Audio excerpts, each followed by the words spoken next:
Yes, baby.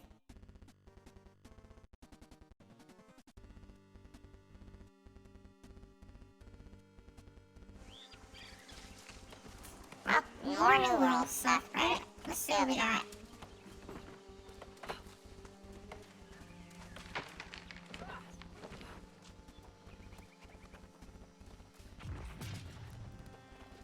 I know you didn't enjoy that.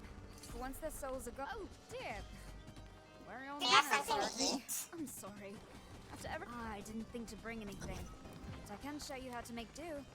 Get some flint and wood, then make yourself a skinning knife at the fire. That's a start at least. What?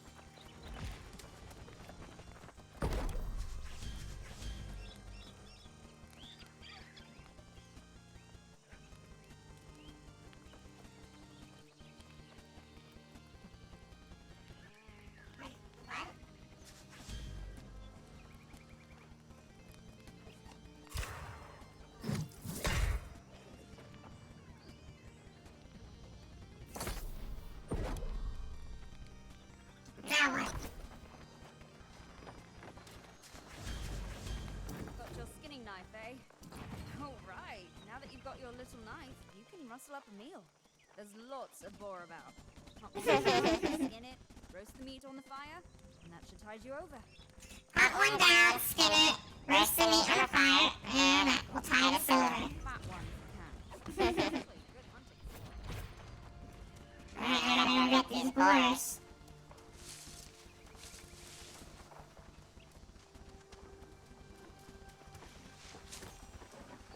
So does getting the bushes give me any type of XP, or no, this is like a different type of XP? So this is a different type of XP. Let me give me 20? I don't get how this works. What have I been leveling up? What's been leveling up this whole time? Because it's like mastery level 4 or some shit. Hit K. Weapon mastery, trade skills. Crafting. So I haven't done any of this. Attributes. What's this? Ooh. Strength. I like how it shows what scale's better or what. Well, where's the life staff? Fire staff? Well, life staff is focus. What is this? Is this my, meet you in the wilderness? You got some items? Alright, head over level 50 right now. Pull out the pea hats.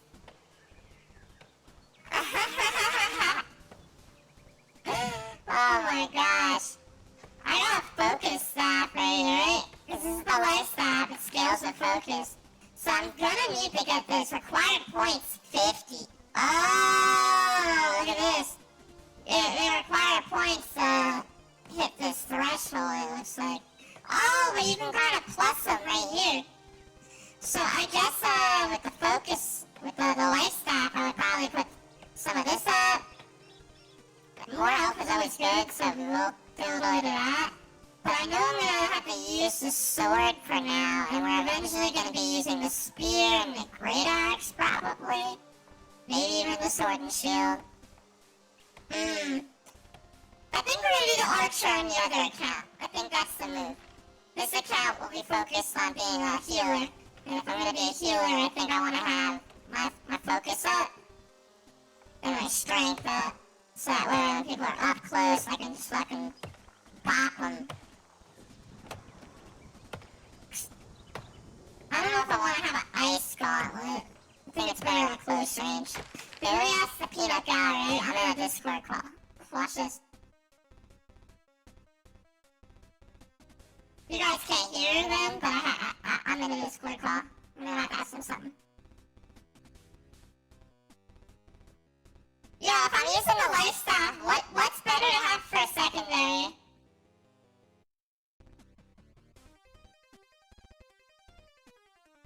Right? Shit. Right? Like, do I want to play straight range, or do I want to have, like, a melee weapon that I get, like, jumped?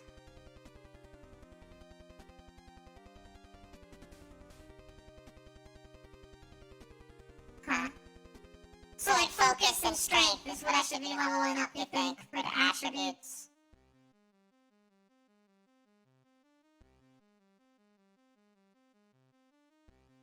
True.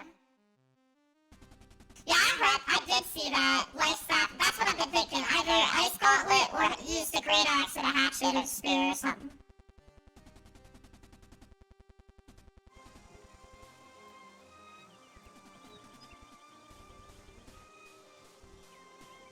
Alright. BRB. I just like that I vanished out of their Discord call. Alright, so, I got the 6 points here, we get the weapon damage up, and we get some higher health. I think it's the move. And then we'll just get the focus up, because once we get that life staff, we're gonna be maining that, because we're gonna be healer out here, you know, we're gonna be looking like this. I should honestly maybe real quick, before I even confirm these points, oh wait, you can refund all points? I wanna see. Respecs are free until level 20. Look at that.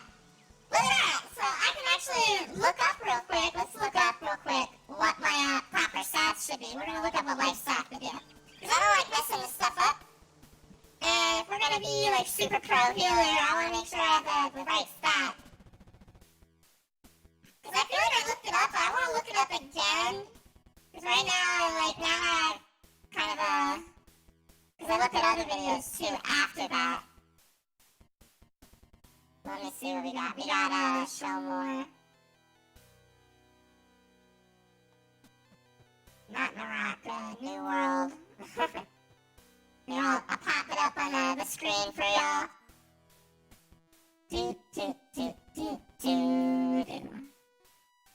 We got, Chrome. YouTube. And we're gonna watch a video real quick, everyone. Watching a video on how to lifestyle. Okay, learn to heal from an expert. I think this was the one. I wanna look up real quick again, like a lifestyle, PvP guide. Let's see. That's a 15-minute video. Do we have like a shorter one? This was 3 hours ago. Checkmark streamer, good views, best skills and abilities, complete guide. Alright, hold on, I'm gonna get all these videos real quick. Let's save all these. Save this one. Save this one. Save this one. Save this is the right one, right? I'm an idiot. Okay. Another life staff guide. There's so many of them. I'm definitely watching that one. But I'm gonna get all these other ones anyways, because there could be some intel that isn't, you know, in the other videos. PvP for 50 versus 50 build. Yeah, it's just good to get all these high heal with life staff. We have a whole bunch. I'm not gonna watch all these right now. I just like, this is for me for later, like off stream. So it's just good to, you know, gather intel.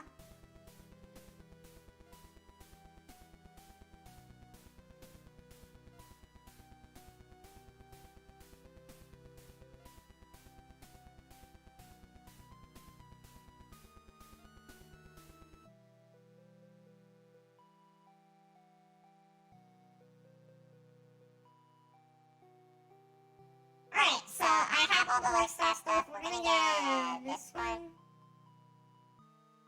Let's do this In one. this New World weapon video, we're going to be taking a look at the Life Staff. This is a ranged weapon that's primarily used in PvE and PvP combat to heal players, including yourself. And it scales with the focus stat. It's the only weapon in New World that scales with the focus stat, making it a little bit unique. Out of all the weapons in New World, this weapon has the lowest damage potential because it only has a couple abilities that actually deal more damage than light and heavy attacks. And these actually have like other effects augmented to them to make them heal or buff. So their primary, you know, function is not to deal damage, but rather I just wanna see exactly which gem it is. That'll focus. So that's tricky. However, weapons can get gem slots in the game that you can put a gem into, like a nature gem, I believe. I can't remember exactly which gem it is. That allows it to the weapon to scale with focus, and to do some nature damage. So if you want to like make a weapon that scales off focus to match your life staff, it won't be quite as effective as if, you know, it was naturally scaling the way it would with its original stat. It's not a bad way to go, and you can do this basically for, you know, any other weapon that has a gem slot. So keep that in mind, like maybe you want to go Great Axe or Sword and Shield. A lot of people like to make a Paladin with a life staff and Sword and Shield and put like a nature gem into their sword. Then they're dealing, they're scaling off focus with that weapon while they're healing themselves well with the focus staff. That healing you have. So if you're landscape, they're down. So you do get more damage in light armor, so you might kill to go. Significantly less damage Alliance player. He doesn't go over offhand, really. Be using a life staff. Let me know a great axe or a spear or what. There you go. Attacking enemies with the life staff. If like let's say you open with a ranged life attack and then swap to another weapon, let's say great axe or a spear or whatever you want to swap to, and then attack. You'll split the experience between your life staff and your great axe. So maybe you pull like 2 or 3 enemies with your life staff, then swap and then AoE down them with your great axe, and then heal yourself back up. It could go faster that way. Just make sure whatever other weapon you're doing this with, if you want to do it, isn't like max XP or something like that. Otherwise, you'll lose out on that, and you're gonna get enemies This is like as kind of a slowly really over basic time. video. He does go over stuff though. He mentions the great axe. Advanced healer PvP guide. This might be How's it going, boys? Danny here. In this video, I'm going to run you through one of my favorite secondary weapon suggestions? active abilities I would use. Like, firstly, CC related. Your mates aren't, and you're looking at CC related to them. So either This guy one says ice build gauntlet. is 2 puff Warhammer. stuff, and the rest are increase your allies' armor. And sword So it and actually shield. only take. Let me go back. That's interesting. Some intel right now. Who's this guy say? Who's this guy say? No, I like the comparative class. Weapons. If you're Doesn't go over secondary weapons at all. auto targeting on, but then if you're auto targeting ground, they are buff, which you can shoot. Back out of this one. Hey, Over here. guys, how's it going? It's a bet or C I mean, I'll actually watch these later. I'm just war getting into them. shields.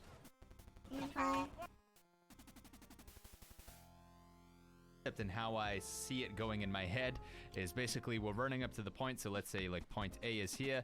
I throw out a heal, and then I throw out another heal over here. Maybe get the orb. Think that getting to at least 250 points in focus is going to be very important, just so the heals do something pretty decent. Uploading a lot of that you think stuff is going to be very important. If I'm actually switching, and you're watching this video in the future, I'll put a link to it up in the top right, but we're running Warhammer Life Staff, and we're actually switching from light armor to heavy armor, so I'm in the slow process of like gathering gear that has constitution and focus on it. The idea isn't necessarily to do damage. The idea for me is we're going to be putting points into all of these What's the difference between light armor and heavy armor? That's a or question for them. CC capabilities with the Warhammer. So we've got the AoE stun. So, they're saying Warhammer, these guys. Is there anything else?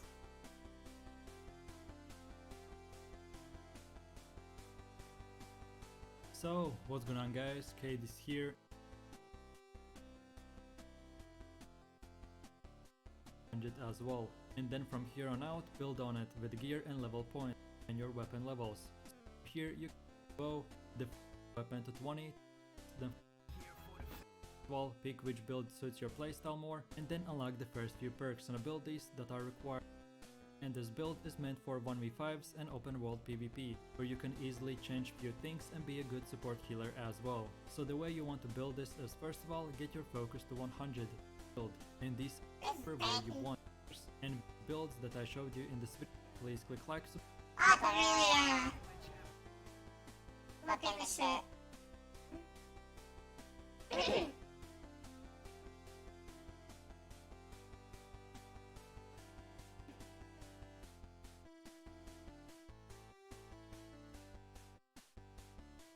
Healer. This person is just a frost, so it really depends. I'd like to see who like the best healer is, or like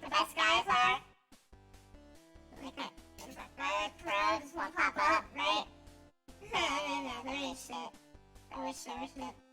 Alright, so... Where's this guy? Hey everyone, Studi.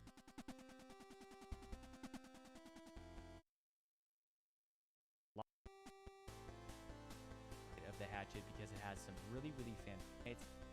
The second weapon putting points into intelligence to be one of the last weapon, personal peel machine with the crowd crusher build with aftershock, shockwave, because you know we want to be primary life staff. You know, teammates abilities out really quick, last a long time, really. I think I would be better with the First weapon Warhammer based on what I've seen, but... hatchet, and we're going to be leaning towards the throwing side of the hatchet because it has some really fantastic debuffs that you can apply to opponents that slows down opponents, and also that rending throw. It's going to be doing some big damage and apply a massive rend, so all of your teammates can group up. What I have is you do not need to be putting points into intelligence to be boosting the Ice Gauntlet's damage. The Ice Gauntlet is to be used for the movement slows, the attack slows, and that fantastic Entombed Ice Block ability. Break your Entomb, ice back up against the game. The last weapon pairing recommendation I have is the Life Staff paired with the Warhammer. Now the Warhammer is going to be your own personal peel machine with the Crowd Crusher build with Aftershock, Shockwave, Path of Destiny, and Clear Out. No opponents are going to be able to touch you if they get in close. You're going to switch off of that Life Staff. You're going to be using all these Crowd Crusher abilities, creating lots of space between your opponents and yourself, and then you can switch back over to that Life Staff and continue to heal yourself and your party. That sounds like my build right there. Like, well, I want to see what this Warhammer does. I might look up a video on the Warhammer.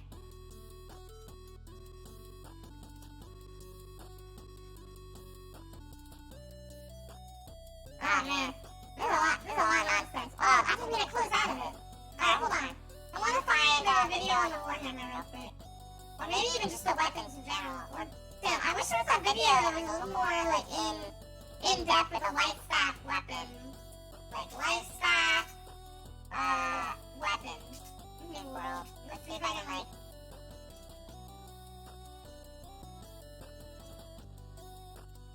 All ability perk.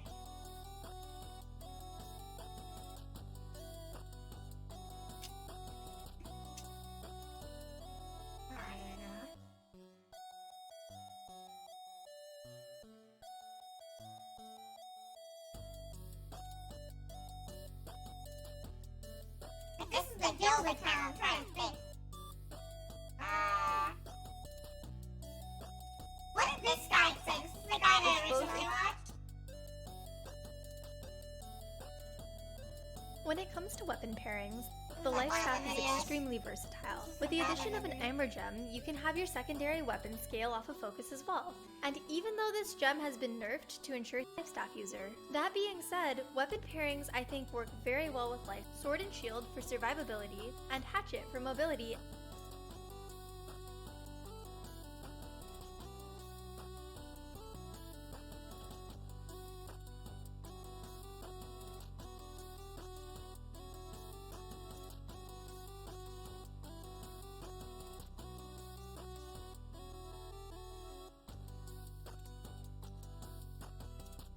And a Sunbreak. For long range, Ice Gauntlet has amazing synergy and survivability with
have literally no clue how long I've been muted, but I'm just gonna kind of BSing.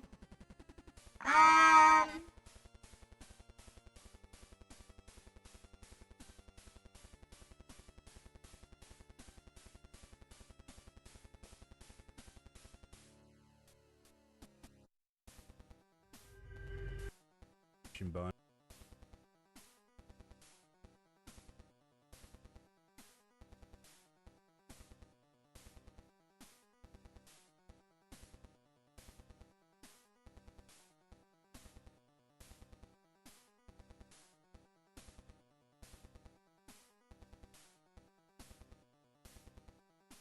Who's this? Welcome.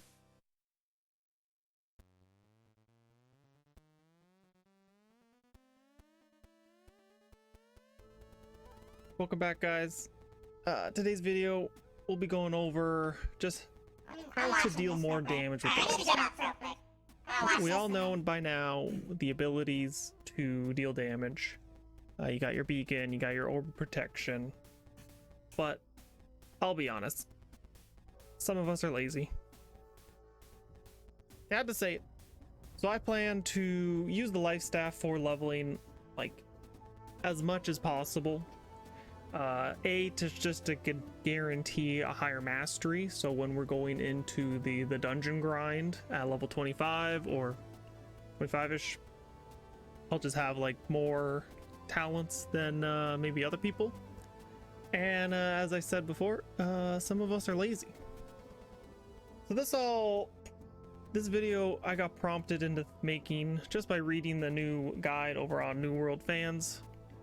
Parfax's quick tips for early leveling. Definitely give this a read. Link in the description. A lot of it's just to go over, craft level 1 tools. I also suggest you pick up as much trees and rock and stuff along the way to your first settlement, because you could potentially skip a whole quest where you have to run out and collect wood and stone and yada yada. One thing that they just never really talk about, and nobody really ever talks about, is just doing more damage with the life staff. That's what Ranger Guard comes in for. Raw basic attacks with the life staff will be in our attributes, and this is kind of like a multi combo, if you will, only because of the gems that we'll discuss a little further on. But what I will be trying to get, for multiple reasons, is my intelligence at the 50 threshold early on, because it gives the 10% to damage with light and heavy magic attacks, and that will also apply to the focus staff's magic attacks. And I will be going for a either fire staff or ice gauntlet while I'm leveling with my life staff anyway. So this will just increase that ability damage while still using the life staff. Second part we'll go over very quickly is the light armor. Frankly, it's just you just do more damage with the light armor. So the next tip for dealing more damage with life staff is the best weapon you can buy yourself. You can guarantee the drop, and that is your Covenant weapon. Now again, for those who are not maining like a life staff early on, you can easily just buy a different weapon, but this video is about life staff, remember. So we are excited with this life staff because it comes with an empty socket. And now this empty socket is big, because this is where the combos start to come together. What we want to put in this socket is, this could be hard to find, it could be impossible to get, there's no guarantee, but we want to put the topaz in. Why do we want to put a topaz in, you ask? Well, let's just read the topaz. It provides electrified. X% of damage is converted to lightning damage. Say it with me, lightning damage scales off of weapon stat or int, whichever is higher. Nerla asking Ranger God, well, why the lightning damage? Well, we go into the next chart. Now here's the damage charts.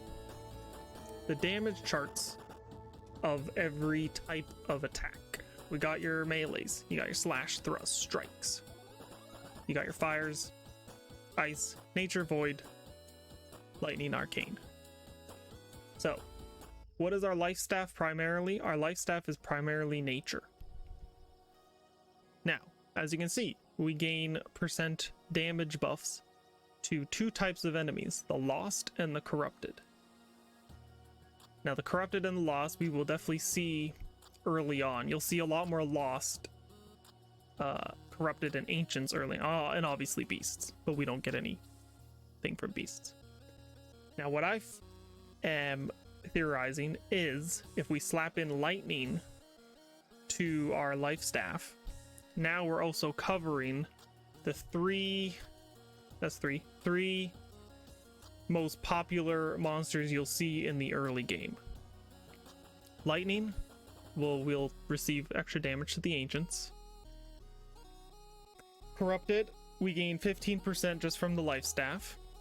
And then the Lost, we gain the 30% from the life staff. Now, this doesn't stack or anything. It just means when you're attacking an Ancient, the lightning gem from your life staff will be adding just a tiny bit more damage. And then when you're hitting a Corrupted, your life staff base damage is already a little higher, same as the Lost. And all this combined, remember this is all combined, will just start to increase that damage just a little bit more. So when you're like me and being sometimes lazy, you don't want to just tap a few things, switch to your bulky great axe or your hatchet and start swinging. Sometimes it's easier just to, because you're in light armor, just to attack a few times, dodge, roll away, attack a few times, dodge, roll away, and it's dead because you're adding so much extra percent. Next bit of min-maxing for our life staff weapon damage is inside the Arcana profession, and that is weapon coatings. Weapon coatings, they got a weapon coating for everything, and it has 4 tiers. You'll be able to craft the first, well, tier 2, the first coatings pretty early on. I don't have exact numbers, but as long as you're crafting some health and mana potions fairly early, giving you 9% at the first set of potions. And it's easy to know that you're going to be going into a Lost or a Corrupted area, so you just have a few of these on hand, slap it on, and now you're doing 9% more damage. Free damage. Now the final possible way to squeeze a little more damage out while you're leveling will be cooking. Now I never had enough time to dabble with the cooking. Oftentimes I would be missing like one crucial ingredient because I wasn't harvesting enough, and you definitely need to have like high level harvesting and have high chance of finding like rare items while harvesting to find a lot of the rare stuff. I also I don't know where you get cooking oil. Maybe it's in Arcana or it's in cooking, I don't know. But the point is you'll get attributes and things from cooking. So if you are big brain and you already know you're cooking, you're ahead of me, which is nice. I will try to do some research on it, but you do want to be leveling your cooking as much as possible. Even at your camp, you can just be crafting the rations, and you should have rations going all the time because they just give you a passive healing buff. So you definitely want to have that anyway, but they will have the attribute feuds for your characters. and it's just one more thing to squeeze out the damage. It's not really a percentage, it looks like it's just flat amounts, so strength by 10.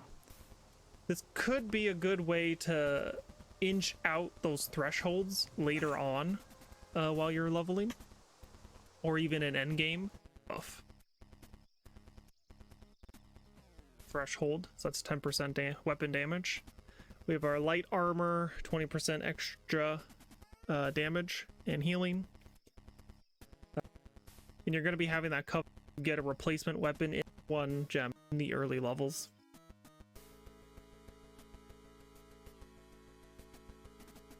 This is just mainly for leveling. There's that chart again. Okay. That was a very useful one. Good job.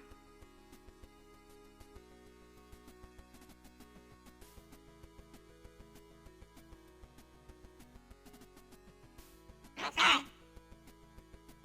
I've learned a lot of infos. Okay, so I'm just gonna. This is up until level 20. I can cancel. Let's just boost my strength right now and boost my health a little bit. Actually, just respec. Just boost my strength completely, so I can just get as much damage as I can with the sword, and then I'll swap off of it once I get the life staff. Strats. Alright, so we have a strat. Ooh, it's nighttime. Look at that. Hope everybody's having a good day. Get some mastery points. The champion bushes you in a new world. I'm kidding.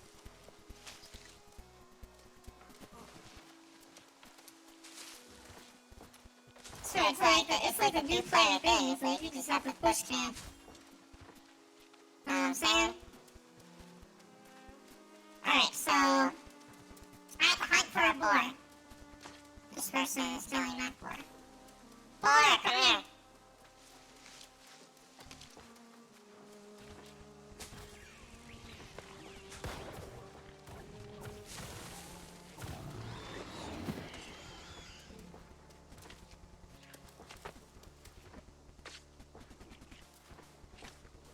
No one let me. I think someone else got it. Dang, these guys are fiends. Look at this one.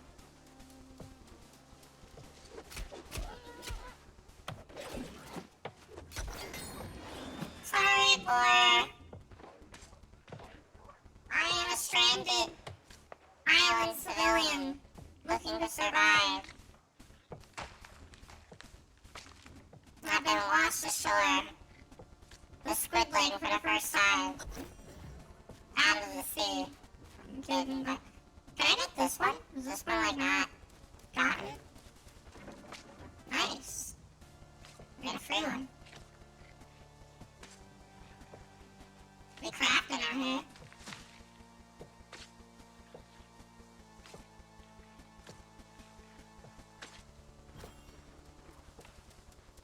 Ooh.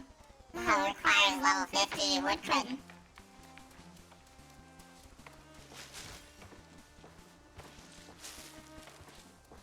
Oh, we bush camping.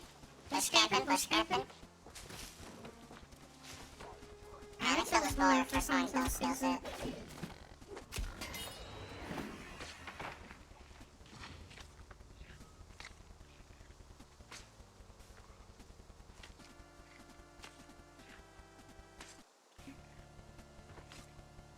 Takes forever to get these boars. Try and make it realistic, you know?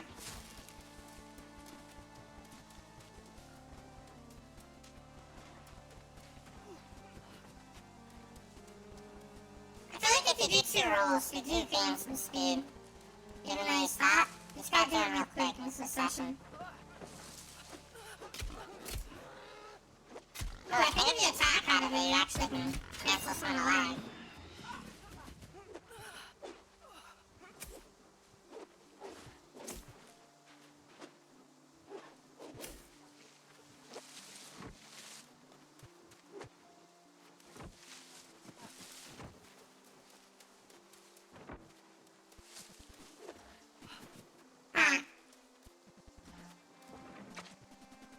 wonder if I can, miss this one after I kill this boar.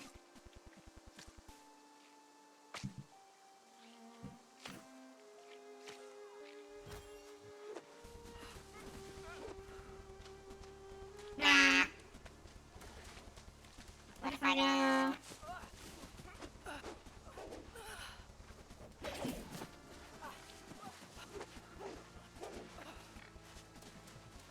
I still have an opening. Wonder if there's a way I can make my stamina bar go down faster. So that could be like a way to actually regenerate energy.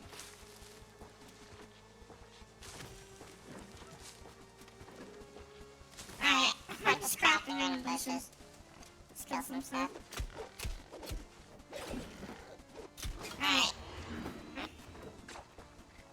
So I'm getting a bunch of boar meat.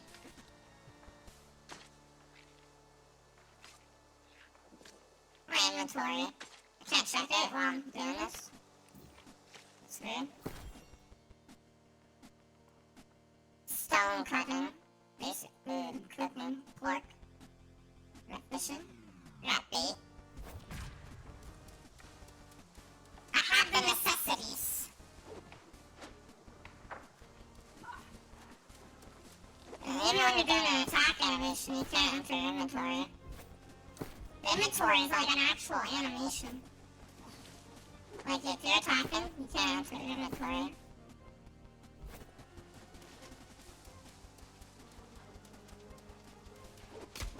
Mechanics!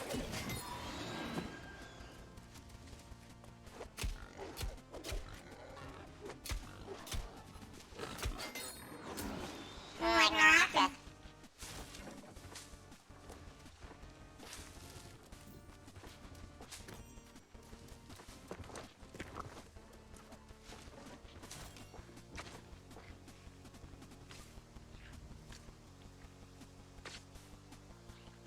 Oh, look at the sky. Oh, I'm like in the lore.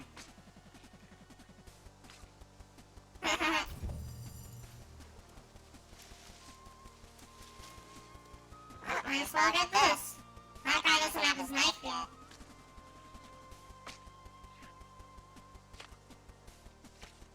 There's 3 boars right here. I might clean these up and then go cook the campfire. I just want to get a lot of materials. I think it's good to kind of get some stuff. Get a little extra, you know? Yeah, get out of here. This guy KSing.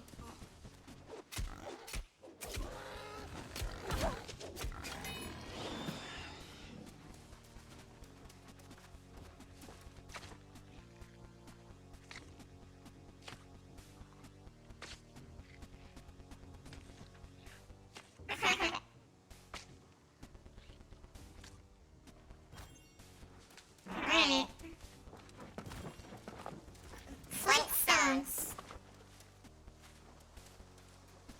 I'm gonna call him Fred.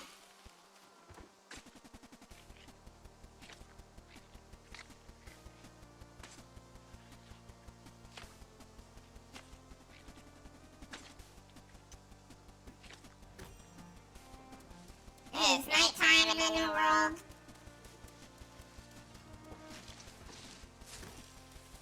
Is there like an in-game clock? That would be cool. There's like an in-game clock that showed what time it is in the world.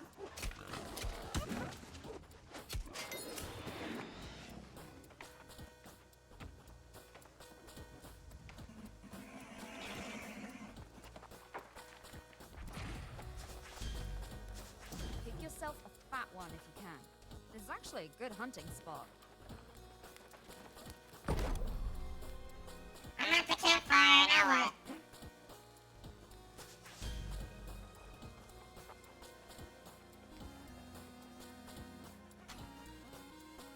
I'm so confused.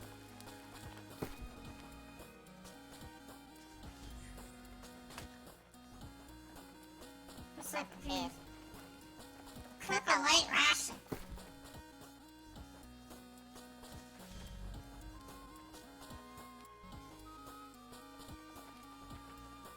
That's this, right?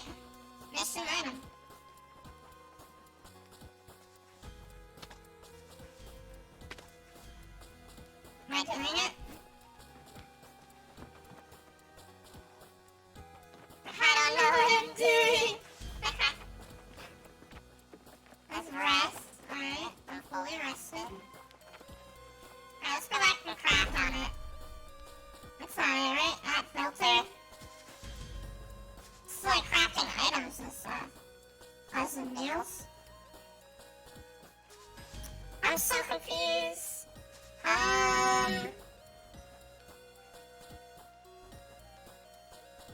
Where is the meal? Is it this one? No? Travel ration. Oh, here we go. That's not it? Light ration. Here.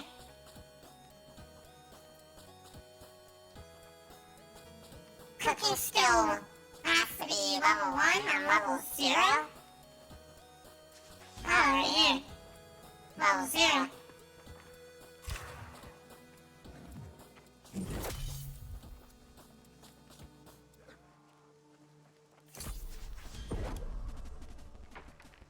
Alright, cook all 13.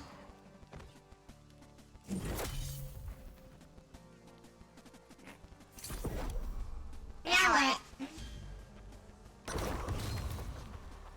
Talk to Charity Douglas.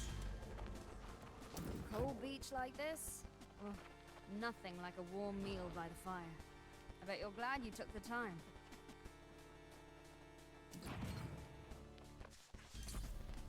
I hope it doesn't seem like life is just a misery here.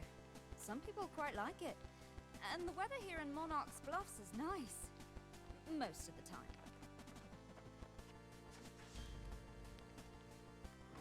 Not most of the time. And most of us don't even age. It's something to do with the Blue Azoth. It's just not always predictable. Some age, some don't, some die, some don't, and then some come back as corrupted or lost. I'm afraid so. That was a freak storm that wrecked your ship. All these ships. I mean, it's corruption that causes storms off the coast all the time. That was the worst I've ever seen. It's that nasty red stuff, kind of an evil magic. Being corrupted is Evil magic. being lost. The corruption forms a ring around a turnip and smashes any ships approaching, and any that try to leave. Interesting. Storms are just a fact of life here. The best we can do is keep records of all the ships corruption claims. In fact, if you could scrub these ships for any keepsakes, the settlement will want them. Huh.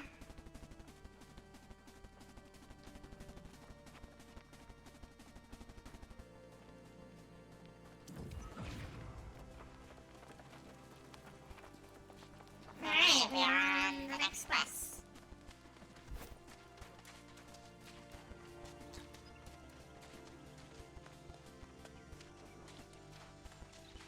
I think I'm heading the right way because assuming I have to go this way. Actually, I might be completely wrong way. I have to go this way.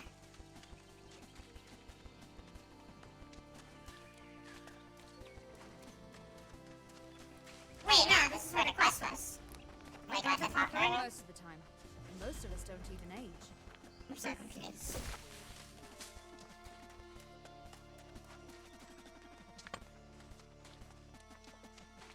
Oh, I have to go here.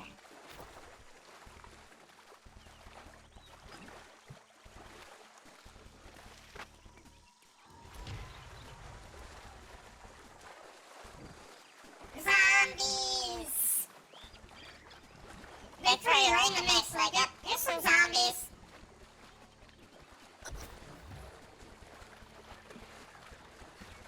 Gotta start you off with the zombies, right? It's like...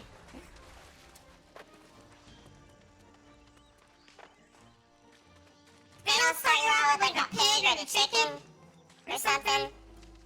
Or, it's always zombies. They give us a pig technically second. Or a boar. Look at this frickin'...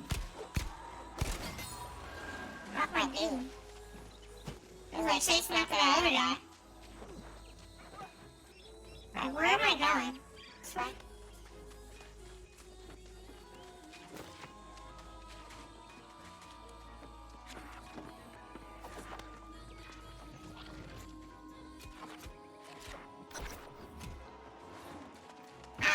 get the manifest and stuff.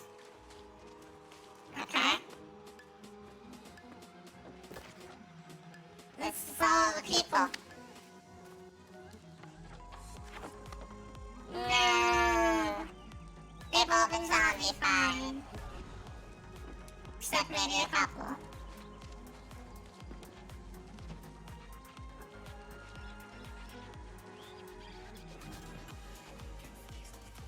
Alright, where is... I'm gonna change this real quick. This is...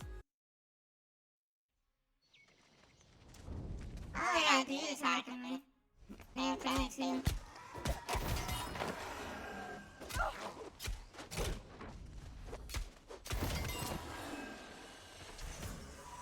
Take all. Silly zombies.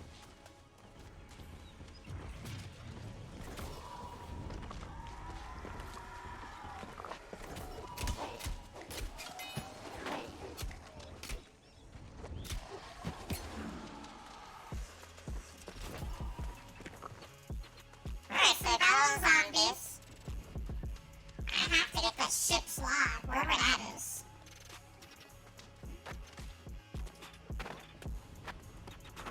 Hello?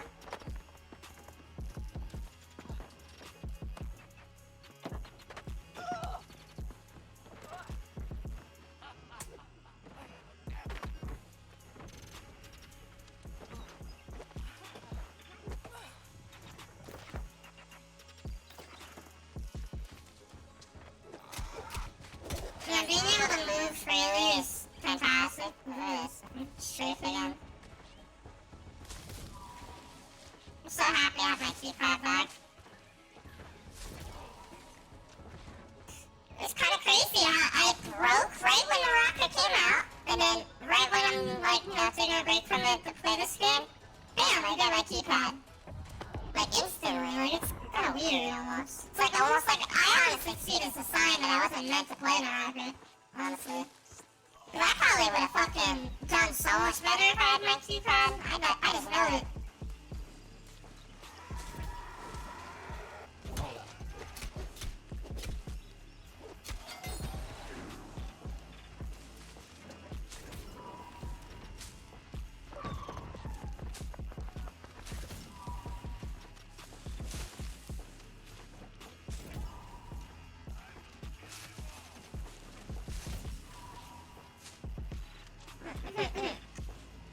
People are camping. It's PUBG.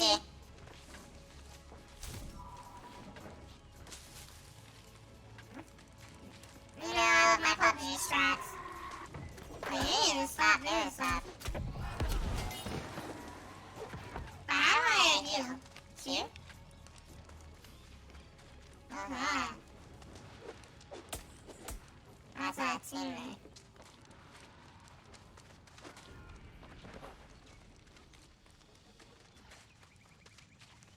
Where am I going? Where's this last item? It's kind of annoying. Even maxing out here. Whoa, what the heck?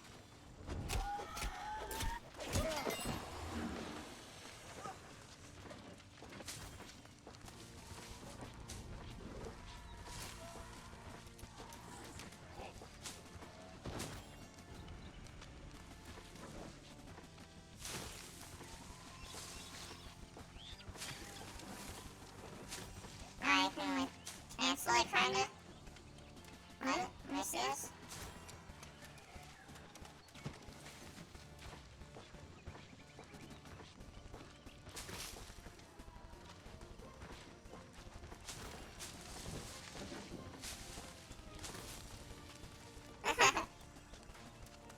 I'm just spamming my scroll wheel.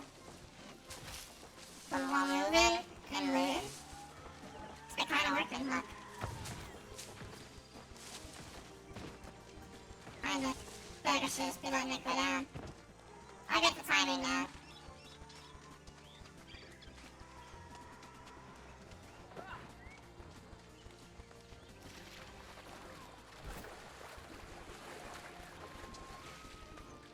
So, it's daytime again. Come here, Mr. Mariner. We're gonna show you the from the ocean. Yo, why is he running? Eat that.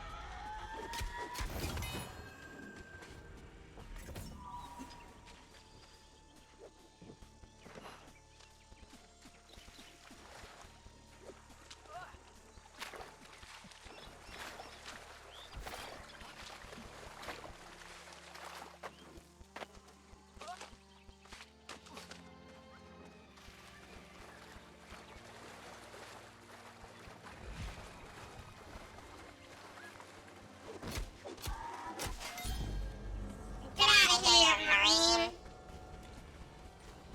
Level 5. See the precious upgrades. Boost that strength real quick. Boost that weapon mastery.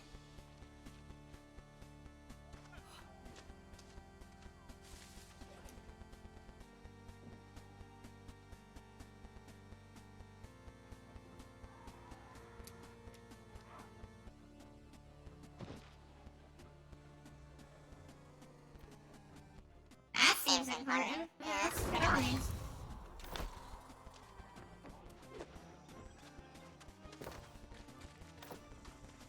Which one's carrying?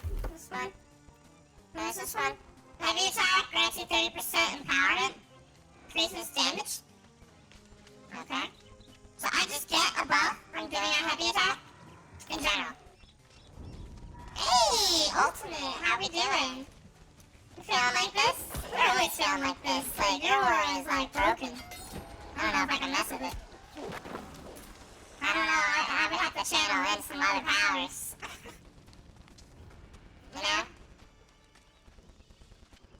Is it a little off? Kinda. Not really. A little bit.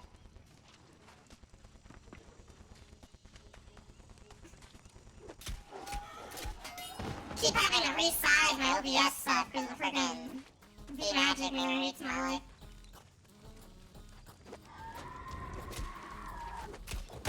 So what you been up to?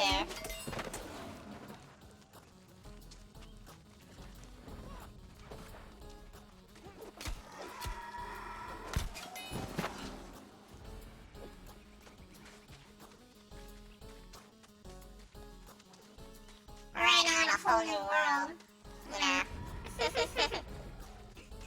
Just chilling, you got the sunglasses on. It's a bright day. We've entered the light. The darkness! Darkness! Dark! Oh, wrong one. Darkness! There we go, right? We've conquered the darkness. The light has conquered once again.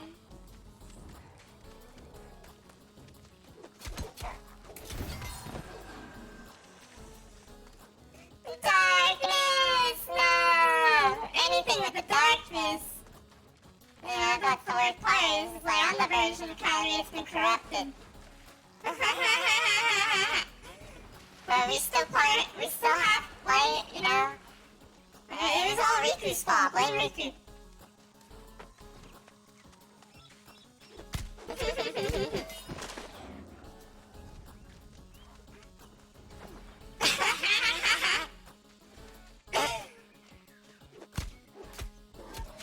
I'll show you strong mariners, so I've taken a deep dive, you know what I'm saying? Oh man, you got these jokes. Oh no. That's why I've come out to be a squid, you know? We took a deep dive. I took a really deep one. But I like kind of evolved while I was down there. Oh no.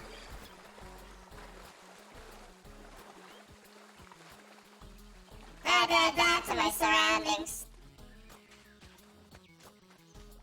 Dude, I never collected the ship's log. Turn around. I decided here to talk to you and just kill Marines for a bit. This looks like the Naraka area right here. Kind of. You playing this game? This game's apparently popping. popping right now. A lot of my friends are playing it. They're on the Discord call. I'm not even really in it right now. I'm kind of just in my own little world. Especially because I started a lot later and everybody, I want to sit there like, guys, I just got to this part. They're all like level 20 already. I'm joking, but I don't know if they actually are all level 20. I think the guys that got on at 8 in the morning probably are at this point. It's freaking, they're grinding. They're like probably partied up and shit, just ran through quests. I saw some people doing that earlier, yo. They were like a squad. They had like, I think some of them had like matching gamer tags too and everything. Like they were going in for this game. Bro, our squad's gonna rip. Our squad's gonna rip. The PNG or something in, I don't even remember. There's something with those letters or something like that.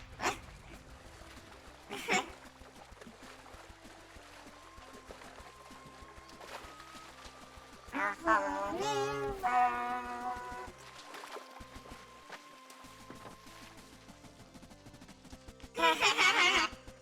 I feel you. It'd be like that MMOs for me most of the time. It's like, I'll play one, it feels like a really awesome game, and then there's nobody else playing it with me. You know what I mean? Meanwhile, with this game, well, it just launched today. A lot of people have been hyped about it for like a month or so now. It has Amazon backing it, so, it has one of the big bads, one of the big boys of the... I mean, they technically own Twitch, right? Like, they're huge. So, the game's gonna succeed, And we're just kinda in the mix, Final Fantasy 14, and wow, they got stuff aside. They got new challenger approaches, And this one has some pretty clean, it's really clean. Like, moving, fighting. Yeah, I like the whole being able to aim your attack stuff. I always like that. It's probably like Spellbreak and, Miraculous, so. Feels comfortable. Like, I love being able to do this, like, roll out, boom, like, get out of here, boom. I can turn my attack string. Yo, I can turn my attack string for movement. If I'm, like, in a weird bind, wait. Like that. Yo! I didn't even notice I could do that. See? That was cool. Let me see.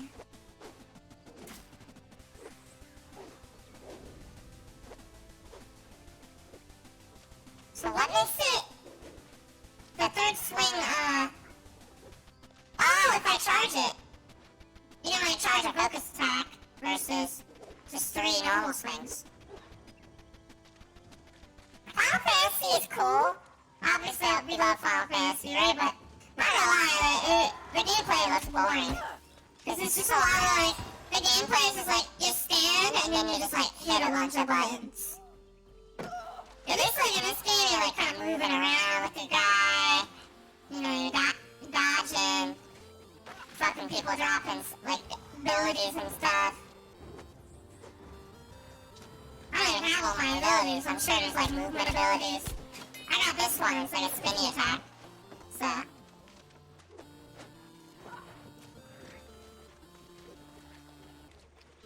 The concept's cool.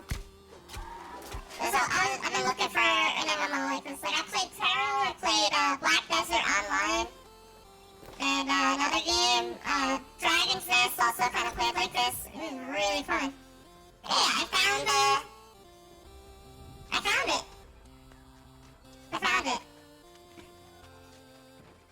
Where do I go now? That took me so long to find. I had to talk to a dude, I think. I'm going this way. Yeah, I gotta go to the yellow thing.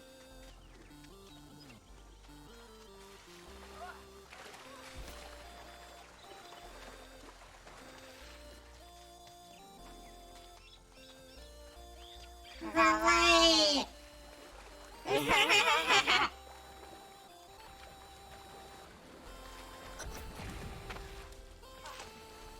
Looking like the final world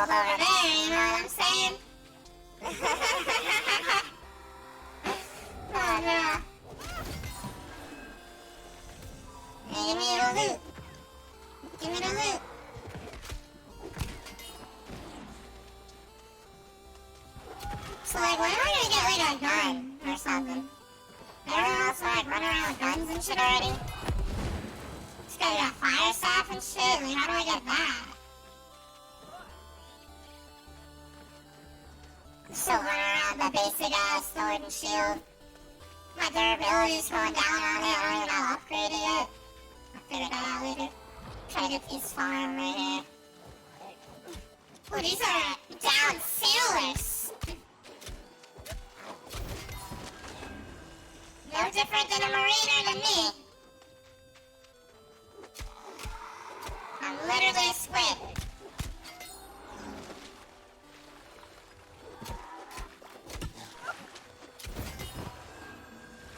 Got him. Come here, little rascal. Yo, this guy's name is Boo Boo Kitty Fuck. That's actually hilarious. If you watched the movie, you know the reference.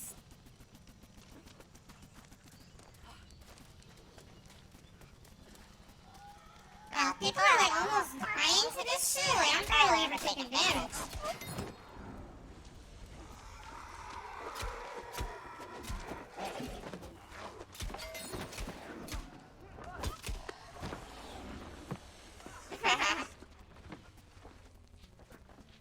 Give me your supplies.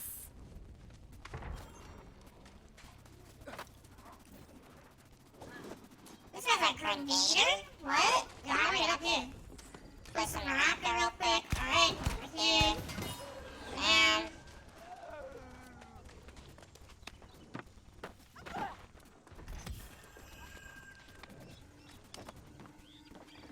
I see so many people here. We got like evil bee poops going on. We're fighting freaking zombies. Darkness. Hi. Bush camping. Bush camping. Bush camping. Bush camping. Bush camping. Bush camping.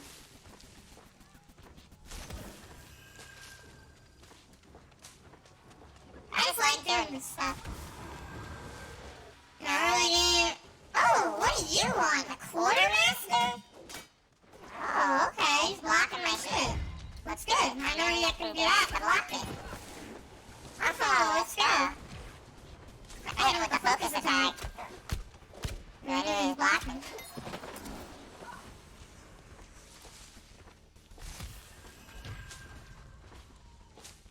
Secret pass. Secrets pass has shared a path through. Our destinies are now entwined. Thank you so much for the follow. Welcome, welcome. It's a whole new world.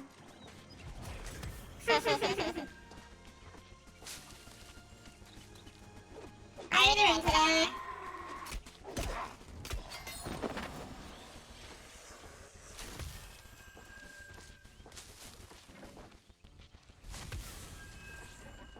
We're not bush camping, we're playing PUBG.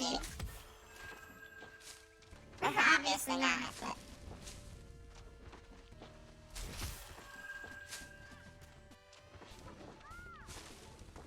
Getting that money up, you know?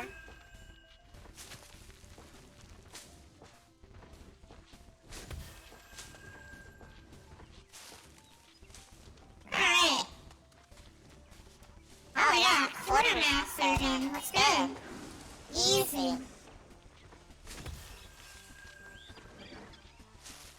Alright, so where am I supposed to go again? Let's go over here. We have to go to this, here on the map. Oh, another quartermaster. I don't know if I do. Alright, a lot of people over here, so we're just gonna separate from them. Head this way. Farm these guys.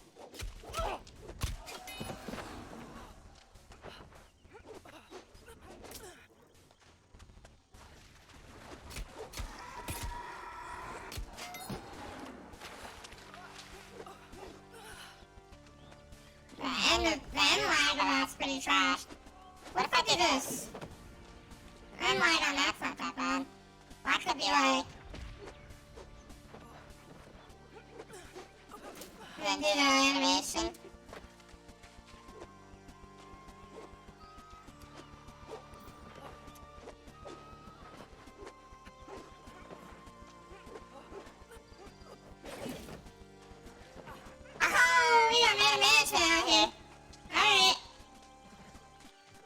and just learn some stuff.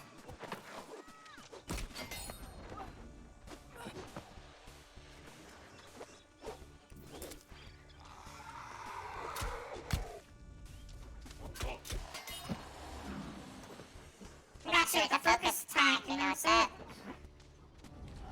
heavy attack.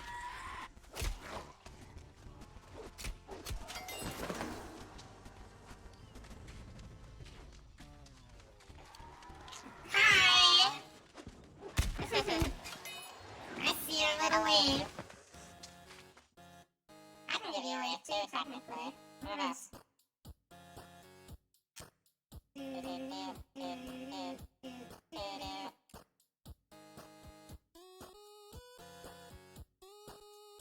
Oh, which one?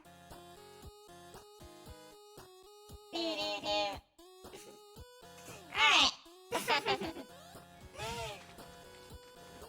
I hit the wrong scene, but fuck it.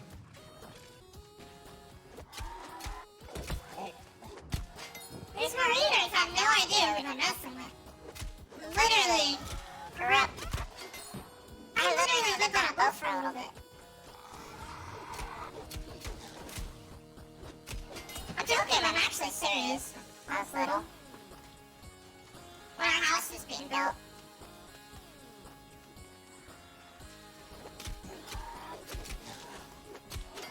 Got a really nice ass one, honestly.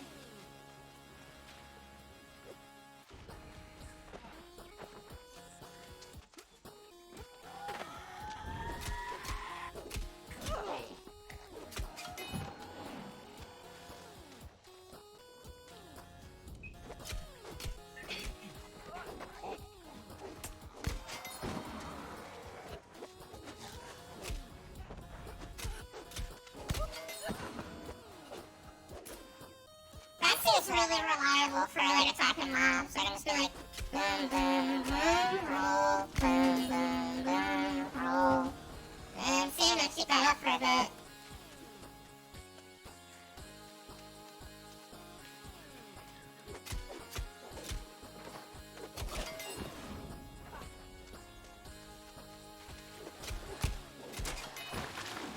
Yeah.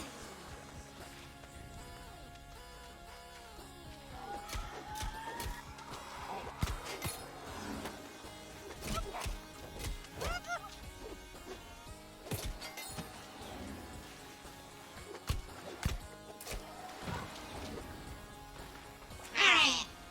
So how do I repair my weapon?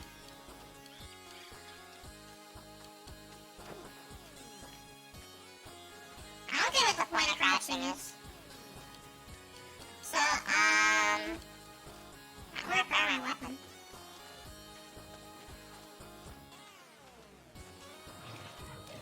What the fuck?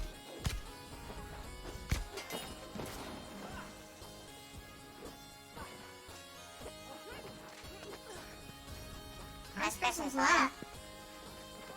Yeah, dude, you're like 1 HP. You need to heal. Yeah, oops. Like my dude. Oh, alright. Oh, whatever. Oh no, drop items.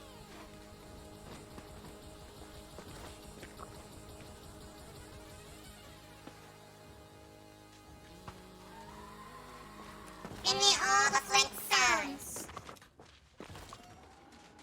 So where is this ship and what am I supposed to be searching? The locker?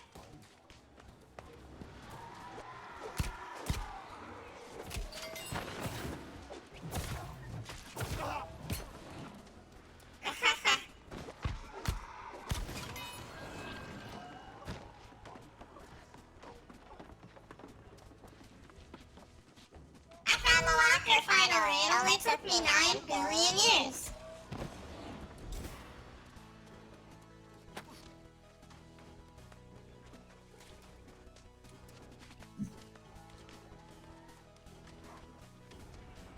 Alright, we're at level 5.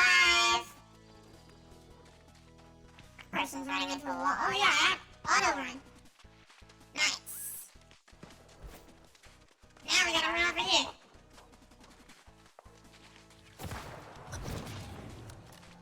Get in here real quick.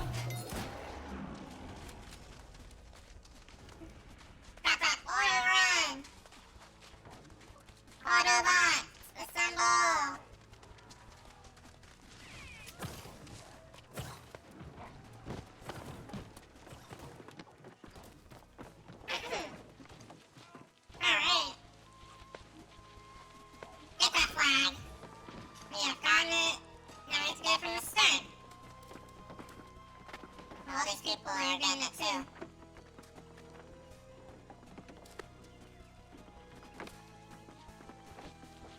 These people all have weapons and shit already. I haven't even gotten my weapons yet. Like, what to do with that?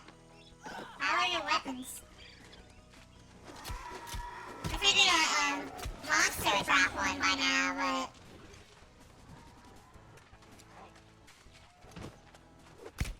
That's not the case.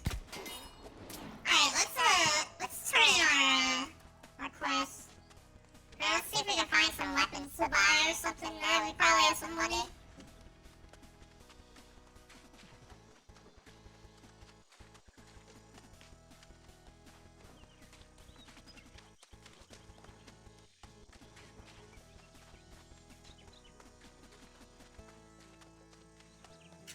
Yeah, we're approaching the town real quick. I just chilling for a second. Got the auto run, took my hands off the keyboard.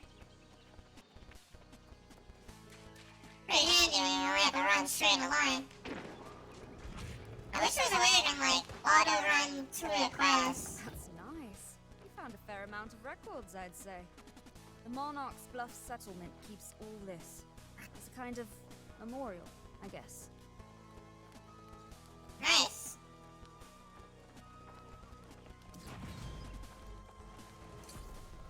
I know you're probably wanting to head up to the settlement yourself soon. I promise. I won't keep you too much longer. It is nice to have company, though. I can't leave until I'm sure that any corruption down here has been dealt with. You can probably tell I don't actually savor this kind of thing. I know the corruption that remains is coming from the sea cave. Turtle spit, we call it. You could go in there and just deal with it. It would make my day. But do be careful. Alright.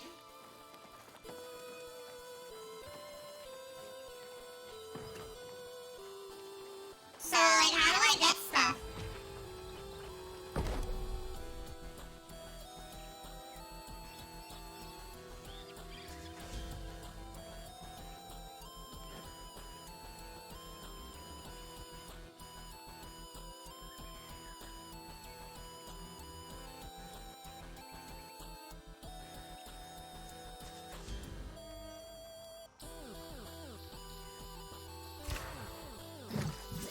Alright. Got an axe.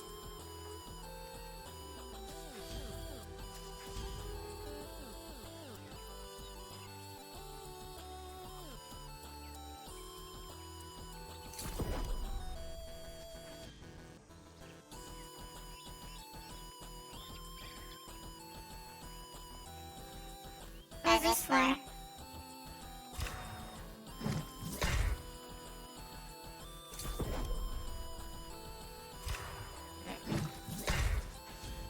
Alright. Got my mining. Arrow. Wait, do I have to do this? I'm just gonna do it just to have one.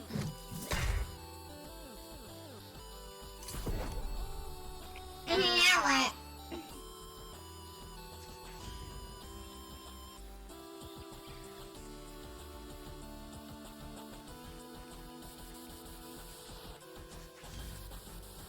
I want to learn how to craft stuff.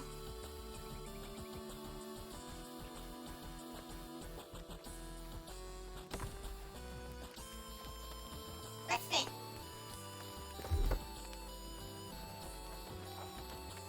Oh, I have some more stuff here. Put more in string. Trade skills, achievement, trap attribute, bio.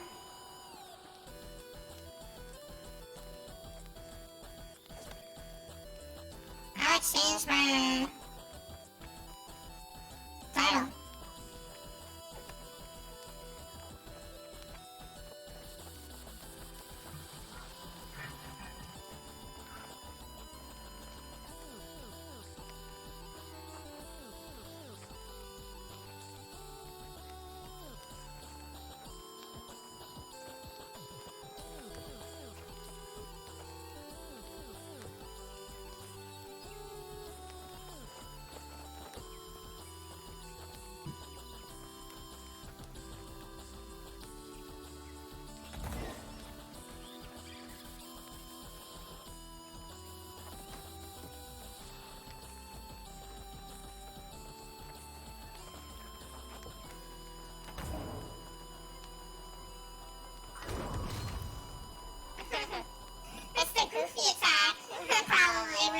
with the shield. You know what I'm talking about? My bad, I'm like reading stuff. Trying to figure out where my crafting and stuff is. Like, I got achievements right here, which apparently, don't exist. That looks a little weird. Let's go to your store. There's skins and stuff. We don't care about all this shit.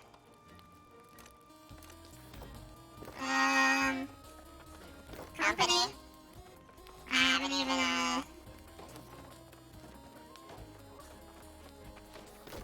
joined one yet.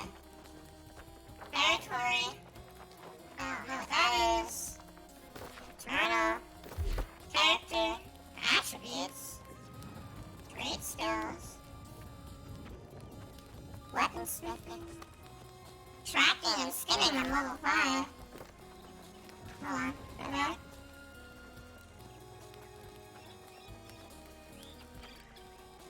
Right there. So how the fuck do I make a weapon? Like, that's all I'm trying to figure out right now. I want to figure out how to get a different weapon. Because I'm leveling up the sword and shield right now, and I don't even know if I want that, honestly. I think I want to get, one of these. Probably the Warhammer, since every single guy keeps saying this shit is good. So I'm gonna use this one.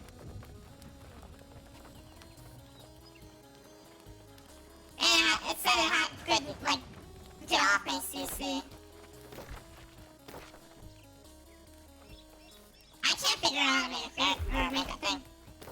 None of these are helping. So, let's get back over here. Crap.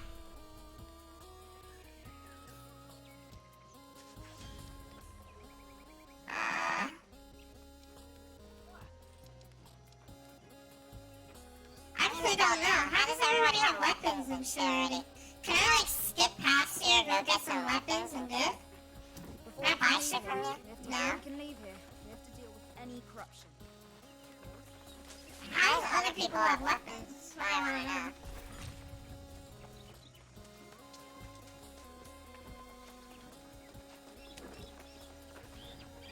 Look, like this person has a great axe.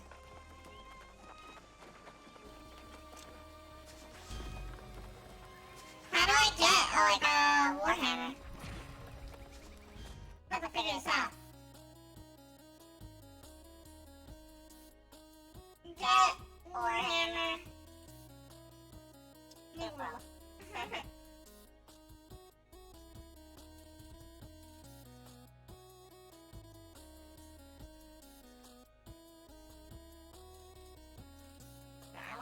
I want the hammer.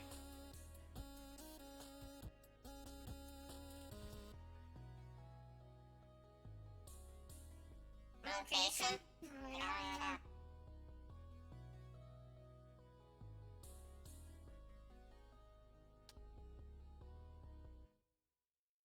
Where's this Warhammer?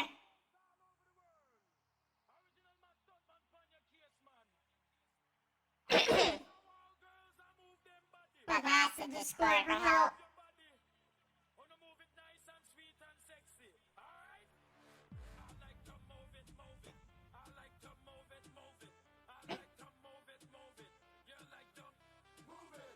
Yo, how do I find, like, weapons or craft weapons?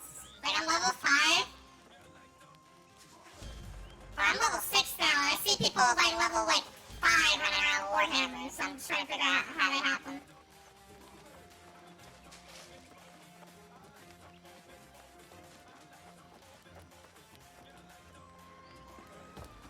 Okay. What drops the Warhammer? The big dudes with the shield?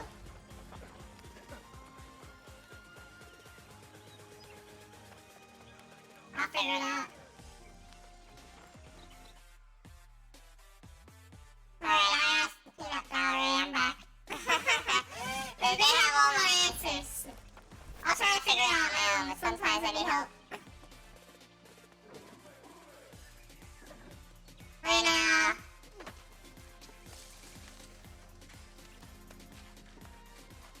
I just gotta invest this cave.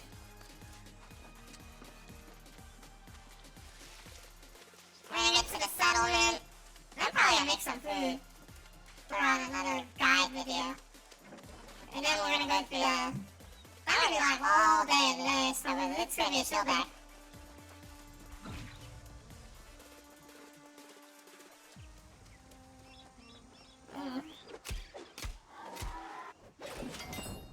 Still want to swing back at me. Any gear? Like, I don't have shit.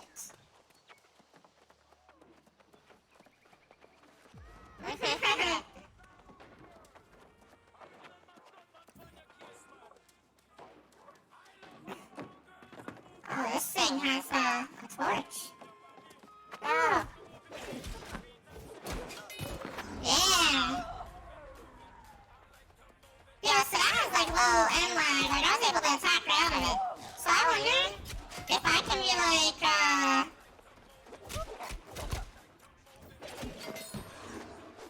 yeah, you can kind of continue to string like that.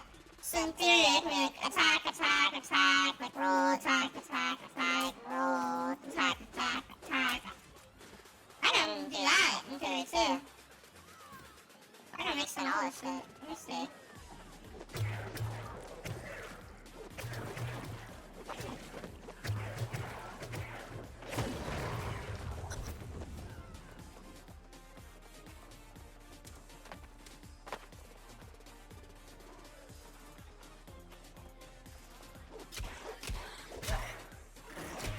Yeah, I do.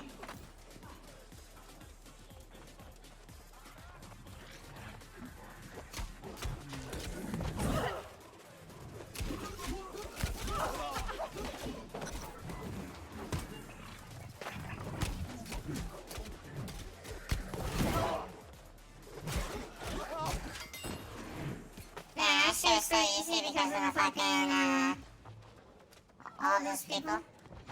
I'm dipping out of here.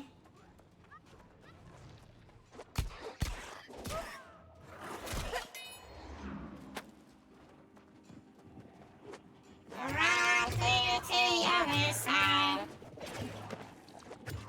Let's look at the swing through it. Attack, attack.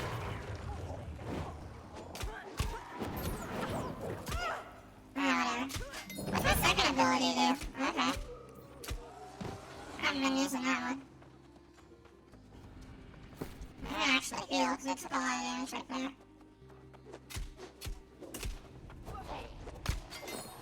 Right? Fighting one is really easy.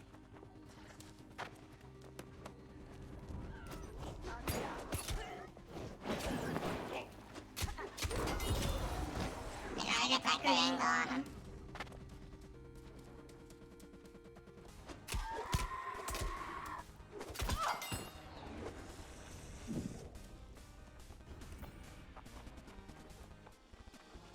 Alright.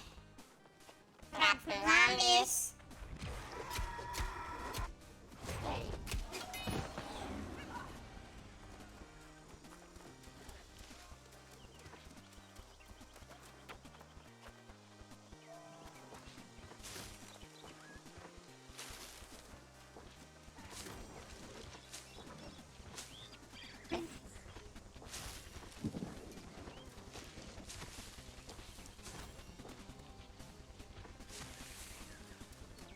Alright. So, level 6. Making our way downtown. Walking fast and we don't know. Except we're actually going to a river. We're not even a river. A beach, I meant to say. We don't know. That's technically the ocean or the sea or something.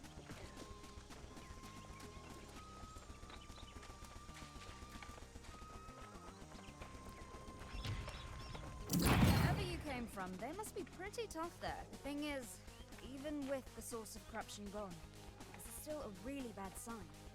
One of us needs to take word back to the Monarch's Bluff settlement. We need to warn them. I prefer we go back together, but it's my duty to stay. You go. Take this message to Constable Seville. We've been worried about corruption surging like this for a long time. Alright. Quest complete.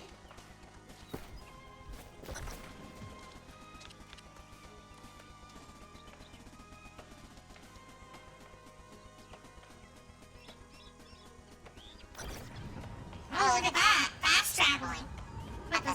whole fucking thing.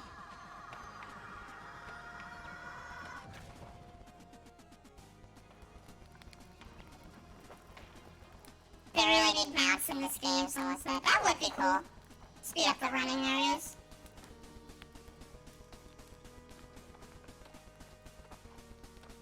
Oh, wait. Oh, this recalled me right here. Ah.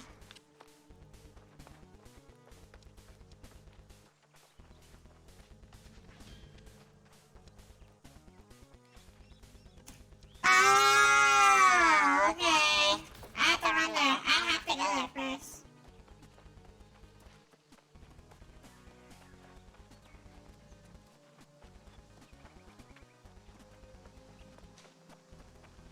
That guy's name was YMCMB.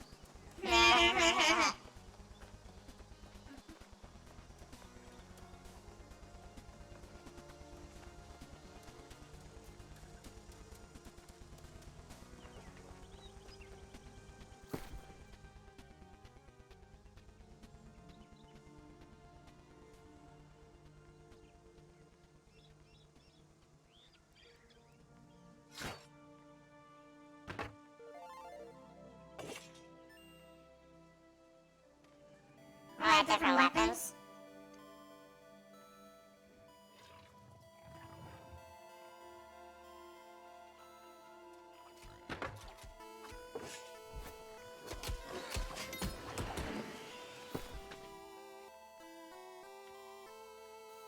Oh, okay. Let's get a bow. And I hatched it.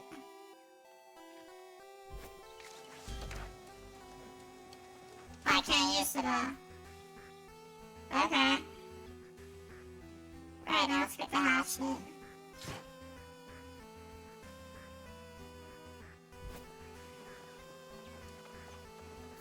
I have to equip an axe.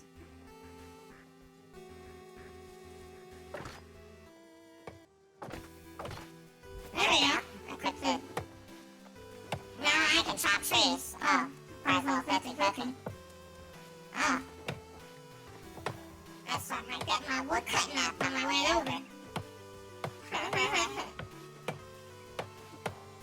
Yeah, this game really is RuneScape 4.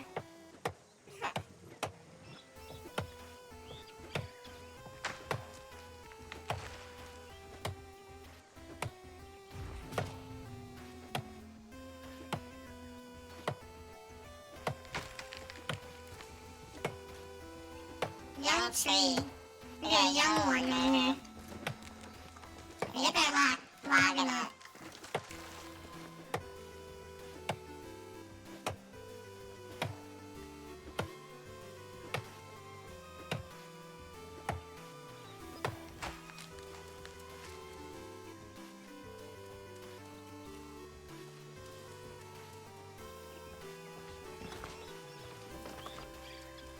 Alright, so we are definitely making some progress here. Let's just keep going towards the quest. Now we have our items equipped though. This guy didn't cut the boar. Gotta cut the boar.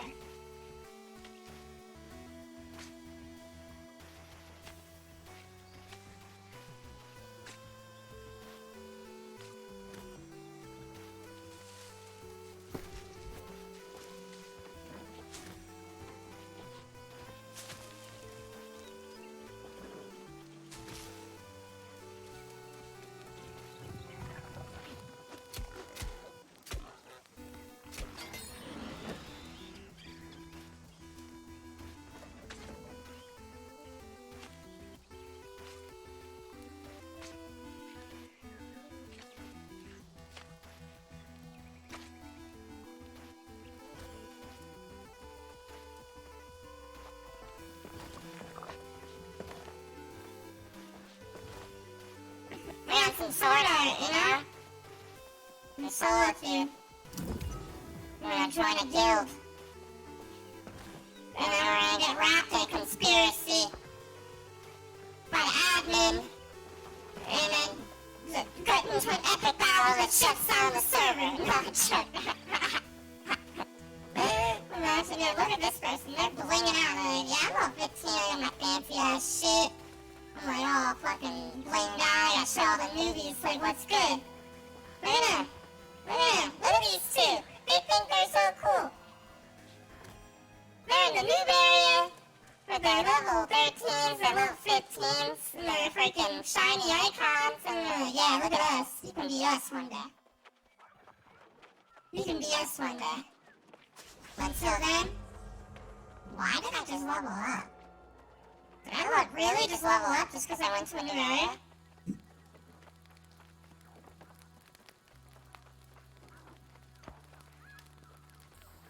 What am I supposed to be doing right now?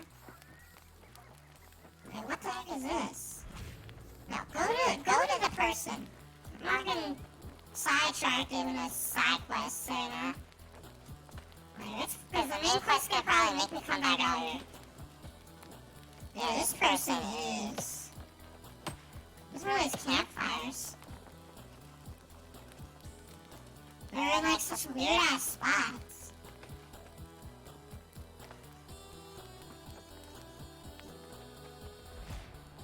That's pretty weird. I don't know why, it was like a weird map. Oh, look! Higher level people! I'm a noob again! I was the highest level. I was like one of the highest level people leaving my area. Now here I am, back in noob area. I'm fucking noobville, level 7, rolling up. I don't think I'm level 7 late. Oh, look at all these people. So this is why I like MMOs, yo. This reminds me of just like the really, good RuneScape days where you go through your town, there's just a lot of people. The chat's really active, like, this guy's fucking emoting and shit. Let's go. Let me go around this person.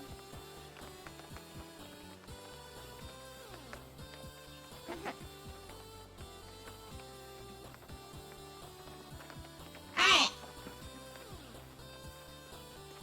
That was funny. Into the next area.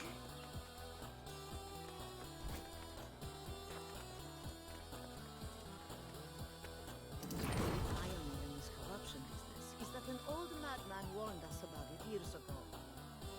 That's right. It will get worse before it gets better.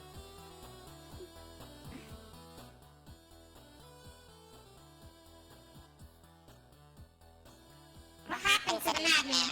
Oh, he wandered off. Disappointed and angry. Well on his way to becoming lost, I suspect.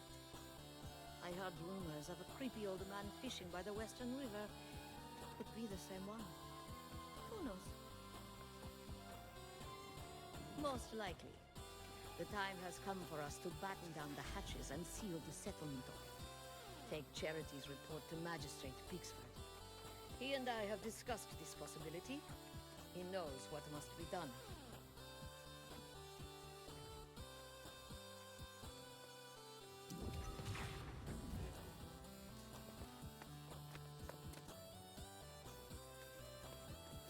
Alright.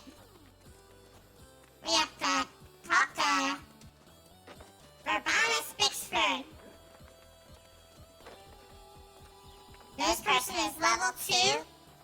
Running through the quest.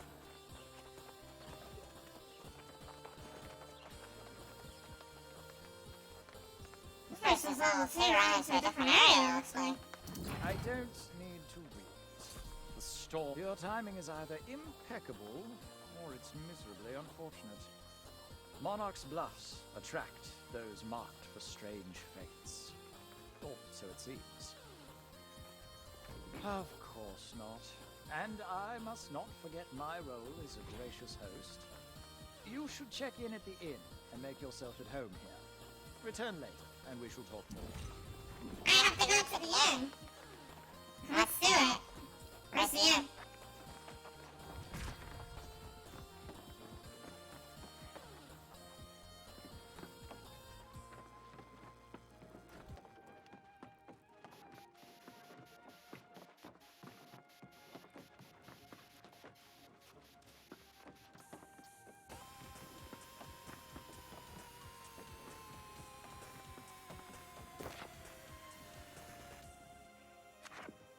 Oh, we got all sorts of documents going on.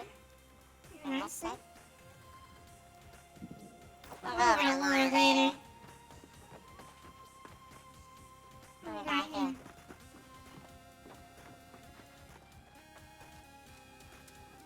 I just like exploring. Don't mind me. Look, we're on a second floor. We're here on a roof. How crazy would it be if I can get on a roof?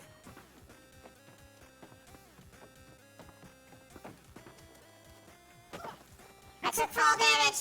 I took fall damage! I took fall damage! Welcome to the Regent's Ride. Sleep here and wake up feeling like a king. You here to check in? Be my guest. Ooh, literally.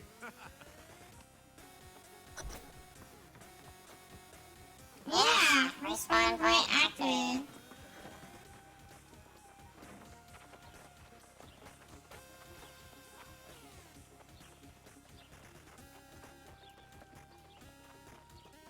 A whole new world.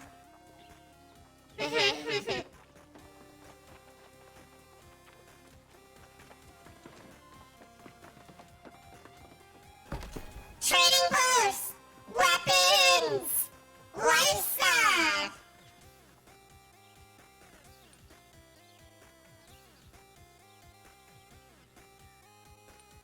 Can I buy it?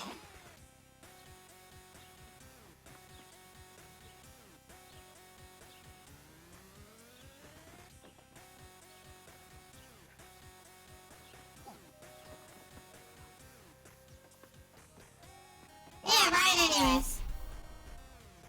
I can't equip it right now, it said, but I'm gonna buy it just cause.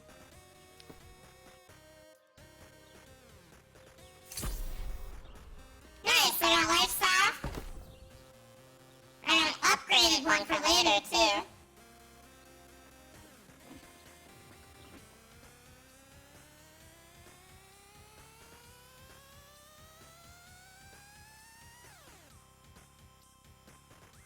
Yeah, we're doing pretty good so far. We're doing pretty good.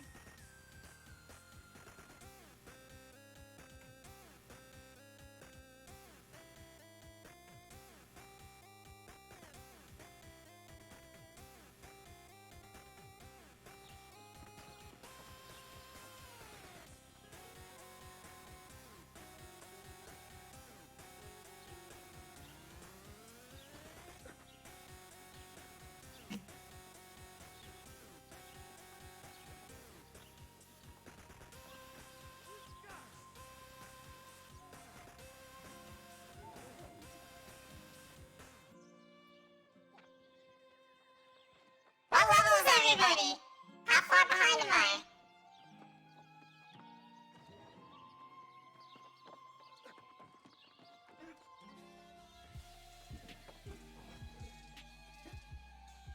It's alright.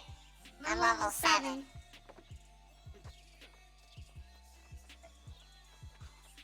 I just got to my first town, the Monarch's place. I spawned there. I was like, yo, that's Cog.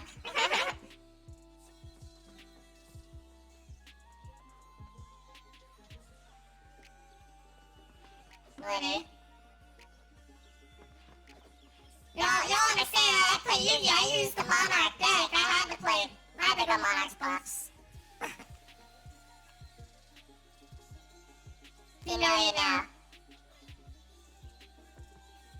It's alright.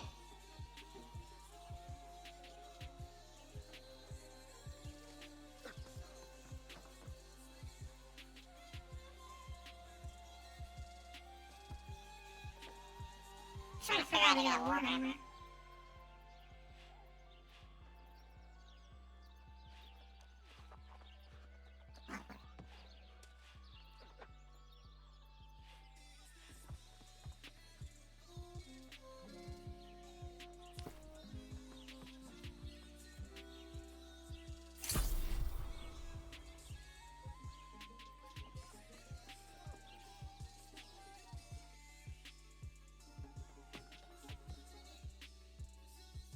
Alright, so I was in my Discord for a second. I was seeing where everybody was. They're like level 15 and shit. They're not too far ahead.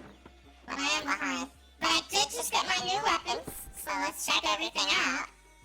I can't equip this until level 11. But I can equip this one right now, the life staff. a new primary weapon. So I'm gonna play healer on this account. We're gonna open up. We're gonna common dress and stuff. Just like.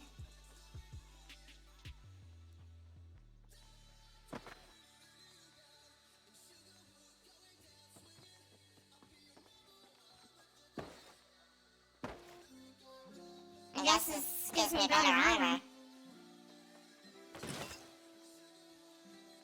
Okay. Okay. Looks like I'm all clipped in. This part. What? How am I figuring stuff out here? I got a hat. I like change the colors of any of this shit. I wish. Dye! Yo, look at that! Available colors, no dyes in inventory. Oh, I gotta look into that shit. Alright, anyways. Let's get the Warhammer. And this is the loadout right here.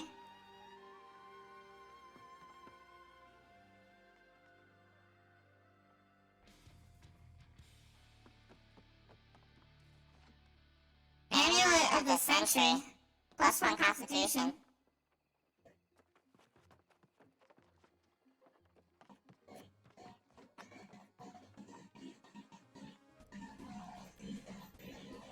What the fuck? Alright.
There now. Even in a strange land, one must get situated.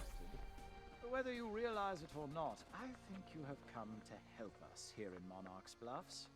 Right at the hour of our greatest need. I had a feeling you were going to ask that. Inappropriate as it may be, yes, I quite like it here. I used to live in Cutlass Keys, but I got the sense I wasn't wanted. People in Monarchs accept me the way I am. Indeed. I will put all the town's resources at your disposal. You can acquire supplies, or sell them at the trading post, and I have allotted you a storage space. Go and see them for yourself.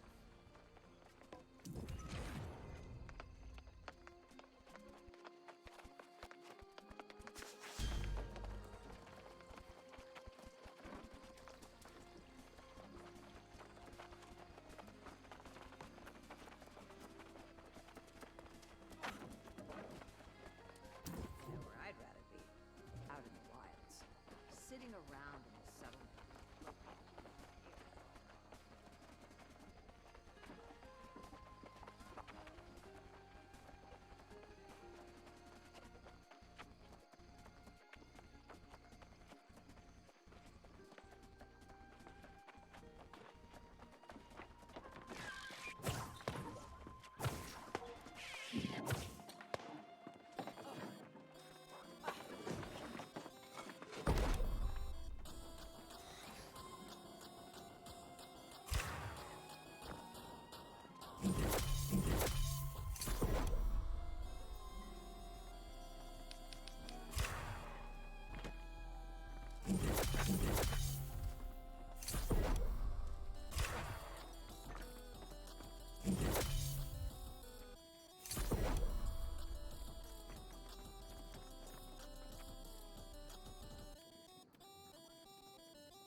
muted. Sorry.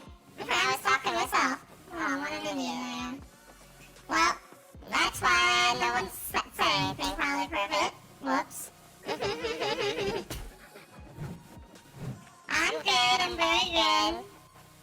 Yeah. Been live for a little bit. You know, it's kind of flying under the radar. I'm chilling. I'm telling you, I'm about to be live all day, like every day, like forever. Like if you're just like, I wonder who's on. Just tune. I'm gonna bet you I'll be on. I'm joking. Tell everybody that I'm coming in because like I'm about to be on all the time. Because you guys don't know me in MMO. Like it's over. Like goodbye Spellbreak, goodbye everything. Like yeah.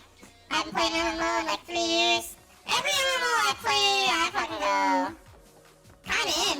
I've had all of my MMOs, but there hasn't been one that, you know, people have all really been playing. Honestly, like, Terra was such a freaking good game, and nobody was playing that shit. And Black Desert Online was pretty good. It was pretty good, but it didn't really pop. It didn't have, like, the backing, right? This game is freaking Amazon. Amazon owns Twitch. Like, this game is literally never gonna die. This game's already set, right? Whether you realize it or not, I think you have come to help us here in Monarch's Bluffs. Right at the hour of our greatest need. Thank you, Tiggs. Thank you. Yeah, I'm like trying to get people to know on social media. So I feel like I'm flying under the radar right now, which kind of sucks. But that's what happens when you take a month break, or month plus break. You know, like nobody knows I'm fucking live anymore. Like, even the other night, like, somebody came in, like, I didn't even know you were live. Like, yeah, you're catching into the stream. I was live for the last, like, 5 hours. Yeah, shit sucks. But it is. I had to take that break.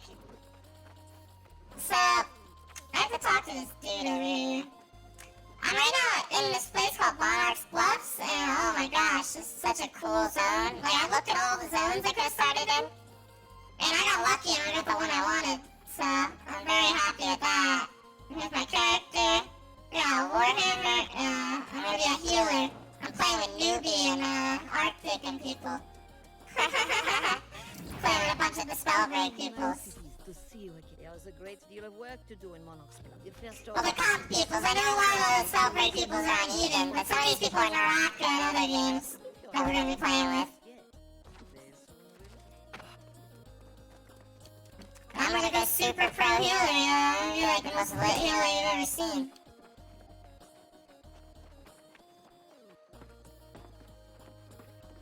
Oh, my keypad was doing that glitchy thing.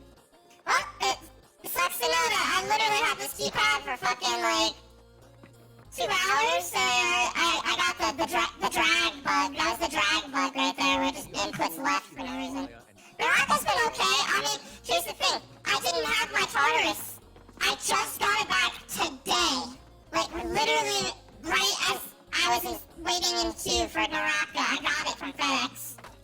So, I didn't get to really experience Naraka. Like, when the game first came out, I didn't know what I was doing the first couple of days. By the time I figured out my controls and shit, my keypad broke. I had to send it out. I played on half controller, half mouse, which was honestly a kind of miserable experience. Like, I did alright. I was in top 500 for a bit. Top 100 Yodo. I'm probably still number 1 in Philadelphia.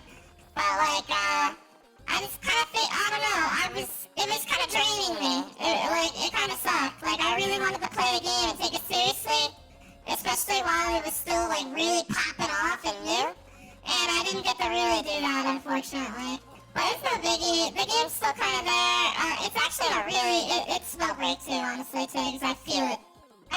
It's Spellbreak 2. So, like, I'm not trying to take it too seriously. I already see it. It's Spellbreak 2, but with completely different issues.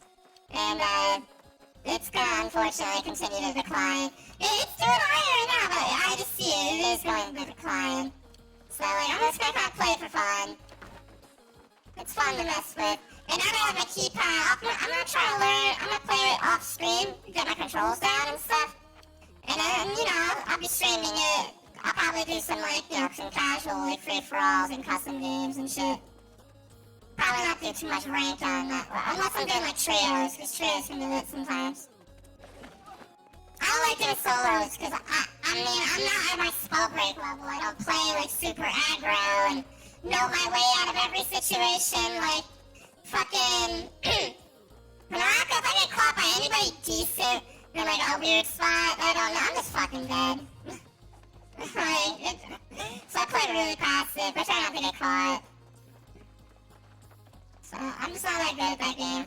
I like stomp scrubs and like, you know, decent people, and I just get destroyed, obliterated by good people. Like, it's kind of bad. It feels like a crazy skill gap. It's a crazy ass skill gap.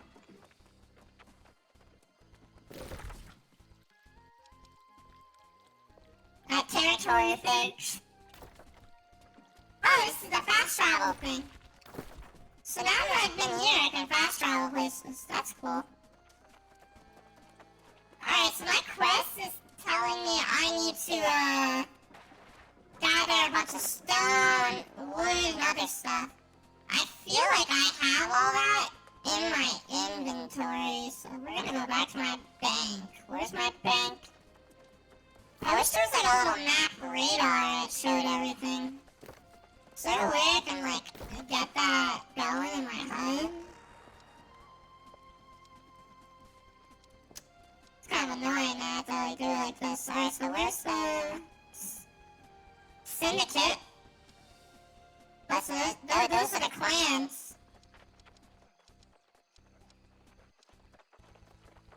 I gotta find a...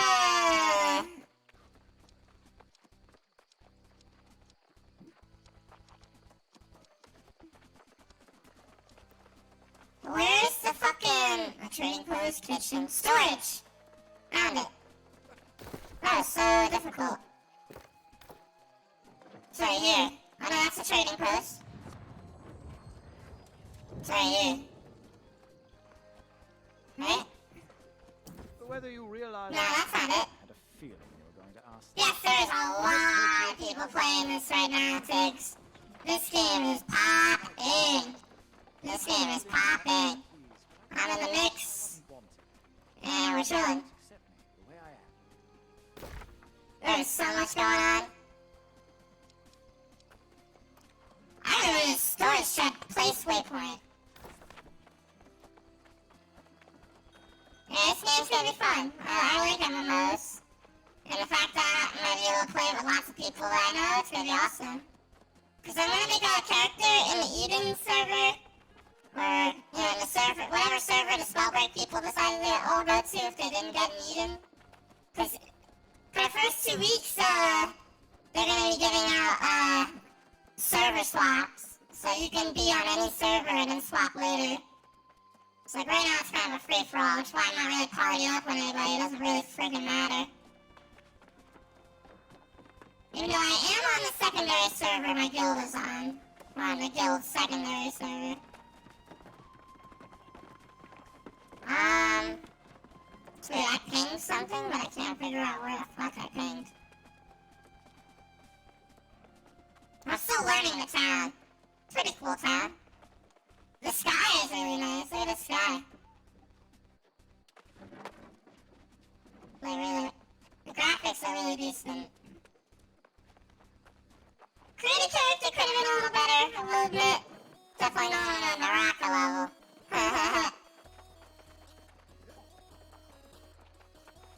I am so confused. So where's my point? Oh, it's right here. Is this it? This is it. Ah, that's why I couldn't find it. It's a freaking actual locker.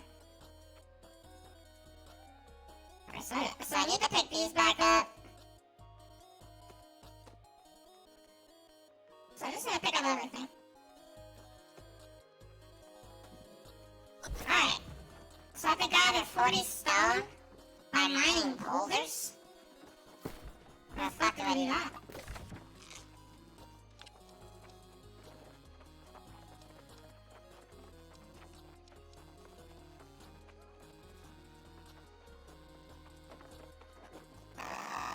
How do I mine boulders?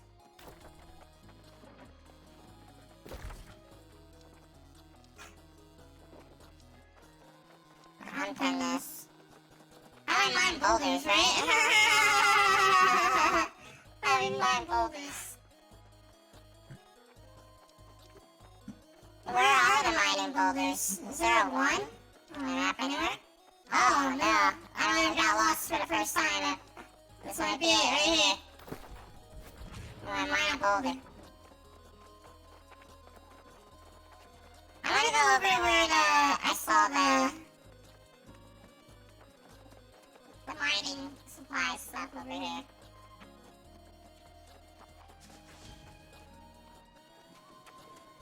Alright, maybe I'm in the wrong spot. I actually no idea where the hell I'm going. The usual. This is that new game newbie moment where a noob running through the freaking town. I'm a noob. They're a noob. We're all noobs, yeah. We're all noobs. Yeah, there was a clan that came through. Yeah, I gotta start that dinner. Do your thing. I gotta figure out where the hell the mining supply thing is. Is it? No, this is not it.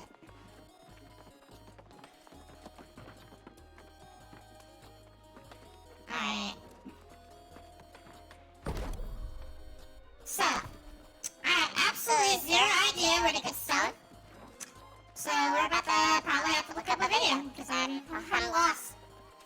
I'm mining boulders, where the heck do I mine?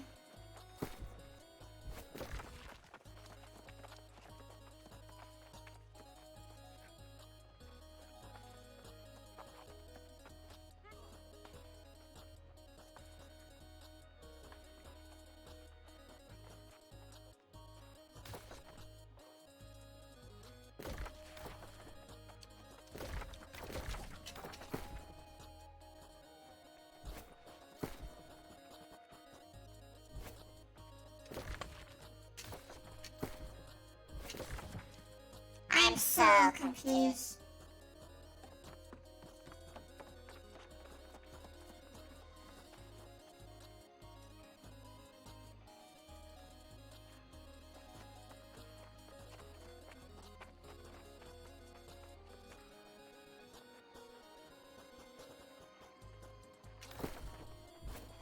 Well, according to this, I have stone, I just need to get more of them.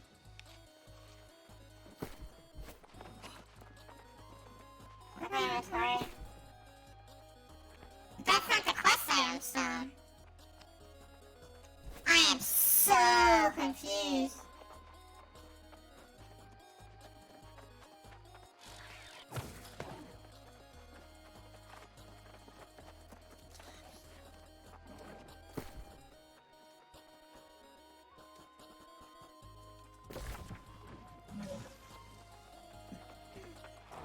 Quest item, quest item, quest item.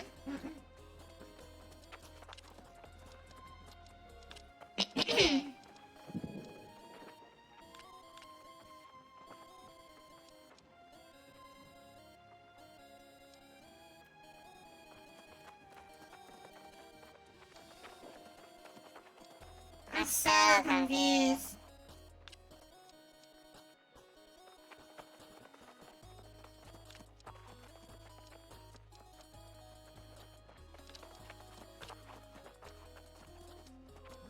That's funny, all southern areas are all like low level.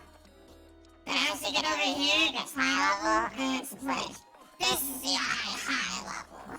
You know what I mean?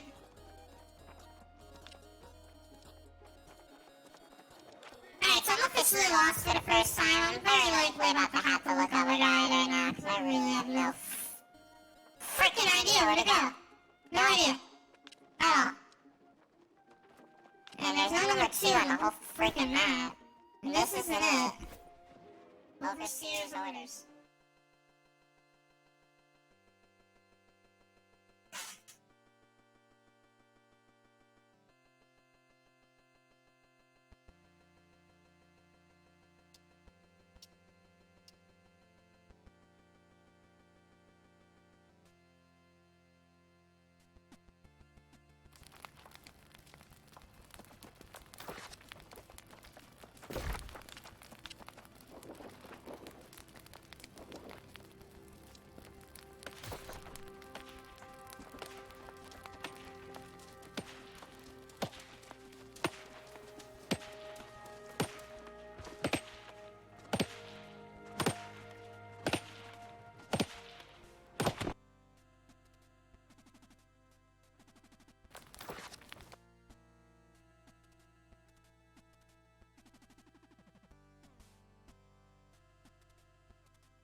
Hello everybody and welcome back to the channel. My name is Invin. Today I'm going to be bringing you guys a guide for stone cutting in New World. Now obviously this video was pre-recorded during the beta phase of New World that ended just a few days ago.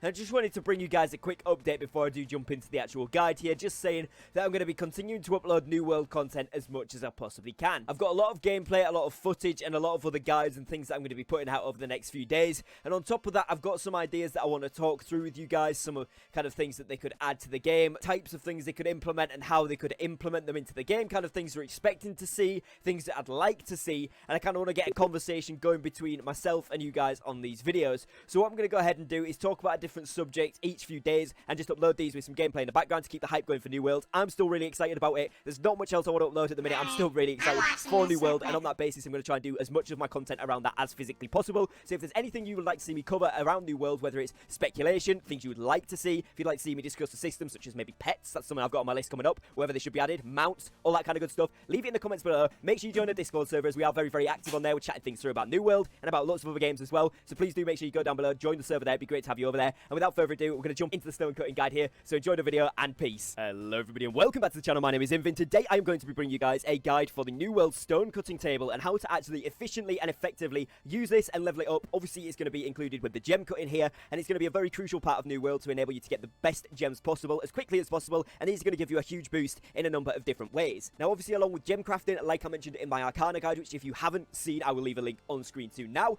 it does require you to have wisps and things going on as you get to higher tier level of gems. As you guys will see if I scroll down here on the menu and have a little look at some of these tier 100 such as a brilliant diamond, you actually need life essence. So this does require you to level up Arcana as well, or alternatively have a friend that has done it, or of course buy these materials from the marketplace. But this is something that you can level up very quickly with Arcana, and it also means that if you do level it up you're going to get a ton of good potions as well as being able to do your stone cutting self-sufficiently. So it's entirely up to you how you want to play it, but those are your options there. Now obviously stone cutting does have things like your stone blocks, and as you can see here currently I have stone blocks active for a mission. So this is really good because it means you can get a ton of XP by handing in these town quest board missions for these items, and stone bricks is something that you often get for town board quests as well, which makes it a really nice addition. Now as you can see here you've got all the flawed gems in the cut gemstones section. Now on the right hand side next to the name of each item, so we have here the green looking gem which is a cut flawed malachite, and on the right it tells you that you need a level 0 with a brick next to it, and if you hover your mouse over that it will tell you that stone cutting skill required is 0. This means you can make this entire section of gems from level 0. Now the way to acquire these gems is by mining iron veins, silver veins, or any rare material, so not the regular stone veins, but the iron, silver, gold, anything above that will give you a chance at getting gems, and obviously the higher tier of mineral that you are mining, the higher chance of a higher tier gem dropping. So what you're going to be able to find very early on in the game is that you're going to get silver and iron very quickly, and those are going to be your main source of these first level and first tier of gems. As you can see on this screen here, to be able to cut these gems you're going to need the actual flawed topaz or flawed gem, whichever one you're looking at, and for this particular one you also need 2 air motes, here you need 2 earth motes, here you need 2 water motes, etc. So what you're going to need really in the same place is your Arcana leveling station. If you are banking your items in different places depending on what you're going to level first, ideally you want to level Arcana and stone cutting in the same location, as these two are going to go hand in hand very, very nicely, as well as probably your jewel crafting leveling place as well, because obviously this is a separate thing at the outfitting station, but it is going to be what you're going to use the gems for ultimately as well, which we will get onto in just a moment. So the tier 3 does require wisps, which is the upgraded version of motes, which you need your Arcana levels for, or in order to buy, whichever you want to do. Then you need a tier 3 drop of the gem, so a flat out emerald will make this one here, and it's derived from ore veins as it says there, so again it's just a higher rarity drop chance. And then you need solvent as well, and these are derived from supply containers. As you can see I've got 410 weak solvent and 11 potent solvent, although you can just use weak solvent for the most part, and this is obviously only during the beta, which means I haven't played all that much in comparison to what you will be able to during the full release of the main game,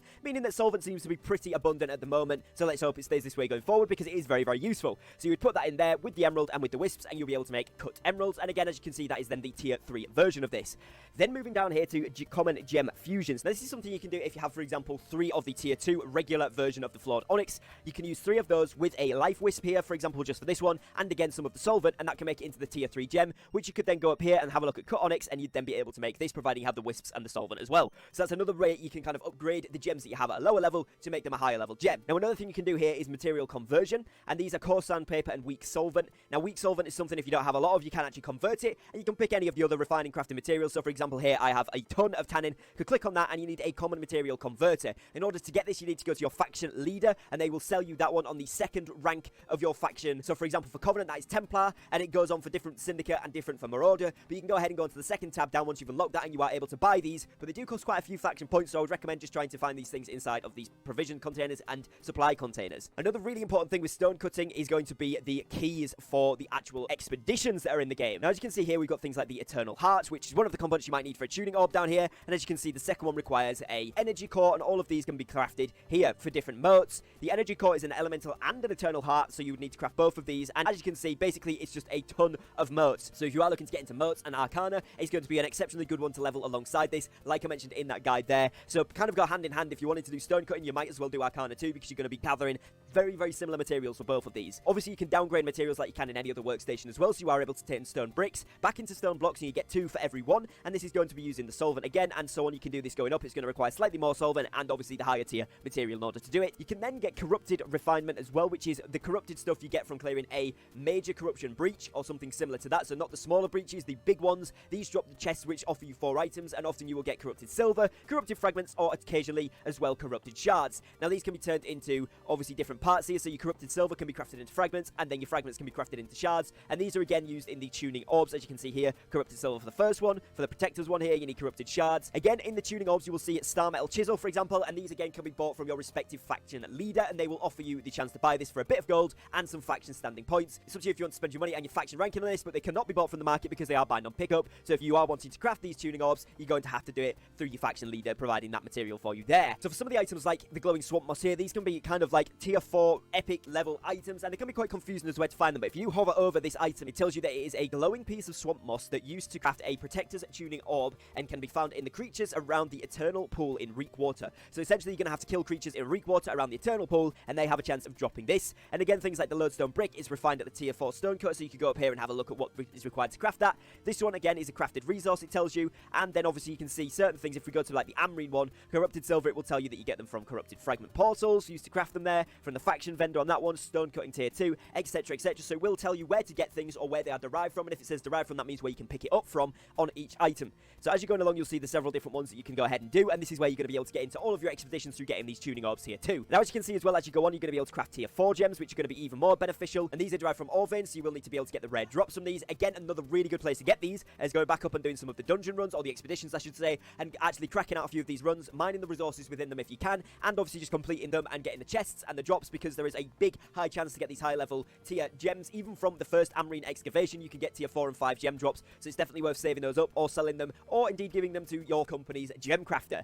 So you can go ahead and craft these, and as you can see, once you get to tier 4, they're going to be doing a lot more for you. It doesn't actually tell us exactly what they do on here, but they are going to be a lot more beneficial for you in terms of giving you better stats. So if we have a look at a cut one, we can see they gives you 40% of converted damage as opposed to 30 or 20% on the lower tiers, and obviously your top tier, tier 5, gives you 50%. So if it's a damage conversion, you're going to be having, it's not 50% more damage, it's 50% of your current damage converted to, and for in this instance, it's arcane. If we have a look at something like the ruby, we're going to be looking here at 40% of damage converted to fire, etc. Amber is going to be nature, and then if we have a look at something like the moonstone, this has got plus 20% damage when player health is below 30%. Again, this is up from 15 and 10%, and these are really, really good gems because they're going to give you just more percentages and better buffs and perks the higher level you are able to cut these. So obviously when you can get yourself down here to obviously these higher level cores and hearts, which are going to be for the highest level expedition tuning orbs, and as you can see, when you get to these tier 5 cut pristine amethyst, this gives you a 50% of your damage is converted into void, or it gives you a plus 6% void damage absorption, which is very, very big and will really, really help you in those late game expeditions, PvP, and obviously main story quests, as well as just roaming the world. These things are going to be exceptionally useful, so you're definitely going to want to go ahead and use those. Runestone, again, is a tier 5 stone cutter, and it's used to craft those high-end tuning orbs, and that is the last thing that I do want to mention here. Is it is going to tell you which tier stone cutter is required in order to do these. So most of these are at tier 2 or 3, but if you head right down to these guys at the bottom here, you'll see that this right here is required to be refined is tier 5 stone cutter, which currently for me on the beta is in Everfall, so we can go ahead and craft these here if I had the required level, which I currently don't. You can see I'm on 71 and this is level 200, so a little ways off that one, but you can see that you will need a level 5, so you'd have to go somewhere that has a tier 5 stone cutter in order to craft these highest level ones. It also tells you at the bottom here, but anyone wondering, it tells you the tax that it's going to cost you to craft these items and the stone cutting experience it will give you. So if you are trying to power level stone cutting, one thing you can do is go back up here, have a look on the gems. All of these gems will give you 129, they all give the same amount of XP, but you can see that each stone block, which is 4 stones, gives you 36. If you spam craft a lot of these, if you're doing kind of 4 or 5 of these at a time, which is going to take you around around 16 to 20 stone. It's going to be very similar to one of these gems, but you are going to be able to get stone a ton easier than you can get to these other rare gem drops, so it might be easier to just spam out these levels in order to get the higher level gems right off the bat, particularly up to levels 50 or 75 plus, because then you can do stone brick once you get to 50, and that gives you actually 180 per, so it can be quite good for getting a decent amount of XP. So hopefully this guide has helped you guys out knowing what to do with stone cutting in New World. If you have got any questions, please do drop them in the comments below. Be sure to answer them to the best of my ability. Other than that, if you have enjoyed today's video and found it useful and informative, please leave me a like on the video down below. If you are new to the channel and you're enjoying New World content and you would like to see more, then please do drop a subscribe. We are pushing for 3k subs, so your support on that would be much appreciated. Other than that, as always, thank you very much for watching. Take care and peace.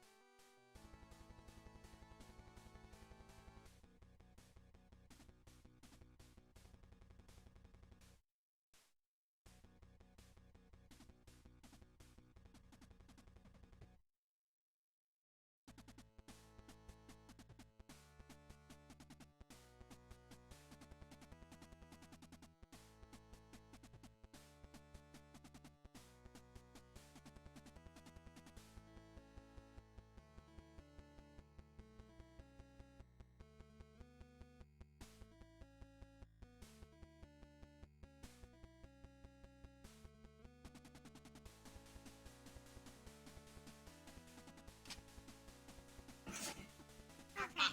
Yeah, we're playing MMO right now. Let me put on another guy. I got my chef player RD right here. I need to get my drink, my Sprite for it and something.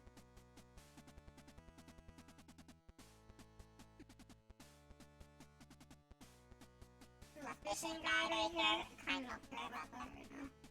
Kind of want to see a Warhammer guide. That's what I really want to see. I don't know much about the weapon. I just know it's good with my loadout for what I want to use. So let me see what it's about. See if I really want to use this.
Hey everyone, I've had a lot of people come into my stream recently, and after watching me play for a little while, they've asked me to let them know how I built my healer, which allows him to do so much damage. So today's video is going to be a very detailed description on how I built my life staff focused based healer that is also able to do very good damage and at the same time do extreme damage. Now this is done with 4 basic big steps. First step, obviously you've got to expect focus, as you need high focus to do great healing. Now I know what you're saying, but wait, hold on, life staff sucks for damage. True, but wait, just hold on, let me explain. As you can see, my build allows myself as a healer to also dish out some very respectable damage. Here I am in an area with mobs that are anywhere between 1 and 3 levels below me, and that sucks for damage.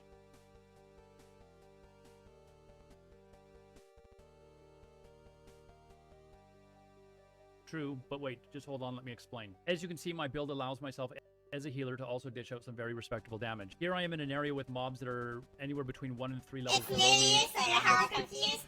I can put on Basically just the area that I'm questing at the moment. And as you can see, I'm able to kill mobs very quickly, which allows me to also level at a very quick pace for a healer. You'll also notice that I'm wielding a two-handed axe. But wait, you say, a two-handed axe is strength-based. That is correct, but you can change that. Let me explain. So step number 2, obviously, is you have to choose your... Here, look, Ultimate Beginner's Guide in New World. Hey guys, welcome back to the channel. This is my complete guide to New World. I'll be covering everything from leveling and questing all the way through to the incredible 50 versus 50 wars and everything in between. The expeditions, endgame PvP, a little bit of crafting, you name it. By the end of the video, you can expect to know everything New World has to offer without delving too deep into specific subjects. The video is set up with chapters, so if you'd like to skip ahead to a specific point in the video, you can do so. Just click on the timeline below. If after watching the video there's anything you'd like to look further into, you can find everything you need over at newworldfans.com. And so what is New World? New World is an open world action combat MMO with a special focus on the combat style, which is designed as a physical hit detection system instead of the old school mouse or tab targeting system.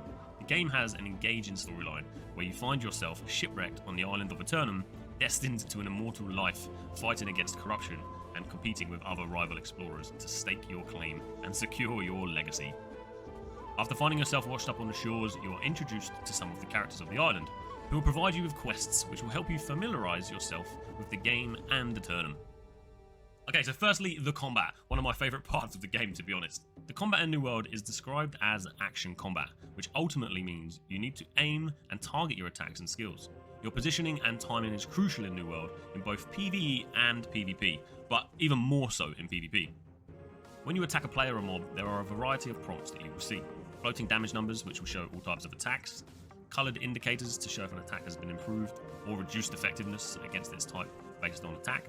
You will see a text prompt to indicate what type of status effect has been applied, such as bleeds. A couple of great resources to see what monster types are weaker to what types of attacks are on worldforge.gg and newworldfans.com. I'll put the links in the description below. There are currently 11 weapon types in New World. The one-handed sword and shield, the rapier, the hatchet, the two-handed spear, the great axe, the warhammer. Then we have the 2 ranged weapons, the bow and the musket. And finally are 3 magic weapons, the fire staff, the ice gauntlet, and the life staff. You gain weapon mastery for each weapon that you use, which is like levels but for your weapons. The more you use that weapon, the more mastery you get. Each weapon has 2 skill trees, and you can select up to 3 active skills and a range of passive abilities.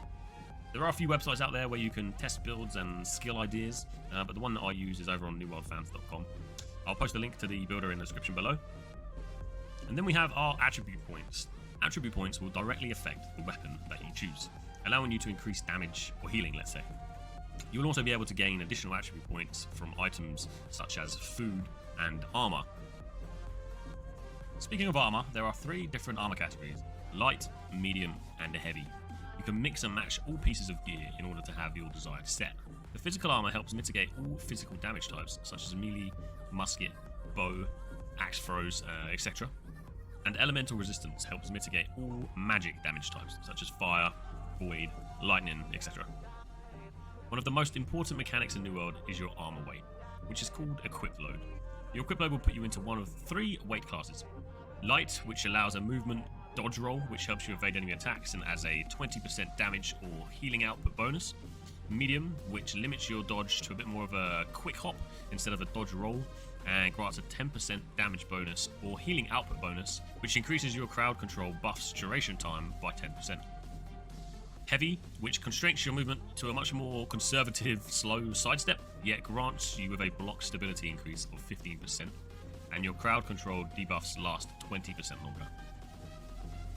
Personally, I love running heavy armor in the Territory Wars, which is the 50 versus 50 wars, and in large group PvP or open world, smaller scale PvP, I really love running light armor. I love the mobility, and at the end of the day, it's a personal choice down to your particular playstyle. Combining your equip load and your selection of attributes to your particular playstyle can really give you a strong core build or even a great hybrid build. The gear system is based on different tiers and gear scores. Tier 2 is level 1 to 19, Tier 3 is level 20 to 39, Tier 4 level 40 to 59, and finally Tier 5 is at level 60. Similar to most MMOs, the armor in New World is made up of a rarity system. Common being grey, uncommon being green, rare is blue, epic is purple, and legendary is gold. Each perk your armor has counts as a rarity point. Gems and attributes also count towards the rarity, which results in a total of 5 points. Gear score is also important to the overall strength of your build. The higher the gear score ultimately means the better stats and armor mitigations, which means that both your physical and elemental resistances scale with the gear score. The higher the score, the higher the mitigations. In addition to being able to level your character to level 60, the game has an elaborate and appealing life skills system, which you can also level up. These fall under 3 categories: gathering, refining, and crafting. The higher your level is in each of the respective categories, the higher the level of the resources you can collect, or the items that you can craft, and so on. You can also level up your weapons. This is a system dubbed as the weapon mastery.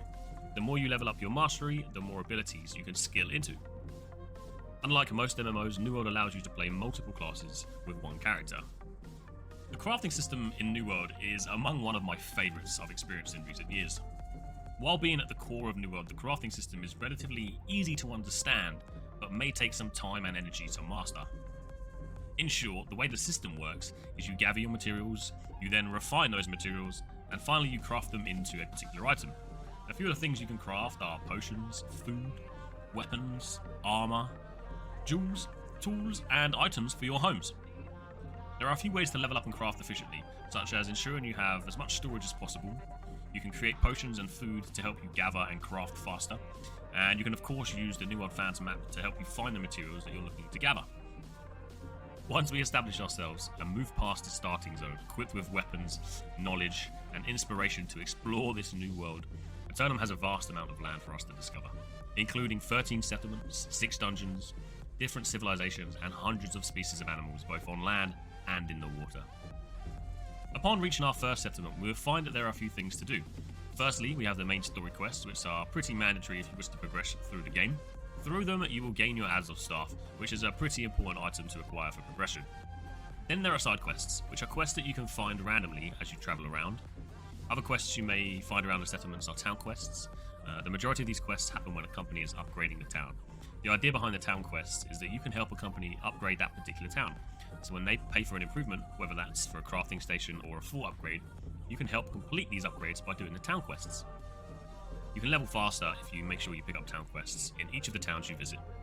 Through the main quest line, you will eventually fall upon a mission that requires you to choose between the 3 factions that exist in New World, which is a feature that places you in sort of a team, immediately making you hostile to other players in other factions. Choosing the factions enables you to join a company and participate in PvP events. I have heard of people that have decided not to choose a faction, but that will limit you to what you can do in New World. First off, we have the Marauders, a ruthless military force bent on establishing a free nation where anyone with the strength and determination can stake a claim to do so. We have the Syndicate, who work in the shadows, dealing with secrets. Members of the Syndicate use their intellect to pursue forbidden knowledge. And finally, we have the Covenant, who are divine champions driven by conviction and their faith in the light of the spark. Once you make your choice, you're then able to take on faction quests, which are divided into PvE and PvP quests. The latter being the more challenging of the bunch due to the fact that you will be flagged for PvP, and thus can be hunted down by hostile players. From these missions, you earn special tokens, which you can redeem for gear and weapons that are useful for PvP and PvE. Companies within factions are able to lay claim to territories by purchasing them, and through these missions, then they are able to maintain their influence over that territory, either repelling another faction's attempts to declare war, or declaring war themselves. If you are looking to declare war, you will need to do your PvP faction missions first. Once successfully in conflict, you can then declare war on that particular territory. The wars are the 50 versus 50 territory wars, which is an all-out battle to defend that particular town or to conquer that particular town. Once you've had a chance to explore Aeternum and all the different settlements, you can start to think of purchasing your first house in a town that best suits you. You can purchase up to 3 homes, and each of them can have a different tier, tier 1 through to tier 4. The higher the tier means the more things that you can put inside your house. So you can decorate your house with purely cosmetic items such as shelves, pots and pans, but you can also acquire items that will enhance your character by increasing things such as storage or giving you a particular bonus. So houses isn't something that you would potentially use at the start of the game, but it's definitely worth thinking about as you progress through the world. As you quest through New World, you will come across dungeons, which are called expeditions in New World. Expeditions are a 5-man instance dungeon run, which will help you learn more about the lore of Aeternum, but also provide a great challenge for you and your party. There is also an awesome opportunity to get some good drops in these expeditions too. Once you reach level 50, you will be able to participate in invasions. Invasions are 50-man raids where waves of enemies will attack your settlement, and ultimately it's your job to defend it. And that's it, boys. Thank you so much if you've made it this far, or you've skipped through and you've ended up here. I really appreciate you spending the time watching the video, and hopefully, you know, this guide was intended for new players. Maybe you've got a new friend that's going to be playing the game, or you're a new player yourself. It's made for kind of top level stuff, so I really hope you enjoyed that. As you can see, hair's up now, got cookies on the side. It's been a long journey kind of putting this together. So yeah, I hope you enjoyed it. If you did, please feel free to subscribe, like, keep in touch, and hopefully I'll get to meet you in Aeternum. So enjoy New World, boys, and I'll see you soon.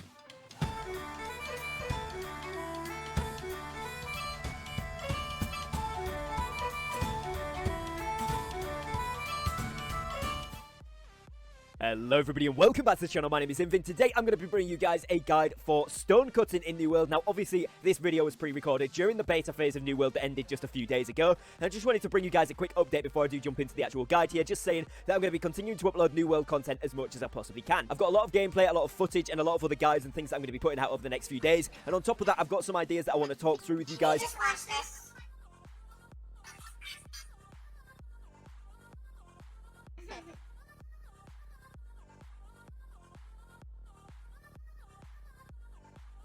Hey everyone, I've had a lot of people come into my stream recently, and after watching me play for a little while, they've asked me to let them know how I built my healer, which allows them.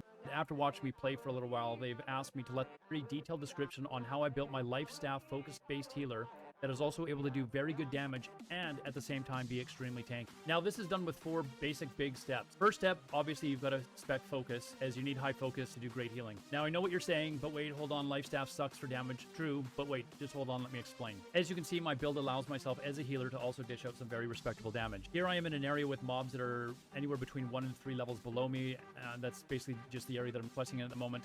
And as you can see, I'm able to kill mobs very quickly, which allows me to also level at a very quick pace for a healer. You'll also notice that I'm wielding a 2-handed axe. But wait, you say, a 2-handed axe is strength-based. That is correct, but you can change that. Let me explain. So step number 2, obviously, is you have to choose your weapons. Now, as a healer, obviously, I have to go with life staff as one of my weapons. With choosing life staff and maxing out my focus, this also means that I'm going to be doing a tremendous amount of healing. Now, for my second weapon, which would be my primary DPS weapon, I've chosen for the time being to go with the 2-handed axe. The method that I'm using to get high DPS as a focus-based character will do well with basically any weapon. So if you prefer to go with bow or fire staff or whatever have you as a healer, you're more than welcome to do so. In fact, I plan on carrying around 4 weapons in my bag with me at all times, and all should be able to do very good damage. Your second weapon, or your primary DPS weapon, can be anything as long as it has a gem slot available to it, and this is kind of where the magic happens. There's gems that can be crafted and easily obtainable called amber gem. Different cuts will have different power, and early on in the game you'll probably only have access to cut flawed ambers until people get their skill raise. As you can see by reading the tooltip, the cut flawed amber will have your weapon's damage scale off of focus rather than the normal stats such as dexterity, strength, or intelligence. So you can basically buy any weapon that you want as long as it has one of these gem slots, slot in one of these amber gems, and it'll force your weapon to basically scale off of focus instead. So you could have a fire staff, a bow, whatever you want,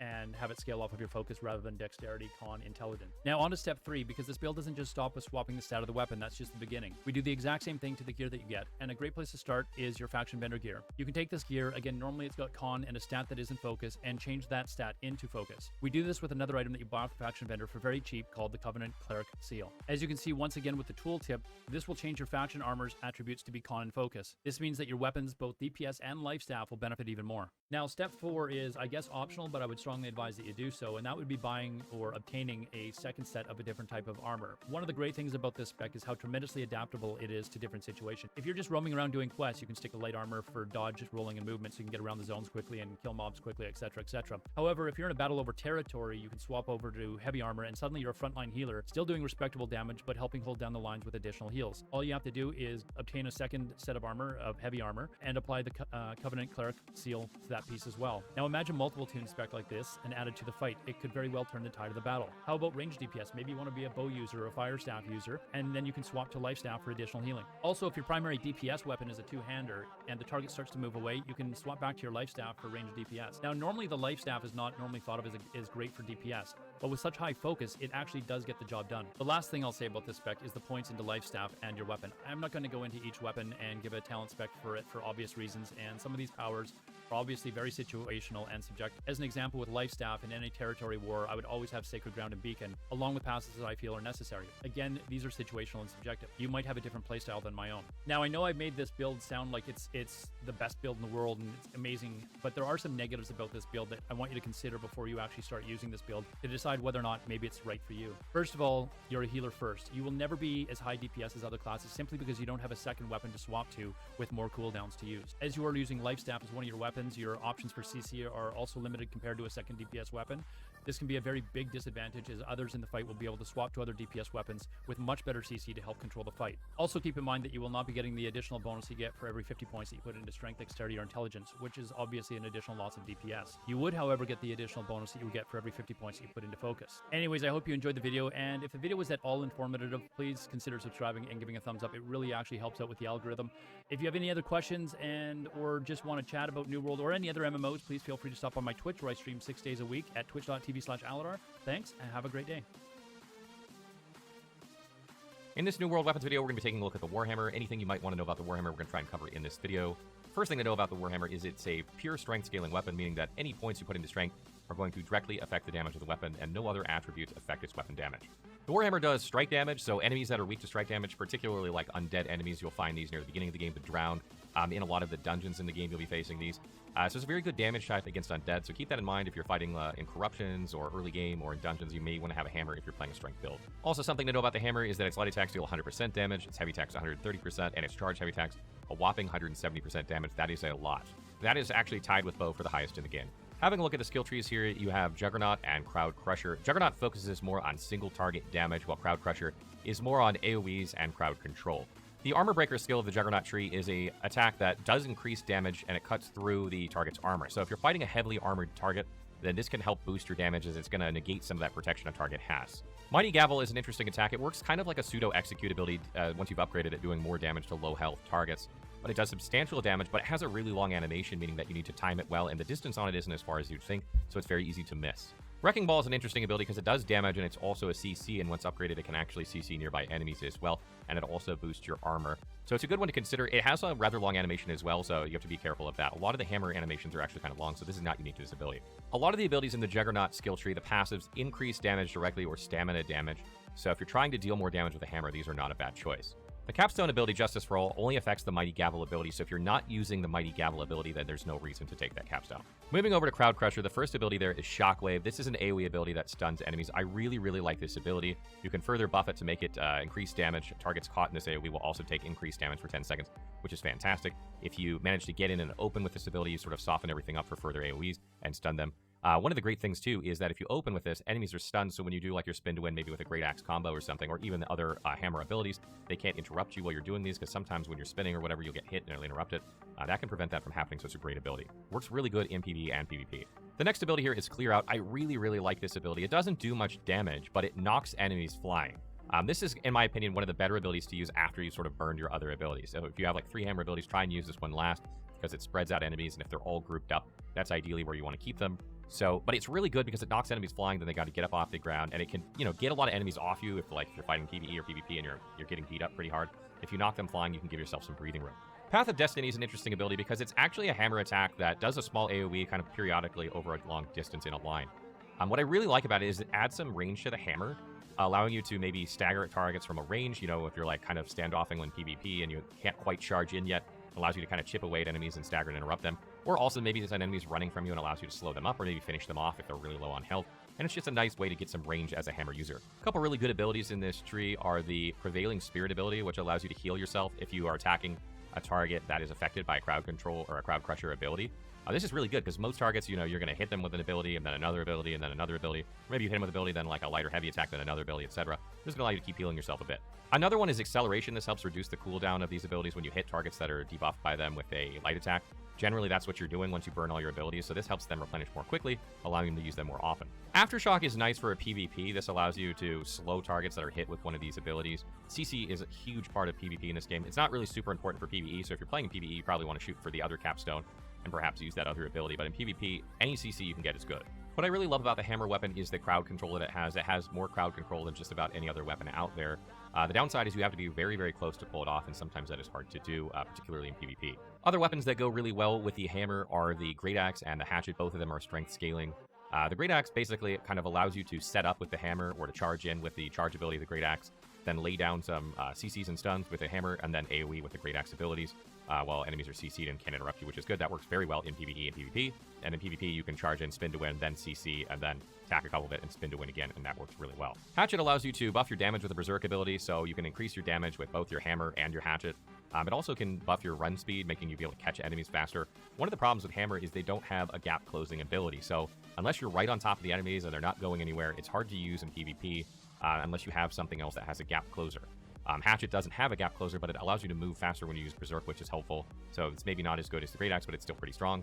And additionally, they have an ability that allows them to prevent death every 75 seconds for about 3 seconds. This is really good at keeping you alive when you're about to die, either in PvE or PvP, giving you that little bit of extra time to try and finish off the enemy or maybe CC him and then finish him off. So that is also not a bad pairing. As I mentioned, the major downside of the hammer is it's rather short range generally, and the fact that there's no way to catch other enemies or, in PvP. And PvE, that's not a problem. Enemies charge at you. The AoEs work really well. But in PvP, it has a downside of not really being able to catch enemies very well. And again, much like the Great Axe, you're probably going to want to wear heavy or medium armor when you go into combat with this, because you're going to be up close and personal in enemies' faces taking a lot of damage. And if you don't stay alive, then you're not going to be able to get your abilities off. A lot of abilities in the hammer line will buff your armor or your defense, which is great to help keep you alive, so make sure to use those when you can. But otherwise, you want to stay alive when you're up close in enemy's face or player's face, and medium and heavy armor are about the best way to do that. As far as stats on these weapons, you mainly want to look for strength or critical chance or things that apply damage on crits. Remember that hitting enemies in the back are automatically critical hits, so you definitely want to aim for that when possible. In terms of what abilities you want to look for on these weapons, strength and critical chance are probably the best. You can look for ones that affect abilities directly that you use, but those are probably the best two to get. Stay tuned for more weapon guides as we cover all 11 weapons in New World. And make sure to check out the New World Wiki if you have other questions about the game. What weapons are you guys going to be using at launch? What builds are you going to be making? Let me know in the comments below.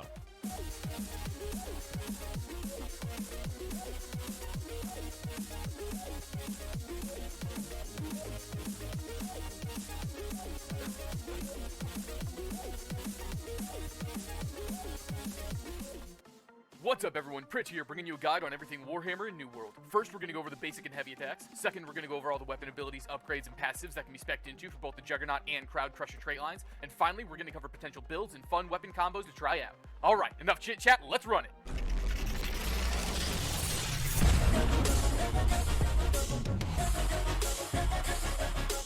Ladies and gentlemen, I give you the biggest, definitely not overcompensating for anything, weapon in New World, the Warhammer. The Warhammer scales off of strength, so the more damage you want to do, the stronger you gotta spec. Starting off with your basic light attacks, the Warhammer has a 2 auto attack combo, and they are anything but light. This weapon has the longest attack animations in the game, but they're also the ones that pack the biggest punch. The same can be said for the Warhammer's heavy attack, which is a very long wind-up animation, followed by a huge crashing of the hammer onto something's head. These heavy attacks will destroy CC bars and do amazing damage. Autos out of the way, let's dive into the first skill tree that will turn your giant gavel into a hammer of death and destruction, Juggernaut. This tree focuses on heavy attacks and dealing big damage. The first weapon ability is Armor Breaker. This attack does 140% weapon damage and penetrates 35% of the target's armor while sitting on an 11.2 second cooldown.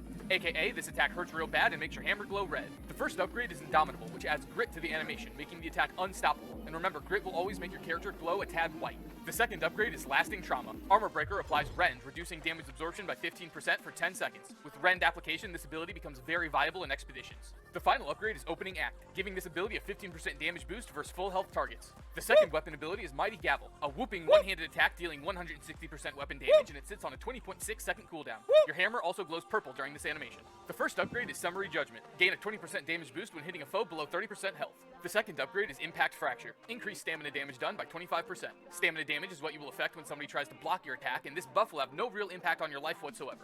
The third upgrade is Expedite. When you hit something with Mighty Gavel, gain a 30% haste for 3 seconds. I've said it before and I'll say it again, 3 seconds of haste just doesn't feel very impactful. The third weapon ability is Wrecking Ball. I came in like a wrecking ball! Slam your hammer into the ground again for 120% weapon damage and flatten anyone you hit. This sits on a 14-second cooldown and makes your hammer glow white. The first upgrade is Safety Measures. When you hit something, gain Fortify, which is a 20% damage reduction for 4 seconds. The second upgrade is Breathing Room. You now flatten anyone within 1.5 meters of the target you hit. And for reference, I'm pretty sure hatchets are bigger than 1.5 meters, so those adds need to basically be making out in order for the AoE to flatten. Moving on to the passives. First up, Epitome of Bonk, which wins the best named passive across any weapon in the game. Gain 10% armor pen on light attacks. Stop. Hammer time. What? No, hold it. No, we're not doing copyright. We're not doing copyright problems. Skip it. Gain Empower on heavy attacks, which increases your damage by 20% for 4 seconds. Exhaustive attacks. All your Warhammer abilities now apply Exhaust, which slows stamina regen by 15% for 5 seconds, and this does not stack. A 15% reduction to stamina regen means that your ungodly fast stamina regen will now take you about 5 seconds to go from 1 stamina to 100 instead of 4 seconds. This is useless.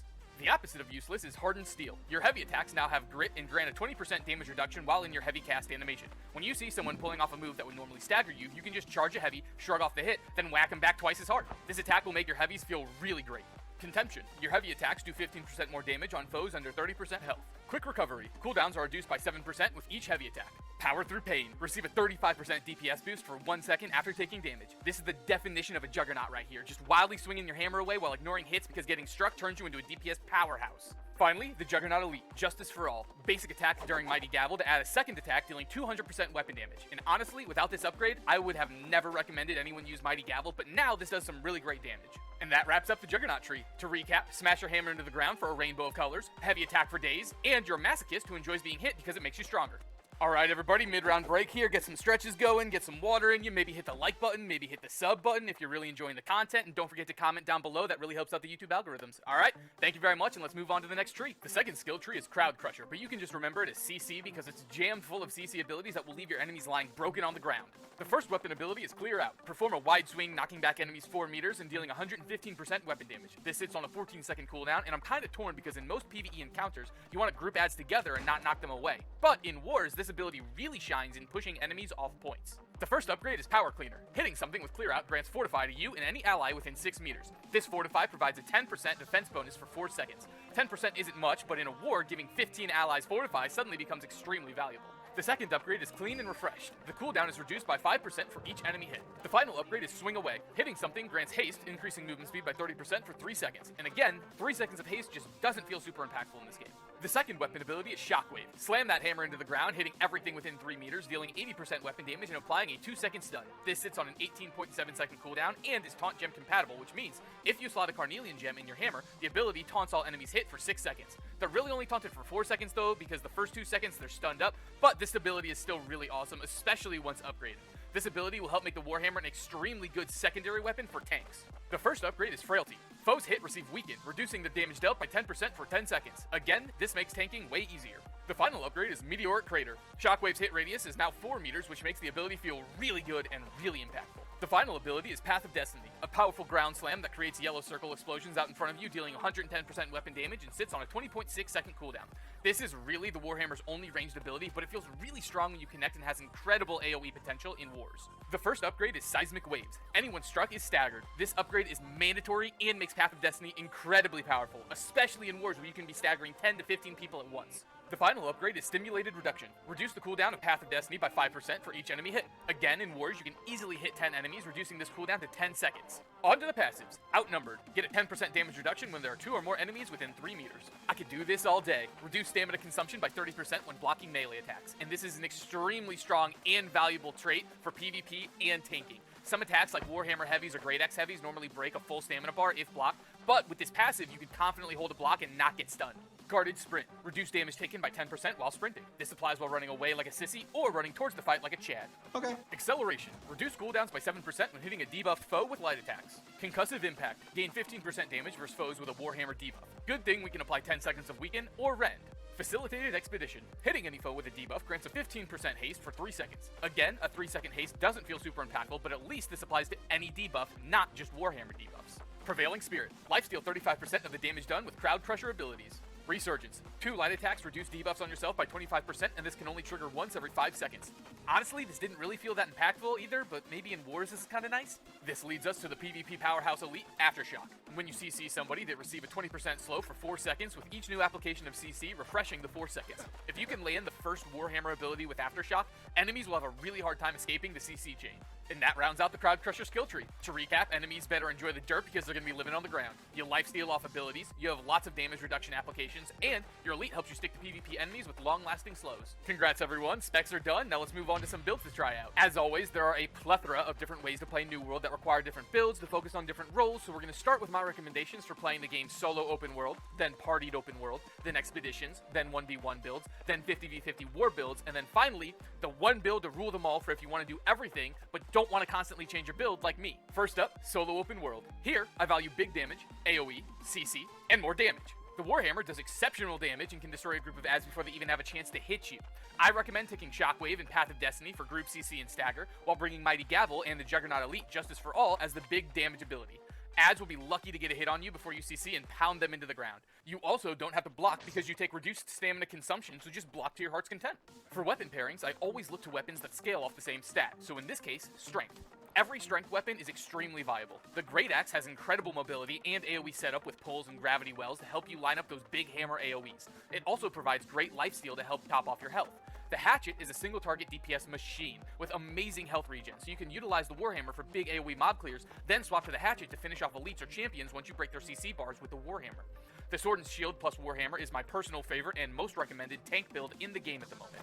You can stack so many damage reductions and CC abilities that enemies won't be able to even move or raise a finger against you. Also, both weapons can block a large amount of damage. Another option for weapon pairings would be a Life Staff. The Warhammer doesn't have a lot of health regeneration options, so having a Life Staff on secondary makes easy health top-offs. But also, adds hard focus people using Life Staff, so you can use that to group all the adds around you and then swap to Hammer and take them to Pound Town. Next, we have Partied Open World. You got a couple buddies playing with you now, and your job is to tank or keep mobs CC'd for your team.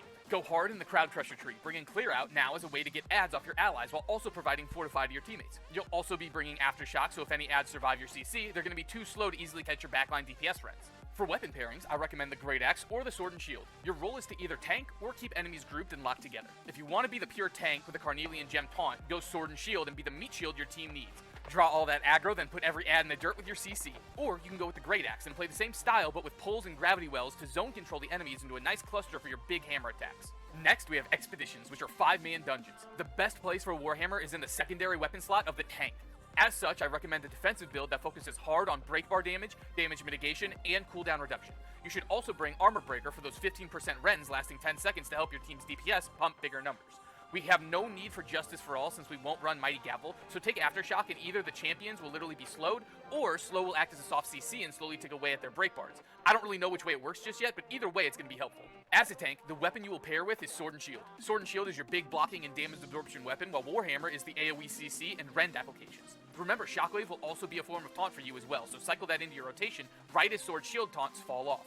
If you were adamant about bringing Warhammer in as the DPS role, though, then I'd personally try out Armor Breaker and Mighty Gavel with Justice for All in the Juggernaut tree, and bring Path of Destiny from the Crowd Crusher tree. This will give you solid AoE DPS, and I'd recommend pairing this with the Hatchet. The Warhammer can be the big AoE mob clears, while the Hatchet can be the high single target DPS you swap to when your Warhammer abilities are on cooldown. Moving on to the PvP side of things. First, the 1v1 build. The Warhammer is an amazing weapon that thrives in PvE and large-scale PvP, but its weakness is the 1v1s. All the Warhammer's abilities have very long cast animations, and any good PvP player is going to dodge or avoid your telegraphed hits. That said, if you can land your hits, you can chain CC abilities really well for big damage while your enemy just can't move. So either hope your opponent has slow reactions, or pair this up with a gap closing weapon. The first recommendation is the Great Axe, which is the premier gap closing and containment weapon. The Great Axe has a dash, a pull, and a gravity well that holds people in place. If you catch somebody in the gravity well, that's the perfect time to weapon swap the hammer and blow your combo since they won't be able to avoid the first attack. And it's all about landing that first ability because you can chain your other 2 abilities after it and apply 4 seconds of slow to your enemy. The second recommendation would be Sword and Shield for a super melee heavy bunker build.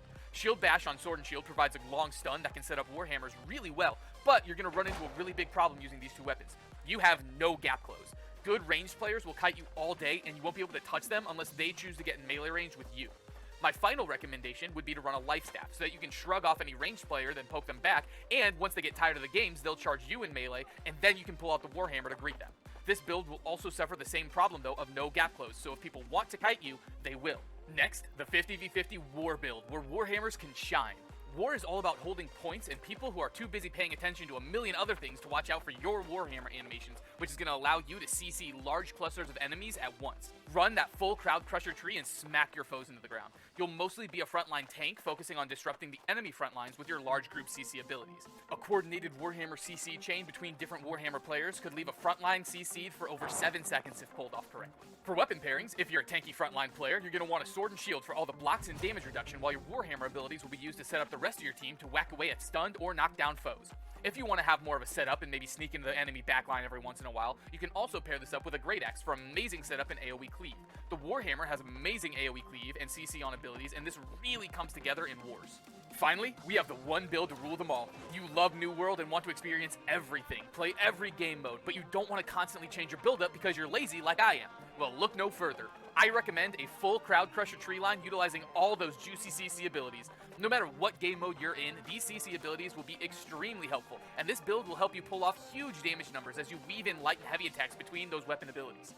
When you run with teammates, they won't have to worry about adds because you won't be letting those adds move for a solid 5 to 6 seconds. For weapon pairings, it completely depends on your playstyle, but all the strength weapons pair really well. Would you like to play a tank? If so, Sword and Shield pairing for more stuns, damage reduction, and blocks.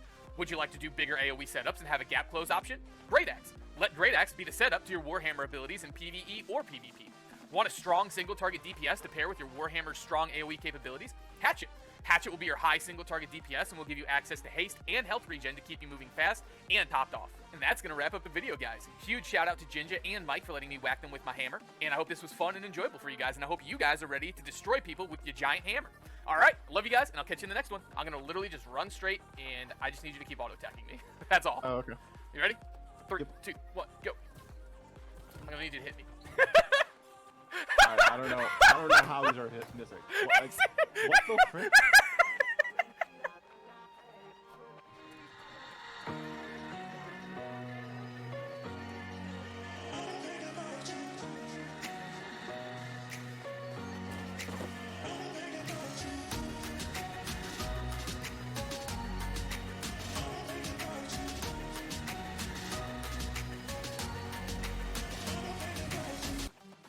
In this New World weapons video, we're going to be taking a look at the Great Axe. This is one of the 11 weapons of the game, and in this video, we're going to cover both the Reaper and Mauler skill trees, as well as what the active abilities and passive abilities do, and why you may or may not use these weapons and how to use them effectively. First things first, the Great Axe is a strength scaling weapon, meaning that it increases in damage for each point of strength you put in. It seems to vary or kind of go in a cyclic pattern of 2, 2, 2, 1, something like this damage. So for about every 4 points, roughly, you get about 7 more points of damage. And that is the way you want to increase damage with this weapon if you're talking about from an attribute perspective. Okay, getting into the skill trees, let's talk about the Reaper skill tree first. In this skill tree, you have the abilities Reap, Execute, and Charge. Reap is sort of a pull ability that allows you to grab an enemy and pull it to you. Charge is an ability that charges at an enemy over distance. And Execute is an ability that does a lot of damage to a target that has lower health. I tend to use the Charge ability a lot in PvP. Not only is it good for catching enemies when you're sort of close to them, but also it's good for closing long distances faster. Every time it's off cooldown, you can sort of charge and make up ground, so you can gradually catch up to somebody that doesn't have a mobility skill, or you can get away if you're under attack. I generally don't use Reap. It has a shorter range than Charge, and when you're trying to catch somebody who's over, 10, 20, 30 meters away, it's not something that you're going to really use because it doesn't bring you closer to them. So it could work to prevent somebody from getting away, but it's not going to help you close the ground. Execute is a really good PvE skill for doing lots of damage against enemies. It has a rather long run that doesn't look fun to use in PvP, and additionally, the damage is only a little bit higher than maybe something like a heavy attack. I believe heavy attack is around 170%. This one does 200% or 300% if the target is below 50% health, which is when you should be using it. But the last passive for this ability allows you to crit 100% of the time if you hit them below 30%. So it can be really effective in certain cases if you can get it upgraded. Most of the abilities in this tree have to do with increasing your damage against lower health targets or healing you in some capacity. So there's some really great passives here, and the capstone skill is probably the one you want to aim for out of the two if you're a PvP player. Get this out of here, let me get you guys over here or something. Here, I'll play it right here for a second. I'll watch that later. Yeah, buy this game, Senpai. Let's all play. I'm right now on a Himavata server, but I'm eventually gonna move to either Moro or Eden with this character. Probably Eden or Moro. I mean, I don't know. Well then. I'm making a healer because I'm joining a guild. They're all playing right now. And, I just got the game a little while ago. Well, actually, I had the game. I woke up an hour later, got up at 9. I was in queue for hours. And then I took a nap. I woke up. And I was still in queue. And I was at, like, I started the queue at, like, almost 14,000. I was at 10,000 a couple hours in. So, I look on Twitter. There's an announcement, like, I don't know where the fuck I'm going. There was an announcement that they made more servers and that you get a free server swap in 2 weeks. So I was like, fuck it, I'm just gonna make an account on a new server. And so did half of my guild didn't want to wait for the server that we were trying to get on, because it was like one of the top, it was like the second most popular one actually. So it was a big ass wait. So we made we're on this server. We're gonna migrate later. I gotta figure out how to get some boulders or some shit right now. But I don't know how to do that. Like, there's supposed to be like a way I can do filters or something. Like filters, landmarks, outposts. I'm telling you, this changes shit. Resource location, upcoming wars, objectives.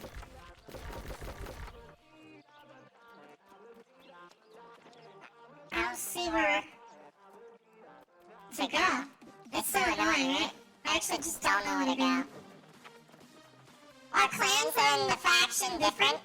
Alright, so there's 4 factions, right? That you can join. There's like the Syndicate and a bunch of other ones. I'm joining the Syndicate.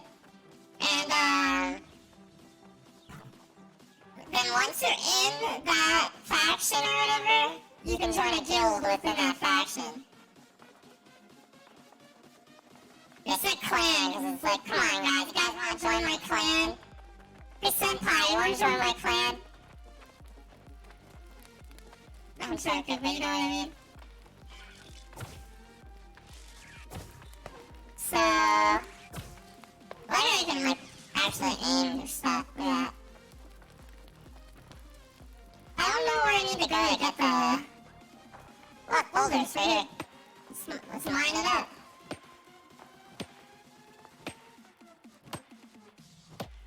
Yeah, get the game. We'll join a clan on my Spellbreak account one.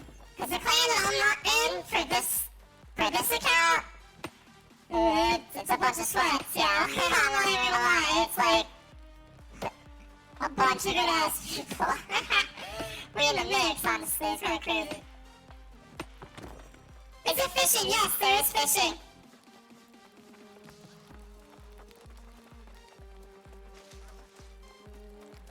Where are we going here? Sorry, my frames can't seem to handle this shit. My shit's like all turned off, right? Like my G-Force and everything.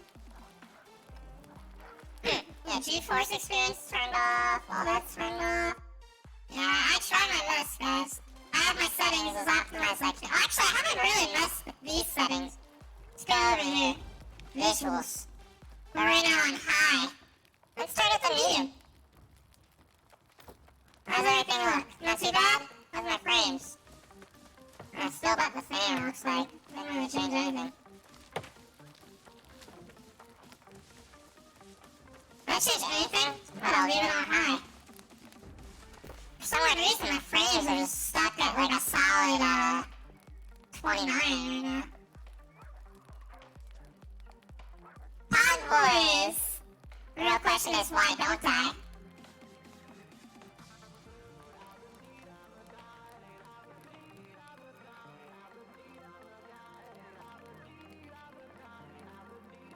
Alright, let me get that low. Hey, I'm at 30 frames per second on OBS. So that fixed whatever was going on. Let me go through here though. Let me put that kind of high again. Yeah, that instantly lowered my frames.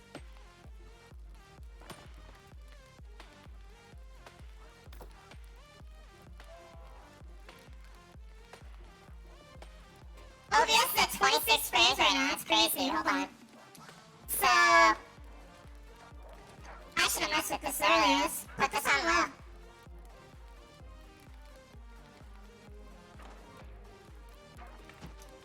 Can I put these on high at least? How's that look? Can I drop me to 29? Medium.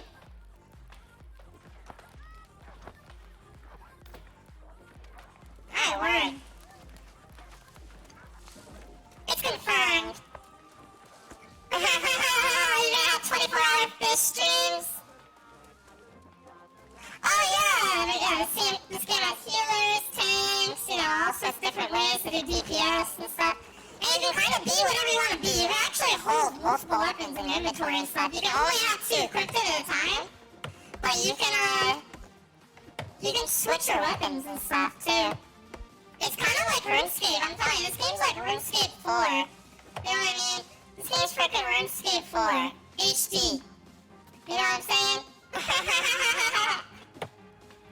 We're Super Saiyan. But no, seriously. That's basically how it is right now. Like, look, we got wood cutting. You know, all your typical MMO shit. But it feels kind of like RuneScape with the whole, like, you can kind of do whatever you want. You're not like just class locked.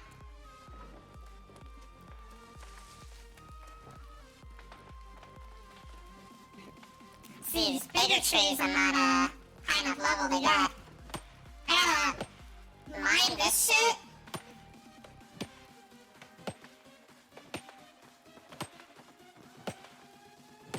Yeah, definitely. I'm pretty sure if you ask around, you probably have friends playing it. I have a lot of friends playing this game. Of course, they're all on different fucking servers, which is like the main problem. So I really had to decide, like, okay, well, who am I playing with? Well, I have to play with all the Spellbreak people. And I gotta play with my guild that I already planned to play with. So, that's what I'm doing. So, this account's gonna be a healer for a guild. And I'm just gonna, you know, be super pro healer. And my other account will be like, you know, the DPS. I'm trying to be flashy.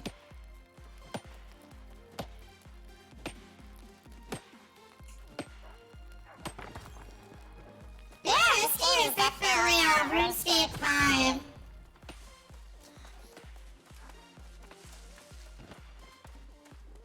Yeah. 2 people playing it.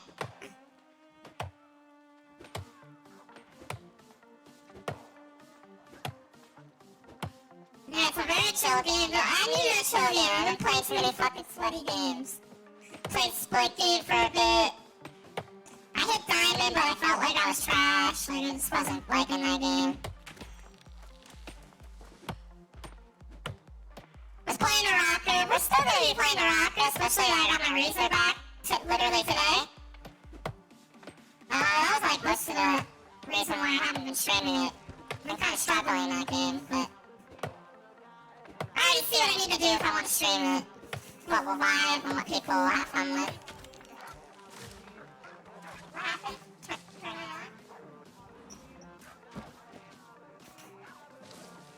I had to turn my AC on for a little bit, so I might have like a filter going. Alright, this shit does like no damage up close. Get the Warhammer. Okay. I don't even have anything unlocked with the Warhammer yet. Man, I don't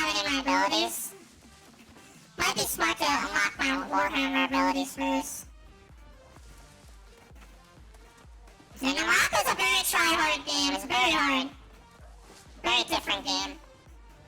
Splicky definitely, those portals are crazy, dude. Those portals are crazy. Yo, these things hurt.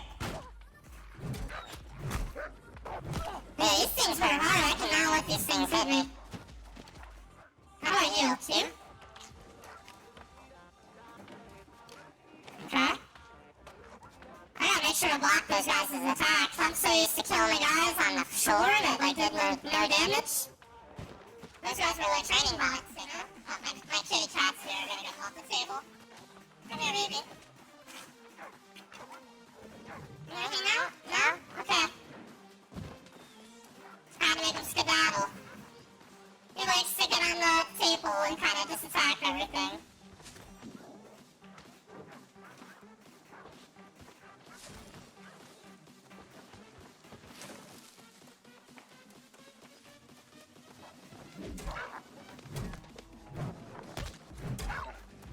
Playing the irony of the healer with the hammer. What's the irony?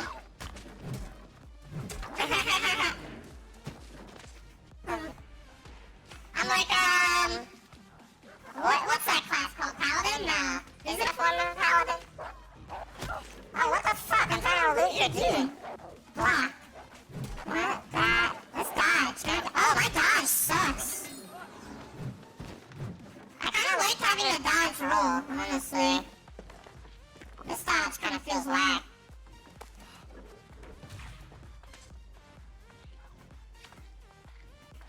Because a different type of armor I think you have is a different, dodge animation, I think, or something. Because now my dodge is this.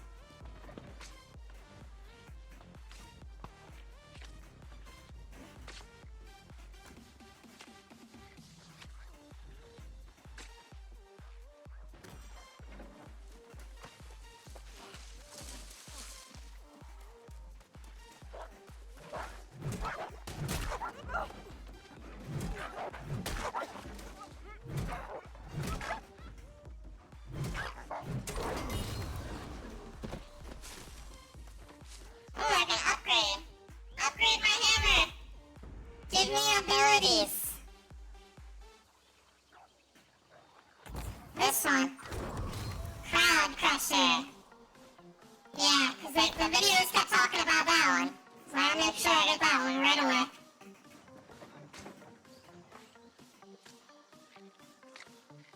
Heavier the armor, slower to dodge. Oh yeah, I said that in the video, right? Hey, look at you paying more attention than me.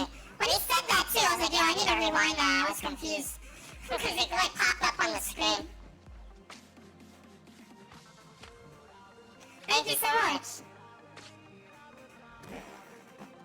Alright, so. Let's see what this says. Yeah. Alright.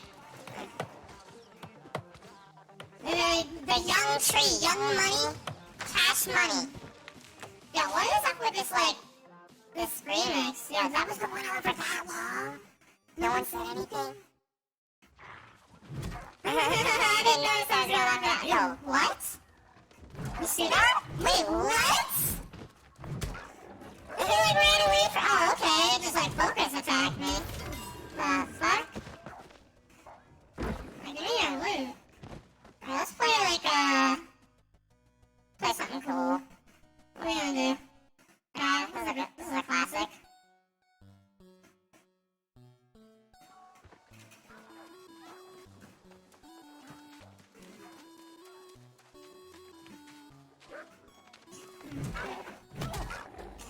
It's the Howling Wolf. Ah, keeps hitting me. I gotta get used to this dodge. This dodge kinda sucks. I like being able to dodge behind the NPCs because they seem to. Seems like you can kinda do it. They don't like auto lock on you, they just kind of attack where they were attacking. Oh, like that. See? Yeah, like that. Oh, I felt that before it even happened. I got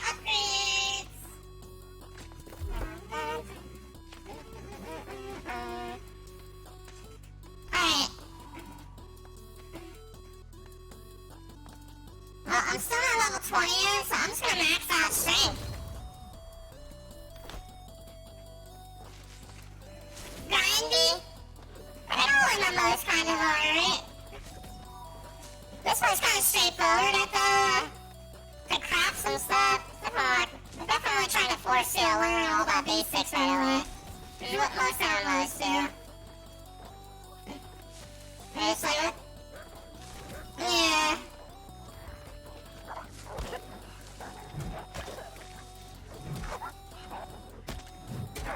Oh, I forgot about charge attack. I block it. Yeah, it looks like reduced damage. Still get damage when you block. Just, not as much damage. No! Aha! Oh, I should've dodged again. Can I just attack once? Okay.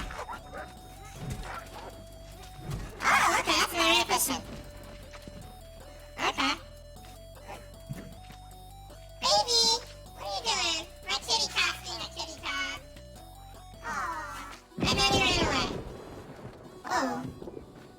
Did he like pop a thunderstorm or something?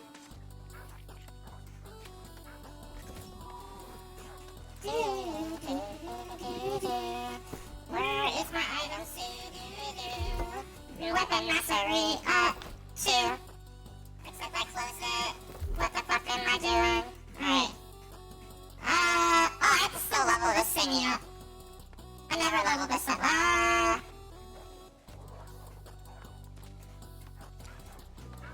It's a 8-bit Lucifer. Oh my god, do I just level this thing up? Let's level this thing up. Come back later. So I'm not gonna use that weapon anymore, so I don't think it matters. Just wanted to get rid of it so it wasn't showing up. I have a bunch of like 8-bit remixes. This is like my 8-bit playlist. I have another playlist, a bunch of video game remixes. I just feel like listening to 8-bit stuff right now.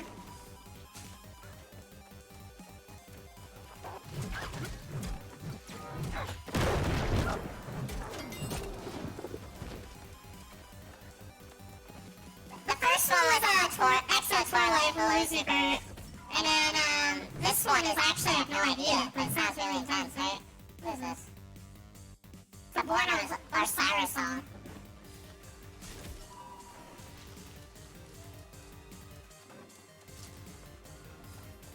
You know what I mean? Alright, let's go this way.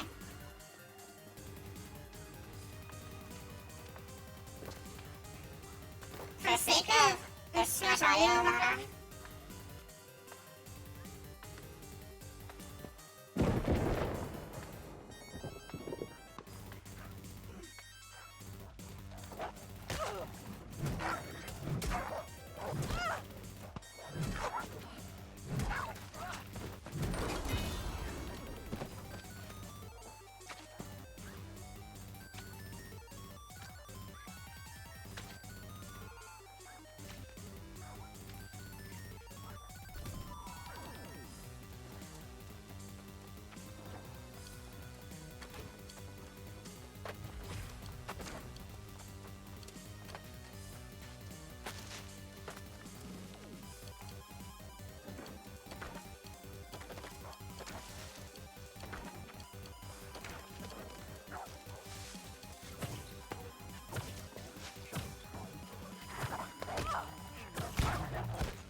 Muted. Yeah. So basically, I have my music on a special thingamabobber.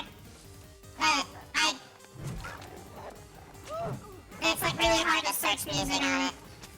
Or get new songs on it. 'Cause it's all on playlists and stuff.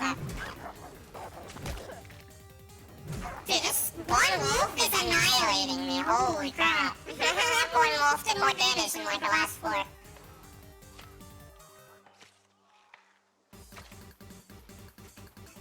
Yeah. You know, I would love to do Sonic Quest. It's just between DMCA stuff and, it being a pain in the ass, those kinds. Have my music going. I used to do shit like that with my Uber, you know, I do Sonic Quest with them. I accidentally really music and I listen to. Try to get a tip out of it, usually. Not like ask for tip, but you know, it definitely got me more tips.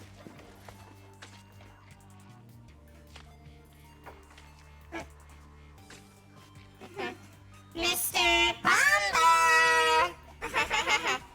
Do-do-do! Do-do! Do-do-do-do!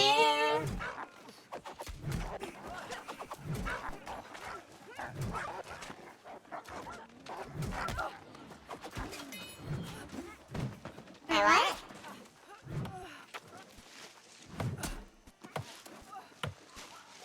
Ah, wow. It's pretty fast. You can turn on like a PvP mode, I believe, with the letter U or something. I have to join a faction in order to enable PvP.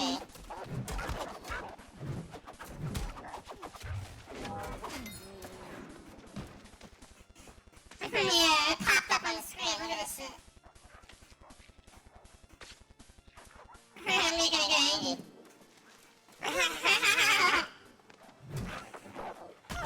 It's still popping up. I hit the U button a billion times. Look, look. It's still popping up. That's funny as shit. It read every U input I put in. Cause I spammed it really quick and then I started playing again.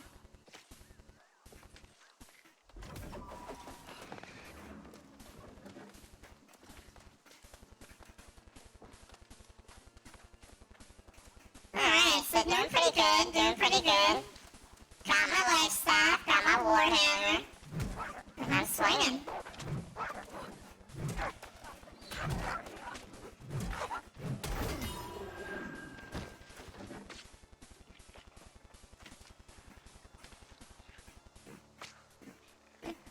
So yeah, you can just kind of turn on PvP, or you can literally just like make the world become the wilderness real quick. It's pretty cool. Alright, we got a turkey. Come here, turkey, gobble gobble. Oh, that was really quick and easy. Whoa, whoa, whoa, what the heck?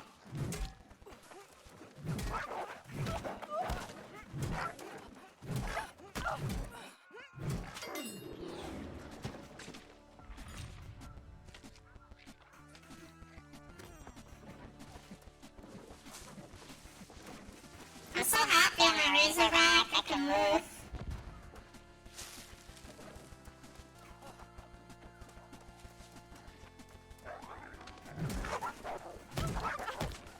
Pop, pop, and bam. Oh, that's it. Oh, there you go.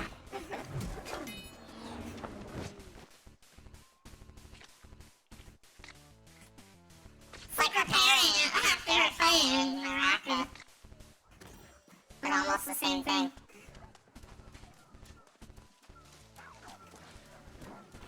How do I fix my weapon once it gets really messed up? I have to craft stuff. I don't feel like going to do that yet. I've just been killing stuff with my new weapons, just trying to unlock my weapons. Speaking of which, yeah, I'm like walking right now. Encumbered. 3. Oh, I went over my limit. Well, how do I drop shit? I can do that. Yeah, there's gotta be some way to like drop like a couple, right?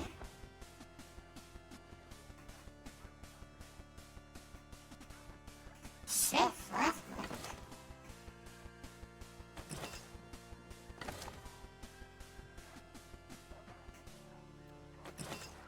Alright, I literally have no idea what I'm doing, so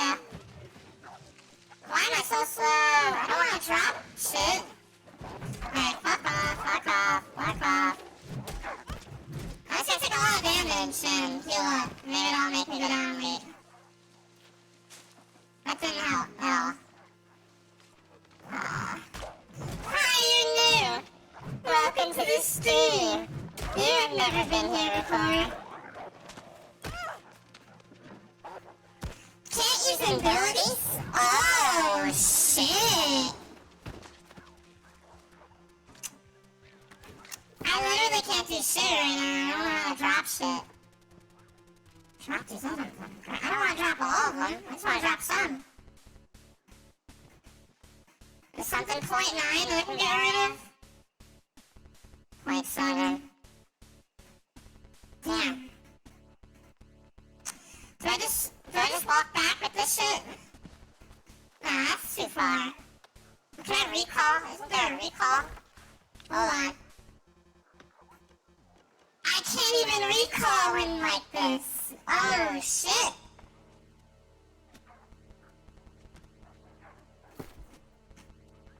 Yeah, we're not doing that right now. I have those disabled, I believe.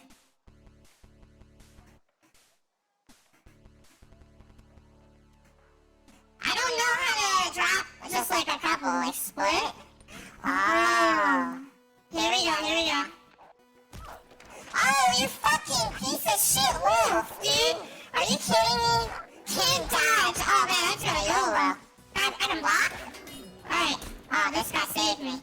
Alright. Yo! Are you actually kidding me? I'm gonna die.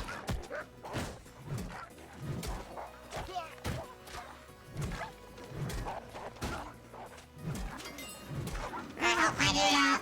Who's helping me out? There. Alright. Oh my god! It's like they know I'm one hit!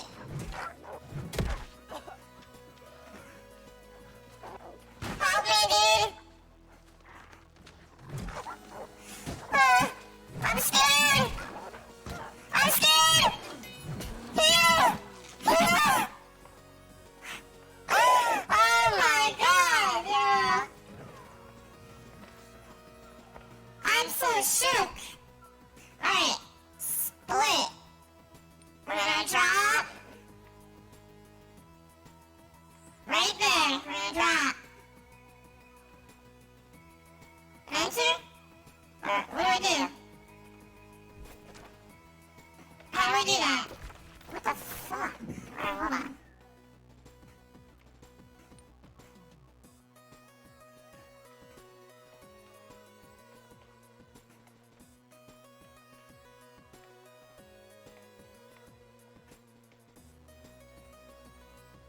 I don't know how to do this.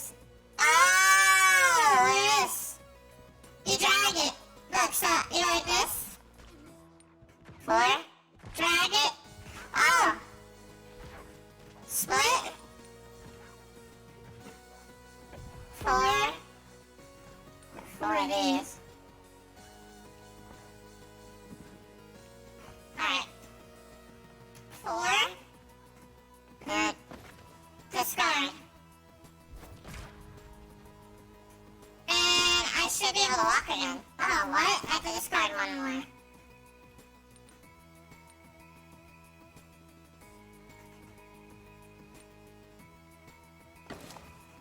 My bad, guys. That took me a second. Alright, I can run again. Genshin messed up.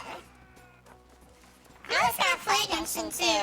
Honestly, I was gonna play Genshin last week and then I ended up because my fucking keypad can't dodge encumbered. What makes me encumbered this time? Oh, I picked a fucking bush, didn't I? Damn, I gotta have it. Just mind something.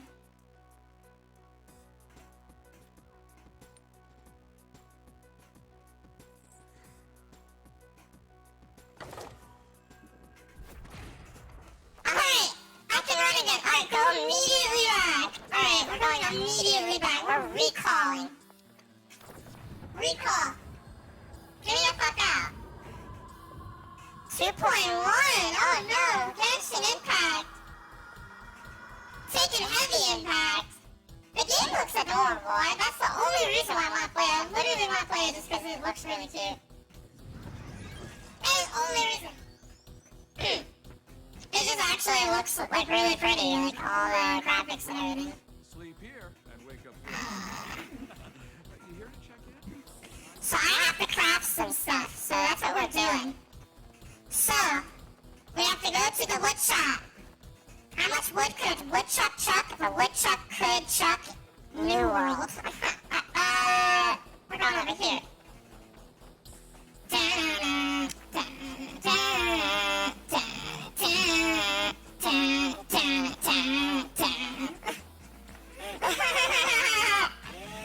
Alright, where are we going? Where the heck am I? Alright, 9 meters. 6 meters? Craft, here we go, woodshop 3. How much wood could a woodshop chuck? We got timber. We're gonna craft, like, I don't know, 10 of them. Yeah, wood cutting up. There we go. Alright, now what?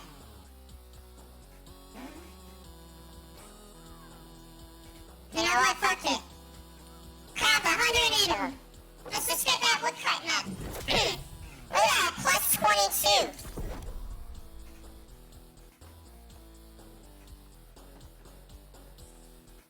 And now I've learned mad shit. Look at that, 22 off of one rip. I was at level 1, I went to 2 or 3, and pop that shit at 22 real quick. Now we got all this leather. We got all this wood that's chopped up that I still can probably do stuff with. We got some charcoal. I don't know what the fuck to do with that. Alright, craft the stone block. They're mad about the anniversary? What happened with the anniversary? Yeah, we epic right now. Even though we got all common gear, you know what I'm saying? We got all common gear, but we're feeling epic. Oh my god, people are like riding dirt bikes and shit.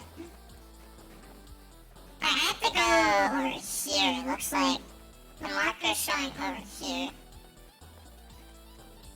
There's so many markers on the screen, I got like confused which way I have to actually go to.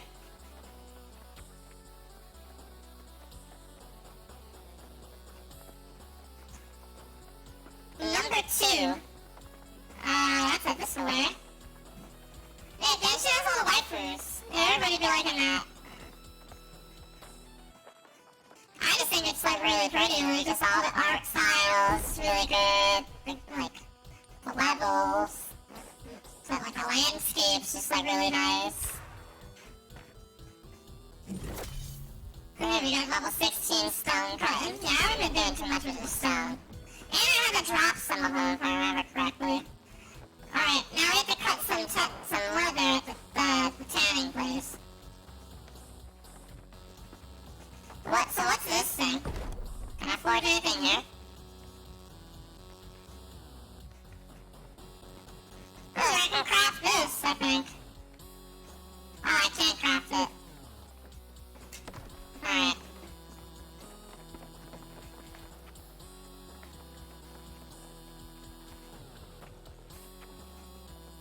Yeah, that makes sense. Yeah, Genshin won't have that money. The design's really nice, yeah, it's like super Wind Waker, freaking like, I don't know, cell shading HD, like, I don't even know. Not Wind Waker, freaking Breath of the Wild. Well, Wind Waker too. Let's go this way. 14 meters. Here it is. I still don't know. I kinda wish there was a radar.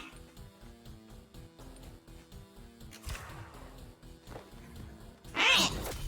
At level 15, leatherworking. There we go, that's how we get it done.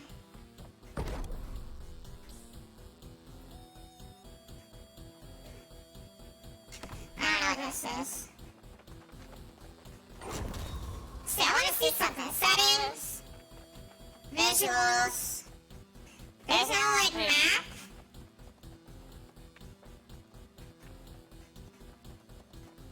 There's no map setting, like, every freaking MMO I've ever played has like a map in the corner. This one doesn't, and it's like actually kind of, annoying.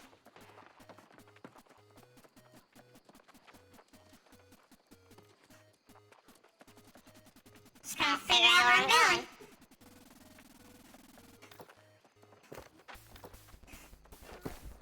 Alright, I'm gonna hit the map here. You can even run while having the map out. Huh.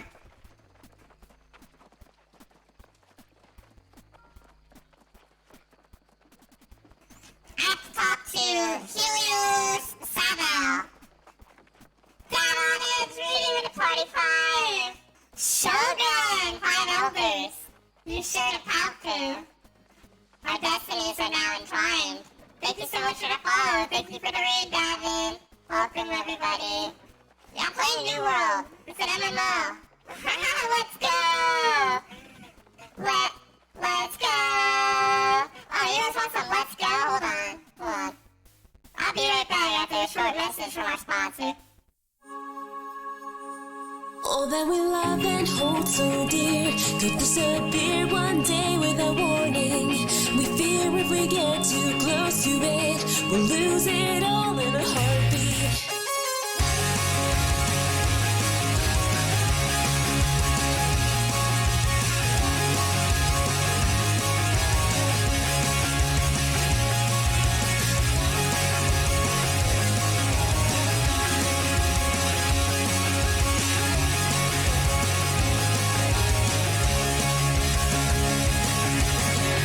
Can you reminisce, can you recall the last time you felt some joy at all? Or maybe you are so blessed to a point that you can't remember anything. The fact we're alive right here and now, we take it for granted, but that's how we find it when we may need it the most, when we realize the miracle. All that we love and hold so dear could disappear one day without warning. We fear if we get too close to it, we'll lose it all in a heartbeat. You know the closer you get to something, the tougher it is to see it. And I'll never take it for granted. Let's go. Some people may call the kindest deed an act of mere hypocrisy, but never mind those who've lost their faith. You shouldn't give in to what they say. As a matter of fact, just hear me out. Even if it was for selfish cause, a salvageable hypocrisy is superior to murder. So everyone tells you from time to time to never give up like a scene from a movie. They tell you to stand up for yourself, as if it was always that easy. There's a handful of courage in my heart that is waiting to shine on my darkest day, and I'll never take it for granted. Let's go.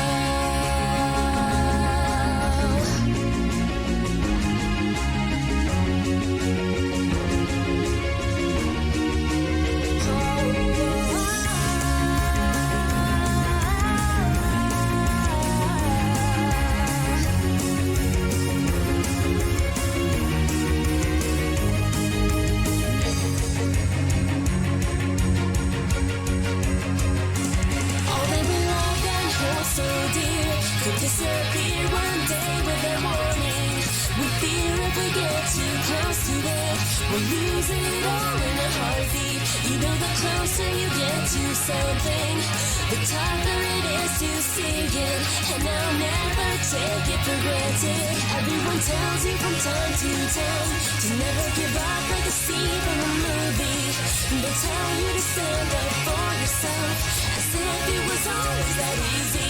There's a handful of courage in my heart that is waiting to shine on my darkest day, and I'll never take it for granted. Let's go.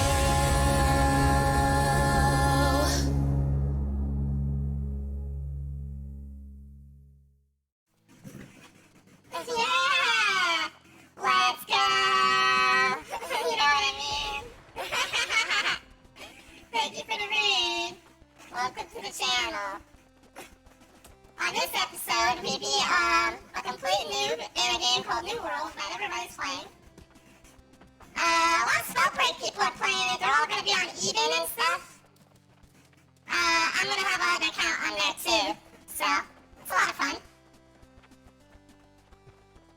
Yeah, I'll be playing a lot of Spellbreak eventually. for it. We'll get back into it a bit more. When Timmy gets back from vacation, I'll probably be playing when he plays. You know, I think he's still trying to grind Legend. I think I'm like Diamond 5 or something. That's where I left off after I stopped. So, you know, hit Legend again. Probably do that at least. Just because I'm OCD. Also, I'm curious if you get new rewards. How come things you get new rewards if you hit Legend this season? I think it's the same exact rewards as last season, unless I'm an idiot. Because I looked at the rewards, it's like new banner and this. I'm like, is it the same ones though, or do you get like new ones? You know what I mean? So I'm kind of curious. So out of principle, I'm just gonna do that. I'm still waiting to see what's up with the team thing. Like, you know, I don't want to say anything until I know for certain I'm on the team. But basically, I should be on the team. I'm just waiting to hear back. One of the players had to get surgery or something.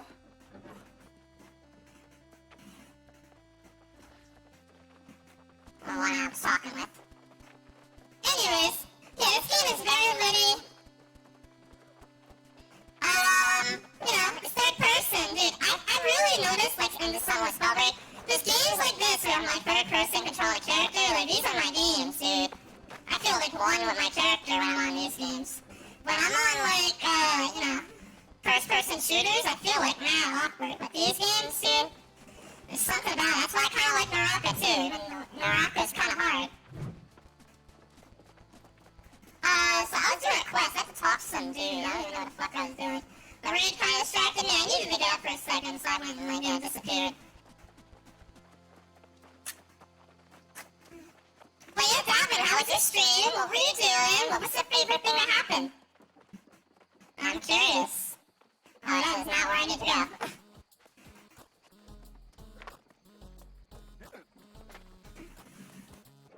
Yeah, maybe even later tonight I'll hop on Spellbreak for a tiny bit, maybe. Honestly, I was planning on doing night Spellbreak stuff next week. I feel like this week it's just smart. It's the right move to be on New World right now, right? So I appreciate you supporting me right now, because my shit was kinda not doing too great today, so I definitely appreciate it. You're grinding Genshin? That's lit. Yeah, I'm actually if you look at my about section, I have Genshin listed, and I haven't even started yet. I'm gonna wait till I get in a good spot in New World before I start that. That'll be like the next, like, adventure, you know? That's gonna be the next adventure. I have it planned. On top of some Halo. You know, we're gonna get into the story of Halo on this channel. Spellbreak later tonight with me? Yeah. Maybe like later. But right now, New World for a bit. Probably New World like most of the time, and I'll hop on Spellbreak for like an hour, maybe like 2 tops.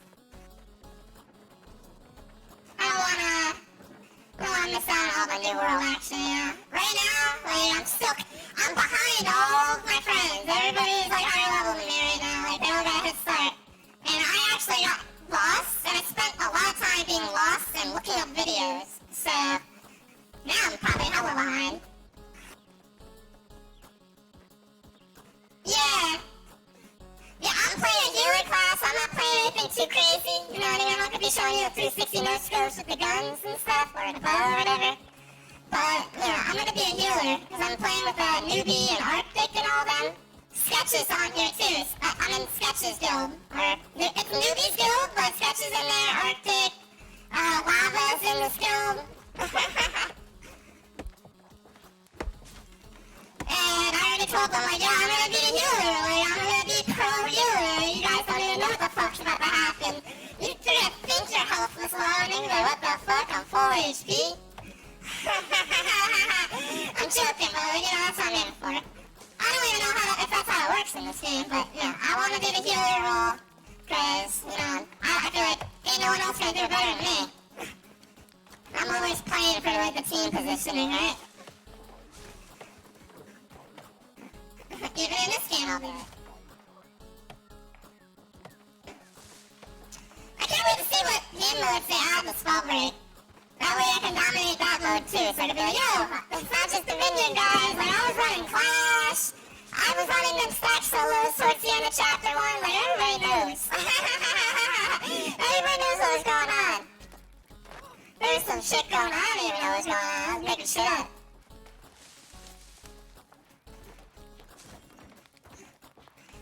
Yeah, it's not very... It sucks I'm missing out on all the tournaments. I actually am kind of sad I'm missing out on all the cool tournaments that have happened recently. It's like, of course, oh yeah, of course when I dip out, here's all the tournaments now. Here's all the tournaments now, like Kyrie dipped. I'm joking. The timing was so poor. What do you mean UMG's doing big, not big money, but money tournaments? What do you mean OP's doing all this shit? What do you mean everyone else doing some shit too? Got Dynasty, tournaments and stuff. And I think there's something else going on. Isn't Element trying to do something? Element was doing something. What do you mean everybody's doing shit the second I quit because there was nothing going on? I feel like I set something in motion, honestly. So maybe it was worth, right? Maybe it was worth.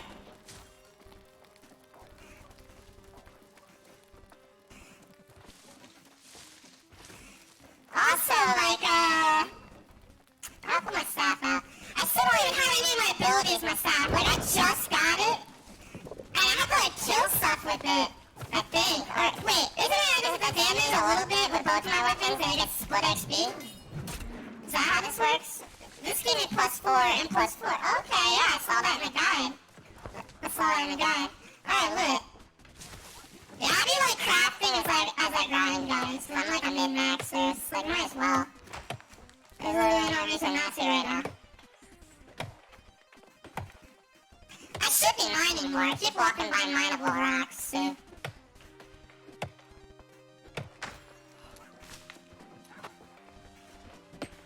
So right now, I don't even know if I have money. How do you know how much money you have?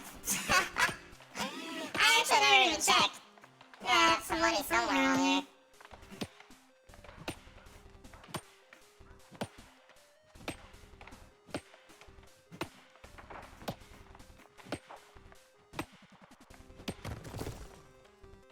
Oh, there it is down here. I have coins. Coins capped at 500,000? What? You can have a max money in this game? It seems kind of short. We'll find out. I'm getting them boulders. Bird? Soil? Bird, soil, Cheetos. Let's share the power food. Our destinies are now entwined. Thank you so much for the follow. Welcome to the stream. You like the Cheetos? You like them cheesy? I like them cheesy.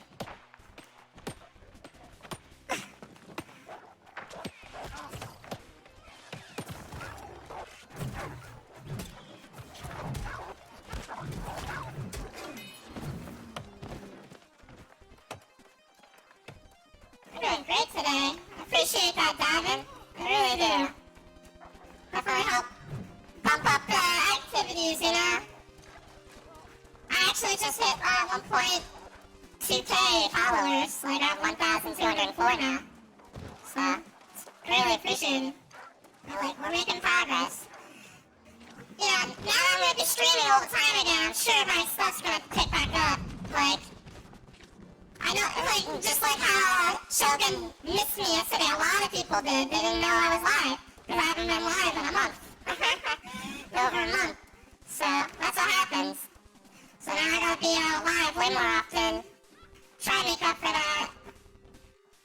Of course, I am gonna take little breaks, like, honestly, I took a break while I ran that trailer before.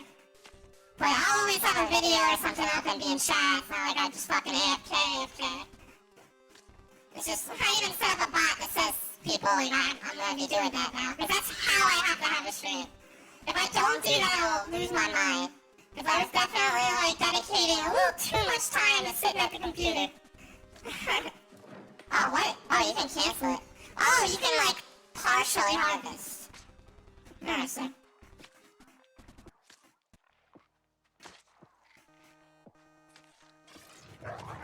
Whoa.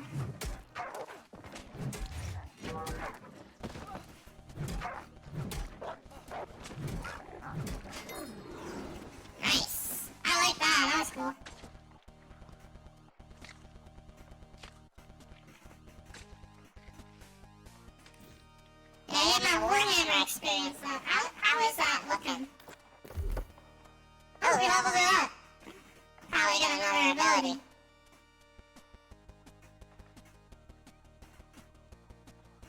See, I think I'm just gonna get stuff in this row.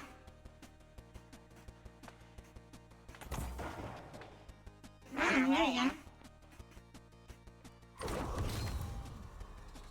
There we go, I got all 3 abilities unlocked. Oh, shit! Oh, okay. Here we go. Alright, my shit's on cooldown now, so I don't get the test thing on this one, but we're gonna do this. I like this. I go 1-2, dodge, 1-2, and then, oh, I missed. I'm gonna take damage for that. Yeah, it's alright. That's a nice little combo right there.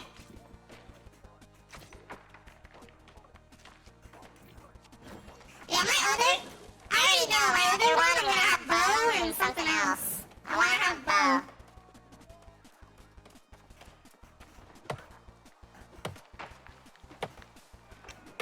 The young tree, young money. Oh, that guy's name is Sage Pandora TTV. With 2 A's at the end of Pandora. Somebody go over and say hi to Caitlin, say hi. Joking. Don't you have to do that, that'd be funny. Sage Pandora.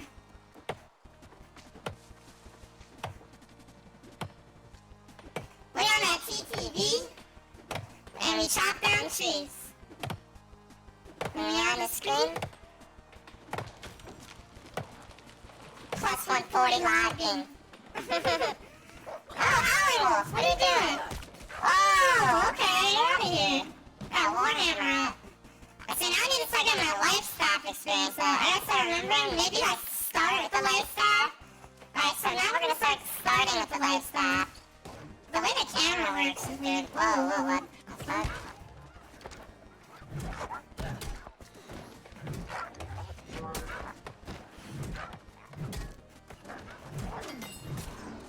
Nice.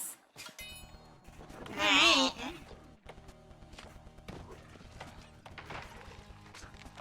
I should just say hi to my guild guys. I'm lazy though. I see newbie talking. Whoa, I'm almost dead. I might need to go make some food and stuff, because it seems like I'm dying.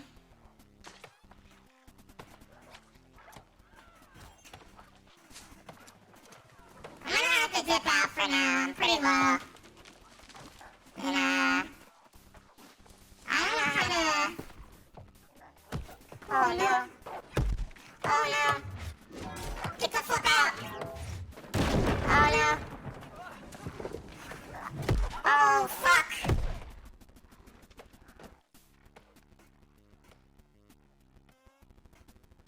I could still be revived.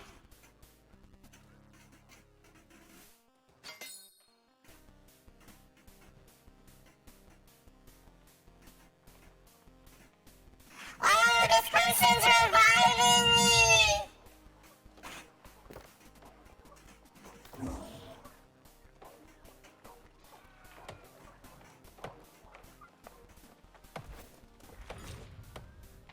Yo! That guy just helped me out since I wasn't the enemy faction. I think he was able to do that. Oh, look, a campfire. Camping tier not unlocked yet? How do I unlock camping tiers? So how do I cook food?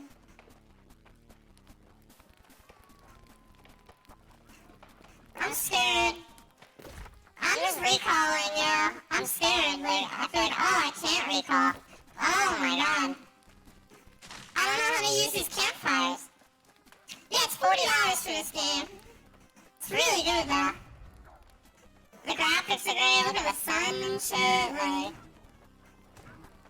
It's run by Amazon, which owns Twitch, so you already know, like, the shit's gonna succeed, like, they ain't gonna let this flop.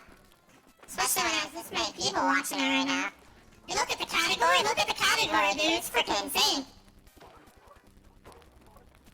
So I appreciate you reading me, bumping me up on this, mountain. the climb of a category. It's a freaking melon.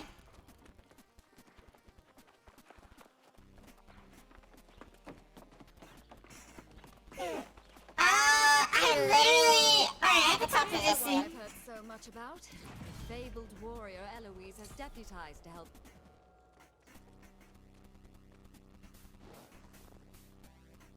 Exactly. My reputation commands a great deal. Yeah, it's crazy. Just look at it. This shit's fucking insane, dude. Wait, hold on, let me look at it actually. This shit's kind of ridiculous. Why would she refuse? It's every settlement for itself, and she will not be persuaded otherwise. Look at that shit! Are you kidding me? Hold up. Hold the phone. Look at this shit! I took a screenshot, dude. This shit, I saw it before, it had like 800,000 too, but it's still crazy. That's crazy. Look at that over Fortnite, Apex, all that shit right now. That's insane.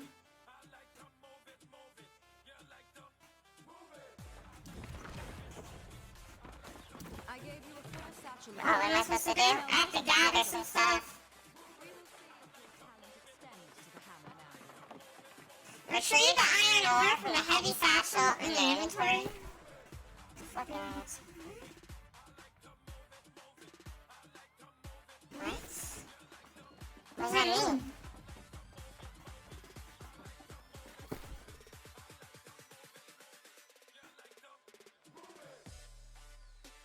Iron ore? I don't think I have iron ore. I don't know what it's asking me to do.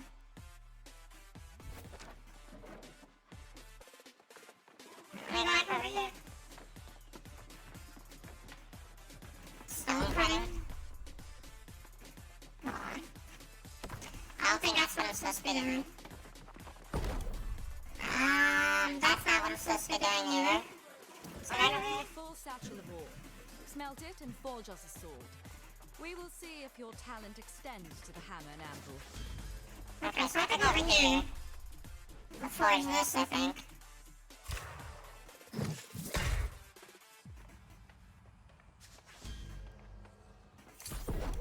Is that it? Is that what I was supposed to do?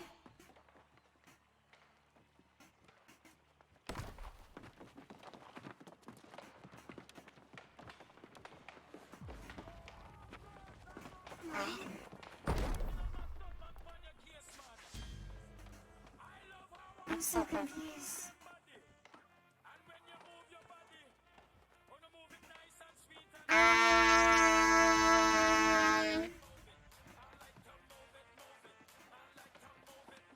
I'm very confused, right?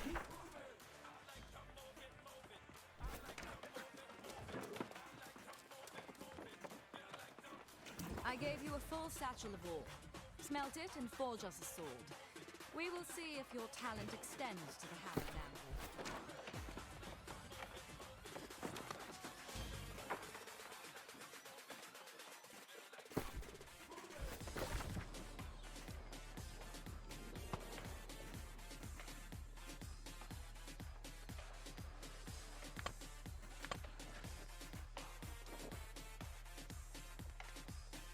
Alright, I'm lost. Right? I'm lost. My bad.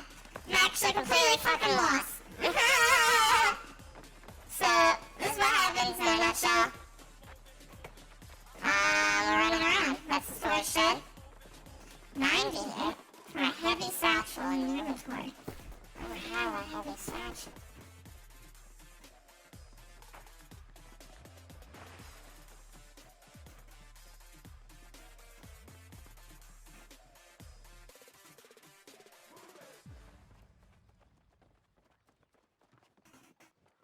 I'm so confused. What is it asking me to do?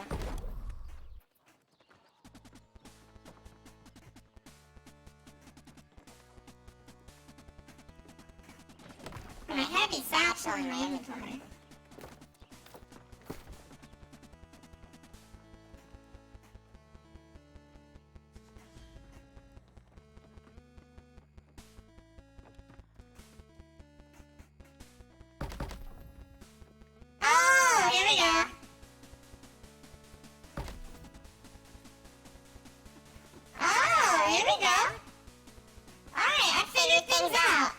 it was in my weapons area. What the heck?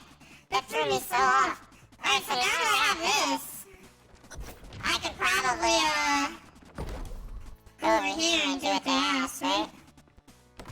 Or wait, no. Craft. Iron ingots at the smelter.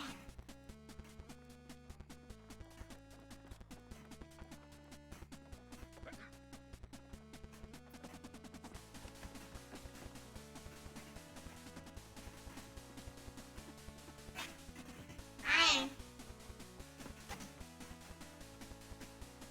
I don't know what's asking for me here.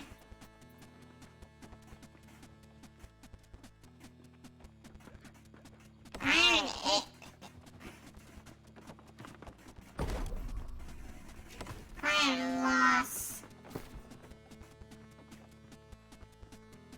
I lost.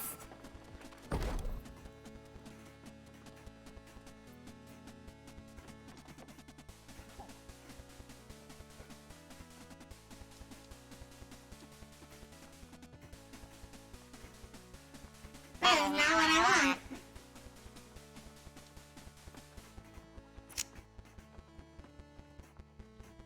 This is a little confusing. I'm trying to figure it out. This engineering skill.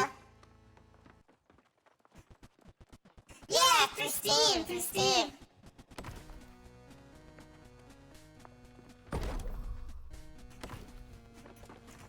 Trying to figure out where the heck.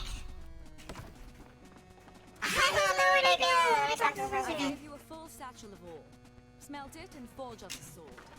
We will see if your talent extends to the hammer. It says craft iron ingots at the smelter. Maybe I'm at the wrong one. Ah!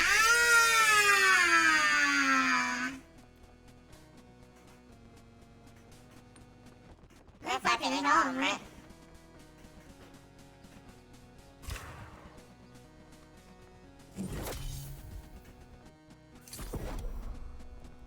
What's this?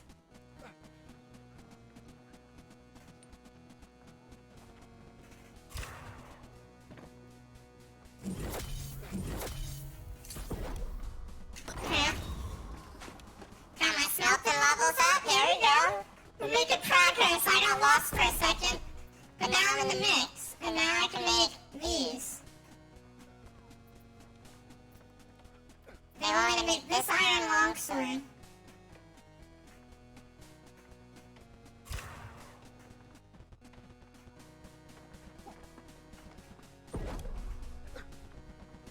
Crafting is at fail.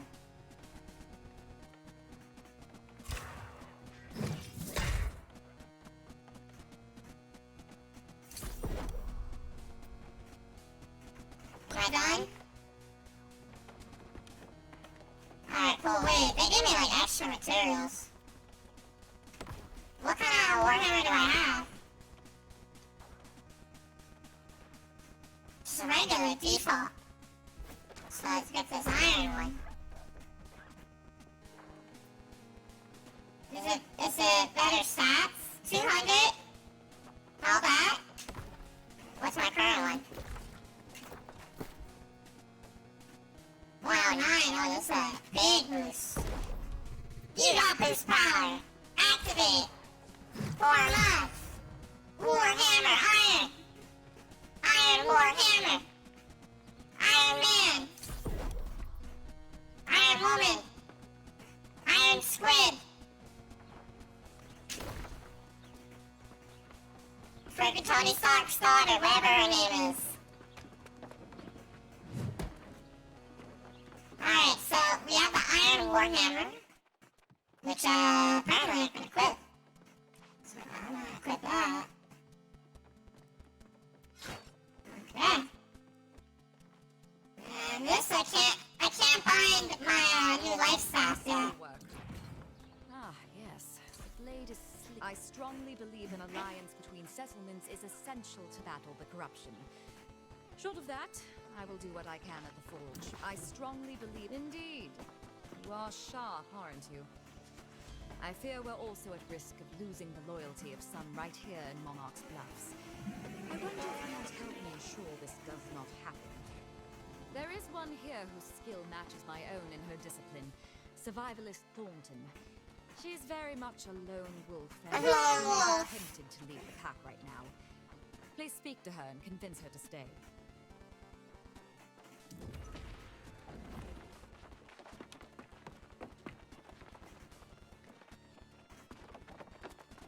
Okay. I successfully done whatever the heck I was doing. What the heck am I doing now? What's he doing?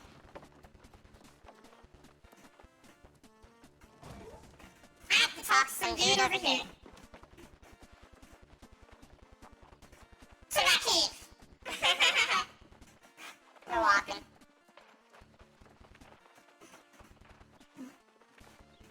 Give you guys the cool angle, right? This is the cool angle.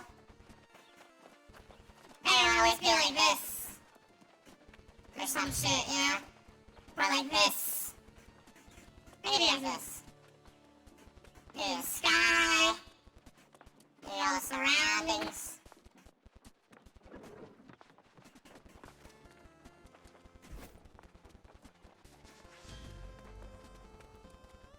So I got a wrong way.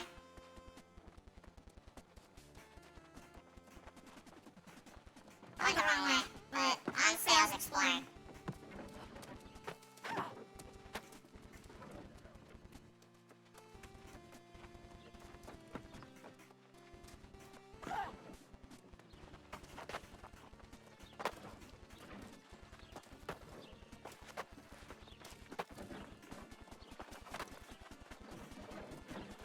You turn really fast in this game.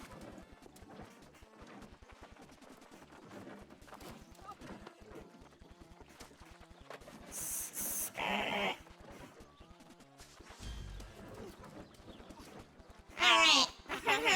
That was well, right?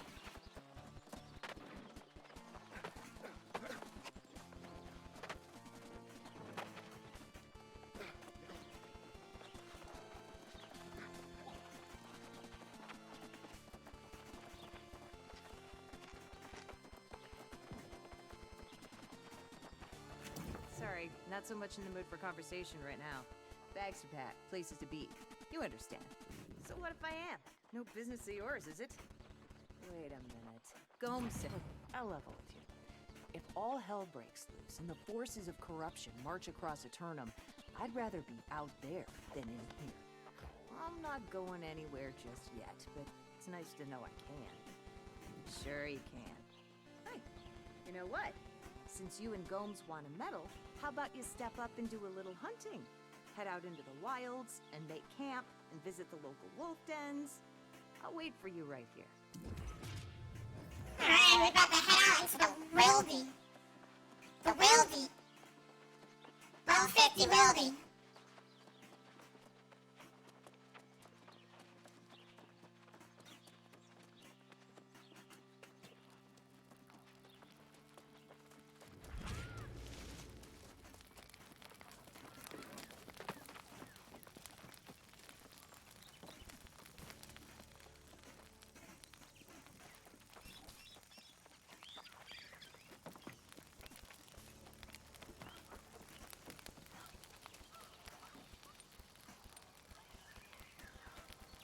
You can craft at them. You can make food.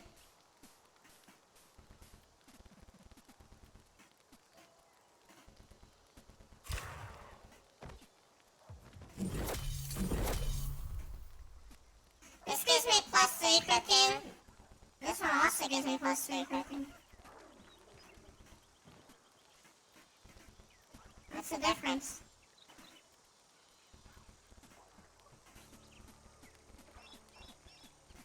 Ah.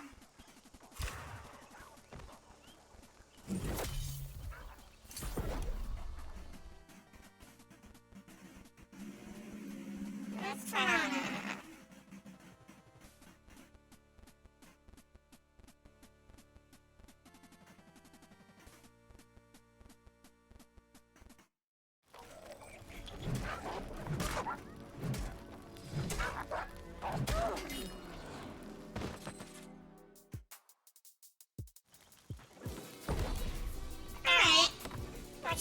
chilling.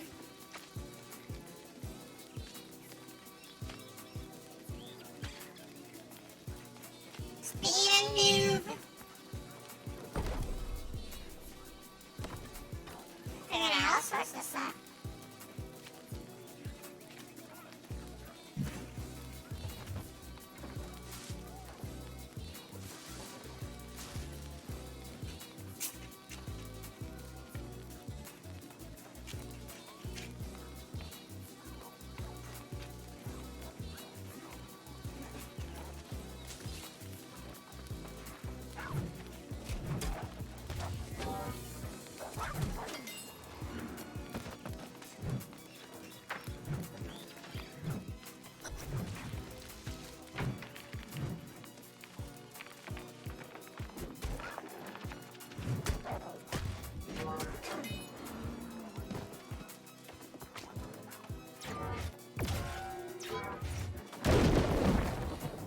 Fucking Stone Shaper. That one's fucking Stone Shaper, yeah.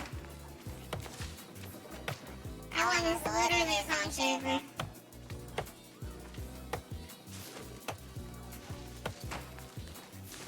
I'm an inventory looking. I gotta make sure I keep tabs on this shit. Last time I let it overflow.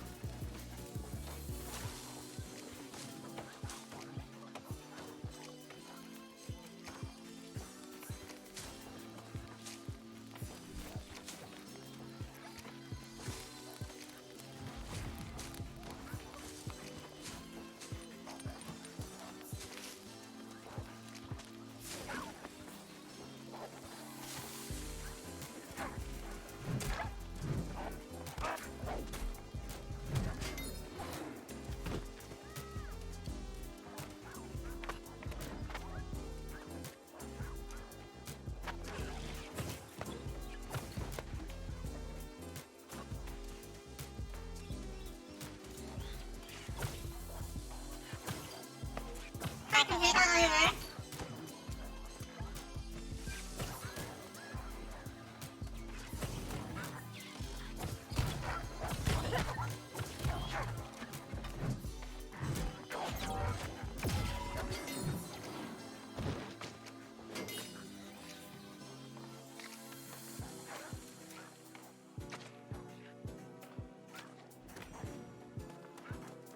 Alright.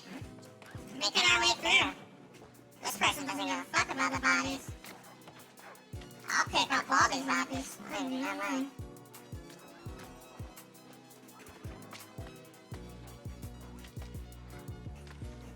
I wonder where all these side level things go up to. Level 20 tracking already.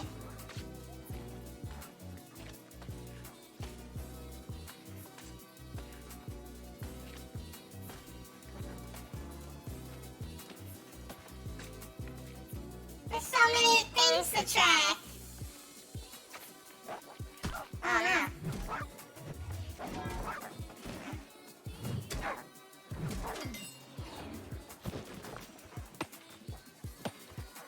Yeah, I'm just getting all the farm.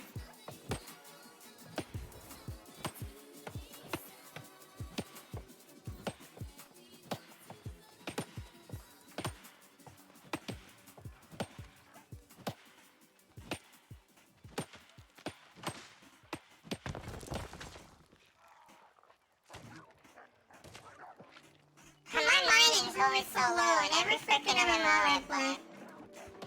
My mining's 4, all my other shit's like 20.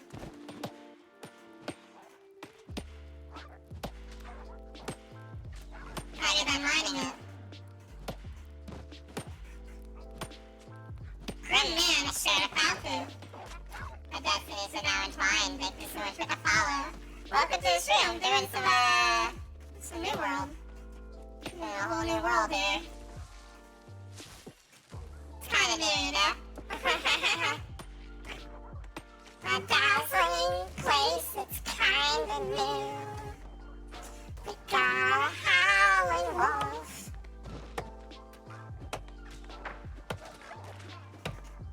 My house engulfed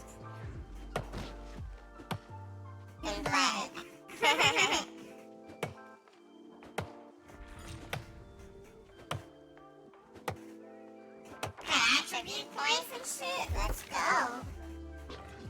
See, I'm still low level, so I can still up that strength.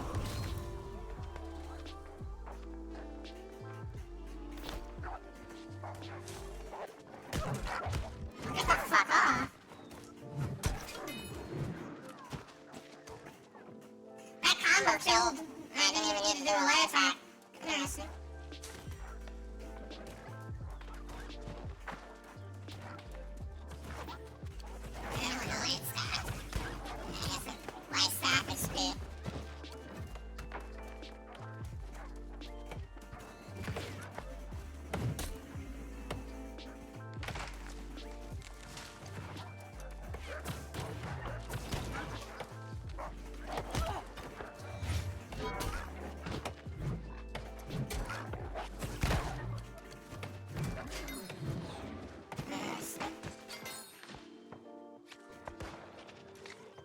Go back for the campfire to heal up.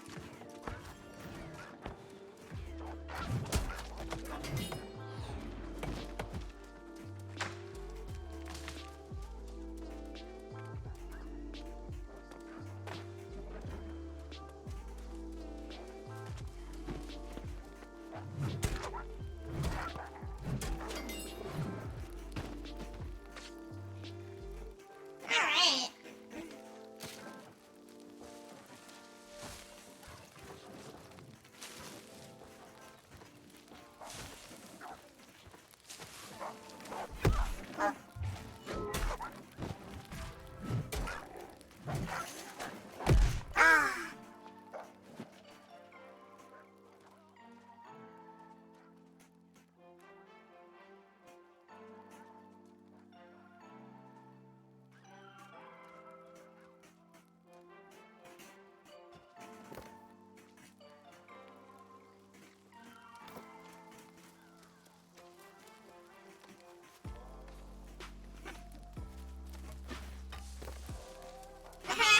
Other people can res you, that's so lit.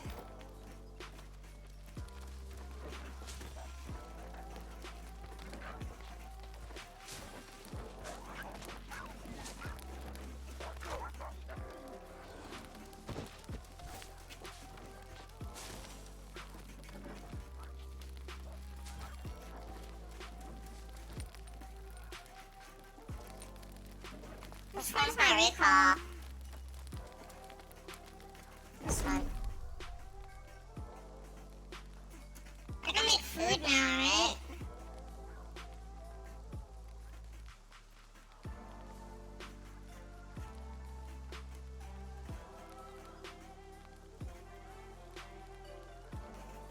Well, what can I make?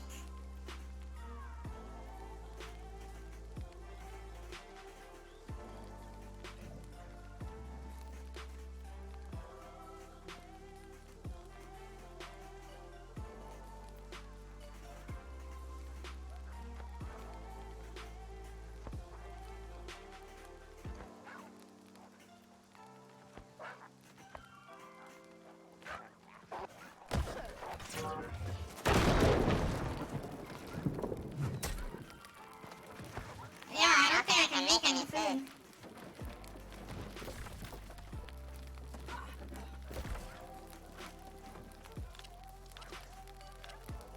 Can I recall yet? 10 minutes. Well, let's see if I can get my cooking level up enough to maybe make something. Anything I can even make? I can make arrows. Let's make some arrows. Cool.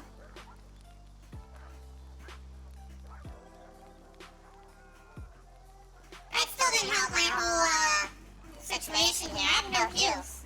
If I have no heals, I gotta dip the fuck out. Let's just plain and simple. I'm dipping out.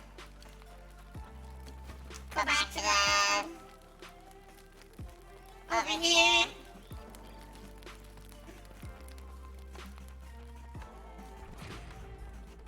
I'll get some materials.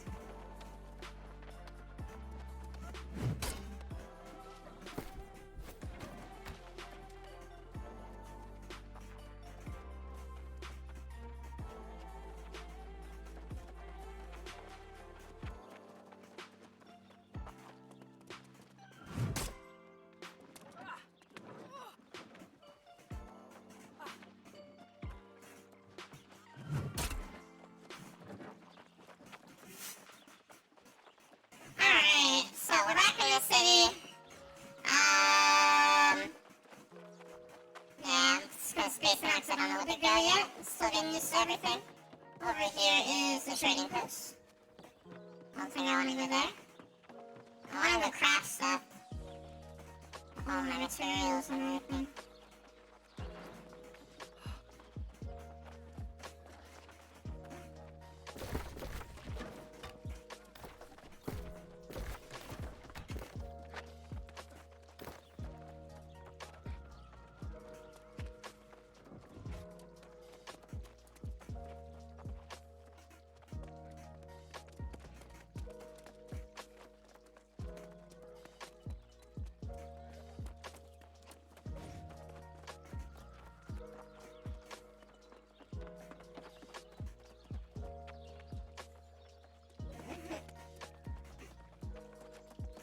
I'm just looking to see if there's, yeah, there really isn't any, like, pull map up button, like, other than this, you know? There's no, like, radar. So, like, right now,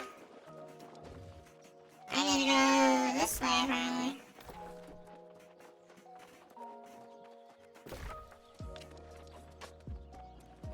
What the fuck? Over here.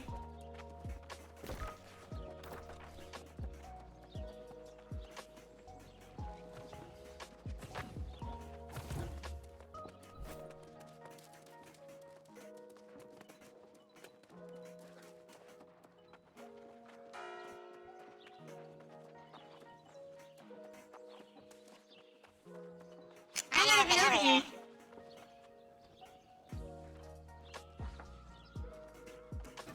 Huh. This is like a play around with houses and shit.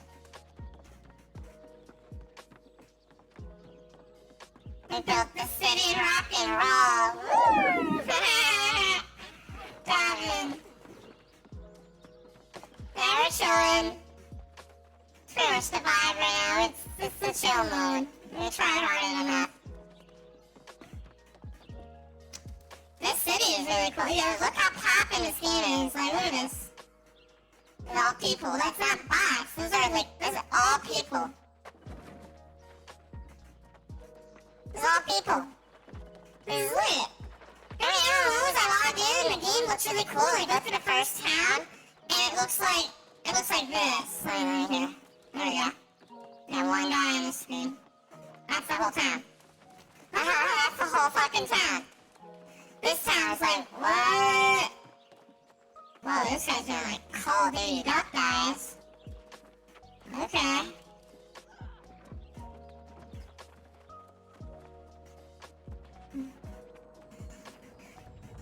Alright, so... Wow. Wow, right in here. Like, there's so much shit going on. I'm talking with this person. We are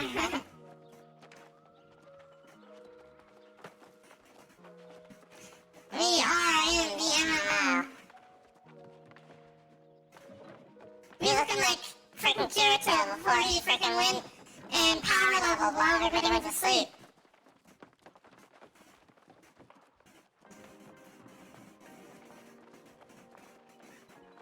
Speaking of which, you know, like, where do I go? Oh, right here. Alright, so we have some items. Alright, so we got some stone blocks, right? Let's grab 25 of them. Real quick. Get that stone cutting up. There we go. Easy. Now what we got over here? Let's go to Melter first. We got charcoal, we got this, iron stuff.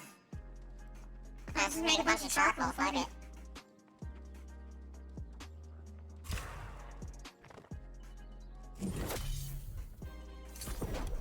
Is there anything I can do with the charcoal?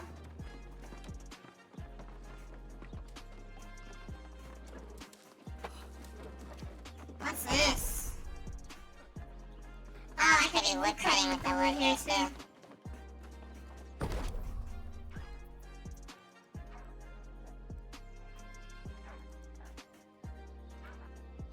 I could just be making those, but I feel like I'm not getting really much XP for that.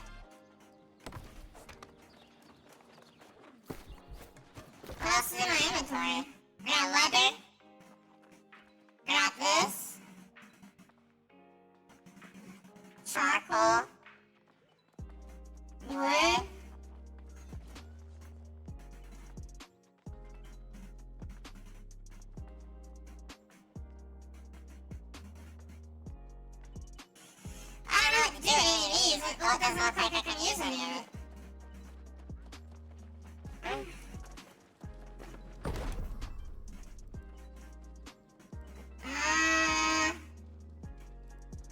That doesn't look like it. So I might just have to bank all this shit. What's this? My storage shed.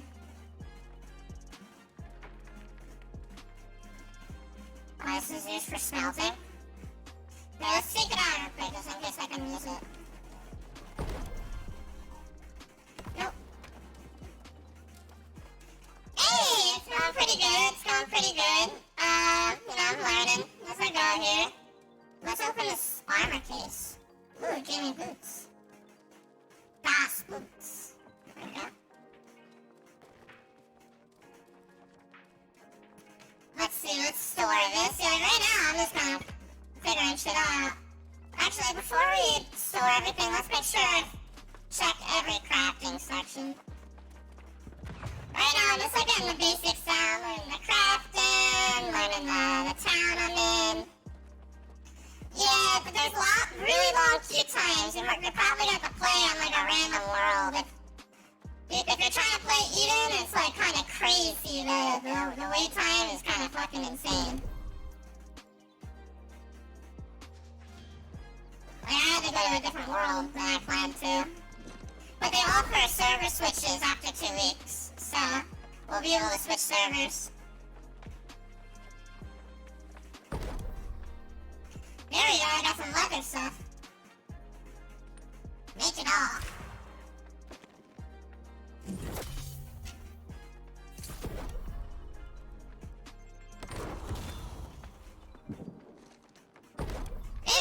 Indeed, yeah. It definitely, because they even made it so it's like, you know, if all your friends are on different servers, you guys can like figure out what server you guys want to be on together type of thing, right? I'm turning this air conditioner off. I'm actually like fucking cold. Yeah! It's not bad. I honestly prefer MMO where you can switch to whatever world you want. But whatever, I mean, at least they're allowing us to do it for free.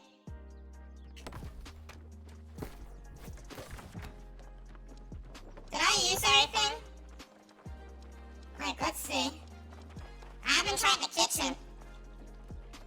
The kitchen is this way.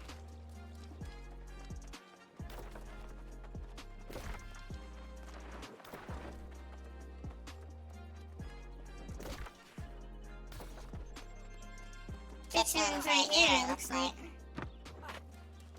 There we go. I can't seem to make anything.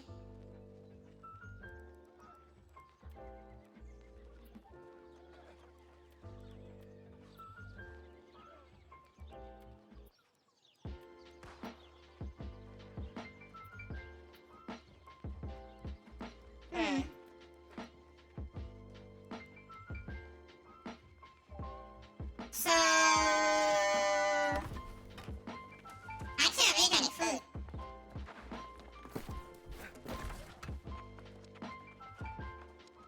What else is there? The trading posts? Craft potions? I can check out the potions. I haven't checked out over here, so let's ping right here. Let's get that way. Hammer. That's what I have, the hammer and the light staff.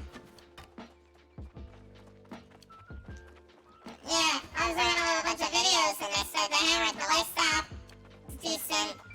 They said like the ice gauntlet and the great axe and the sword and shield are also good with it. This one, I don't know. I got this. I got this. I got this. Kinda got sold on all that. You know what I mean?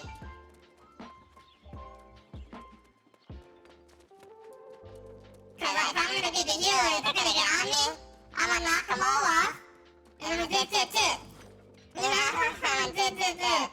I'm out. Alright, so. I'm I marked something on my map. I have to go after it. It's over here, it looks like.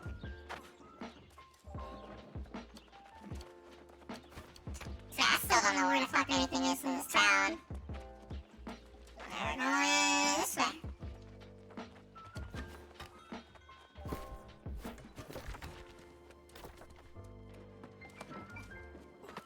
Fall damage!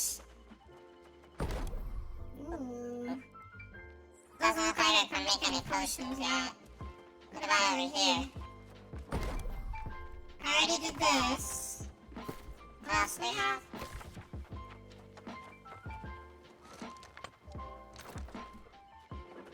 Where's that? Over here? I never went to this thing. Ah. Okay, I don't have any of this. What about this? I can't use any of this either. Is that everything?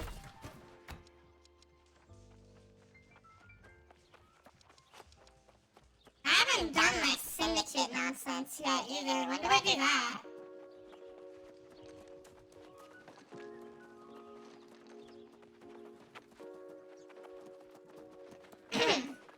I'm guessing soon. All these people are all part of clans. Hey guys, wanna join my clan? It's a pretty cool clan. Like, we do clan things together. We have clan meetings and like, we have like rankings and stuff. And like, I'm like, well, the second highest like ranked player in the clan. And like,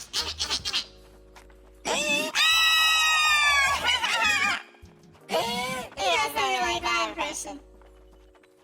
You know you liked it. You know you liked it. Alright, where the heck am I? Oh, is this my dude? Oh, yeah. This settlement don't want you to know the truth about corruption. Don't let them deceive you. Don't let them deceive you. Do you want to join my clan? I heard if you join my clan, you will be like best friends.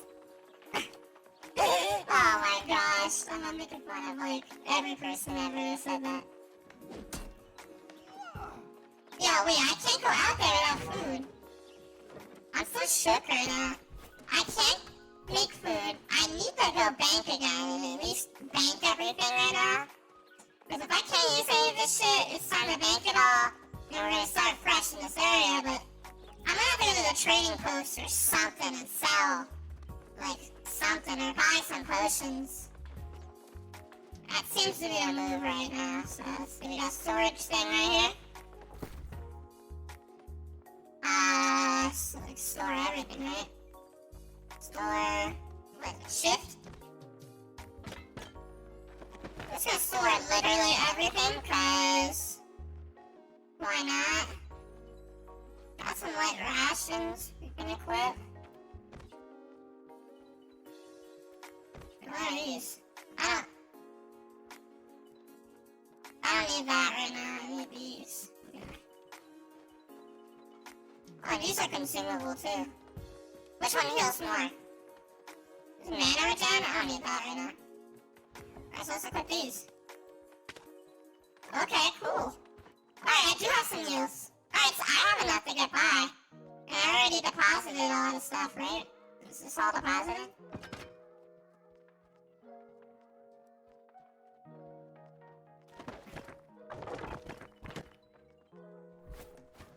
There you go. Perfect. I don't know what these do. I'll leave them right. Actually, no. Man, I have like so much shit. Let's just store everything. Fuck it.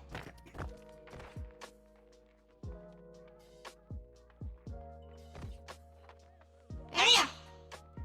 Looking fresh. Looking fresh. And now I have some rations equipped too. I have plenty actually. I'm all ready to go. I don't even need to go to the store.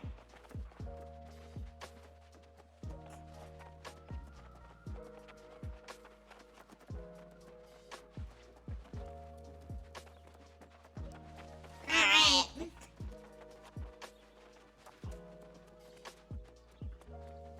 Got my green hammer.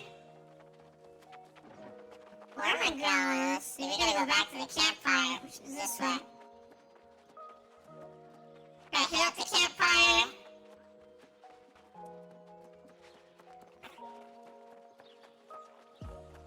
Set a respawn point in the wild. Default, why? What? Where's what? Hold wide, unfine.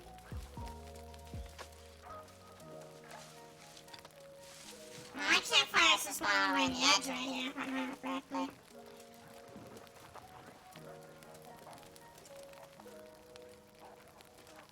Alright. Well, what does Laura do? Whoa. What the fuck?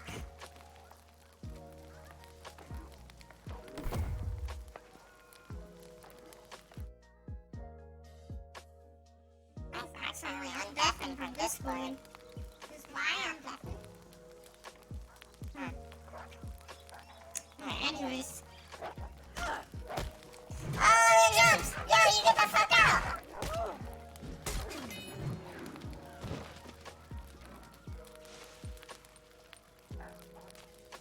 Alright, so set recoil point. So what am I supposed to do?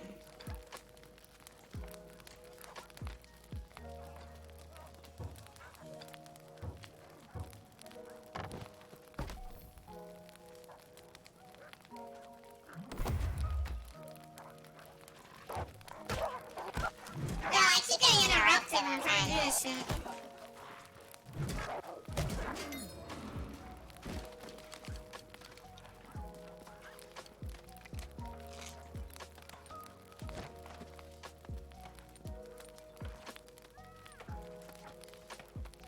I'm so confused.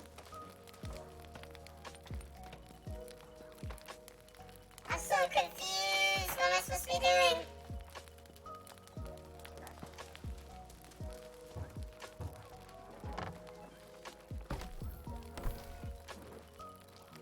Oh, so that's why I saw so many random camps on the fucking ground before.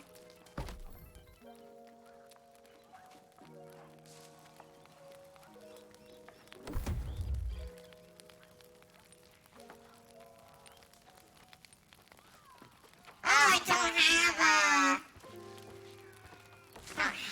wood. I see.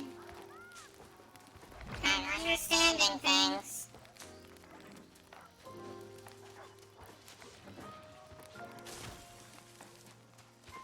Start getting my crafting up, you know, I need to.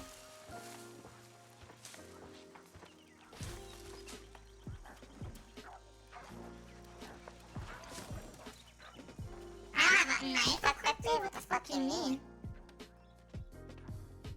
Broken. There. Are you fucking kidding me? Get the fuck out of my fucking face. Oh, what? You need to fucking chill.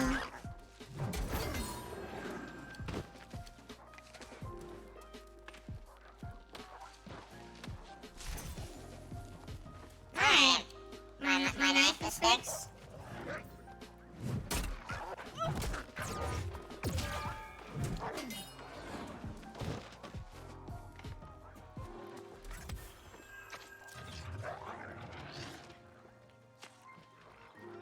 Now let me finish this. Good boy. Good boy.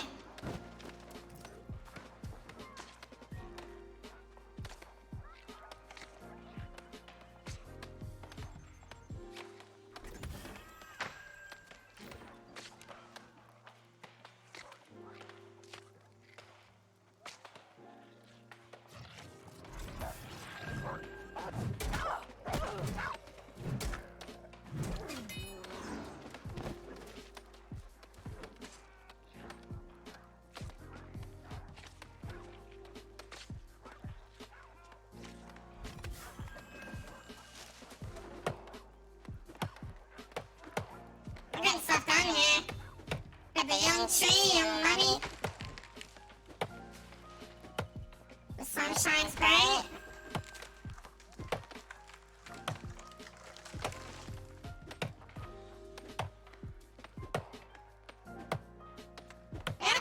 Flintstones. They're gonna be, you know, asking what's good with Fred.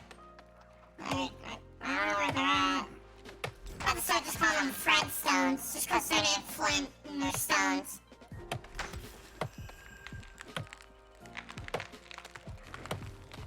Getting that wood cutting up, you know? Just getting that wood cutting up. Oh, what the fuck you want? Yo, you need to fucking chill.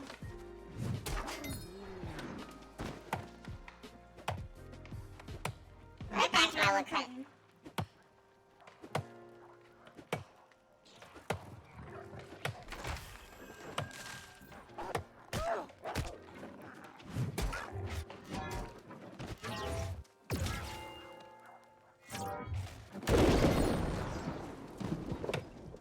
I just wanted to do that, right?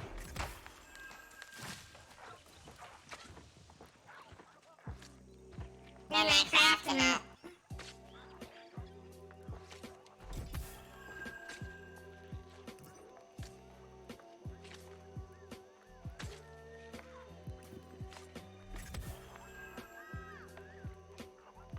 Getting that crafting.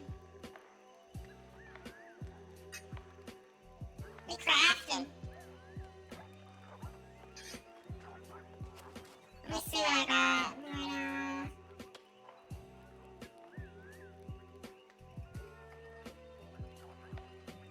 I don't know why that speak that was slow.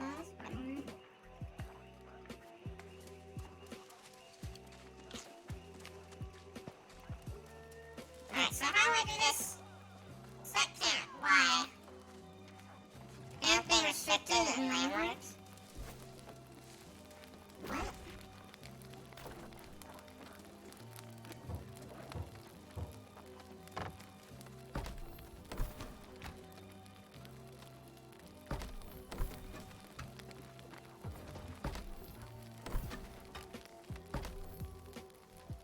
Alright.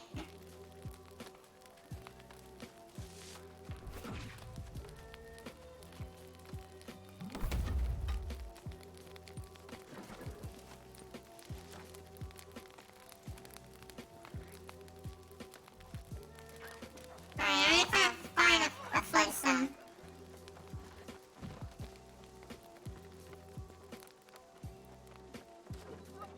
I had so many of them earlier.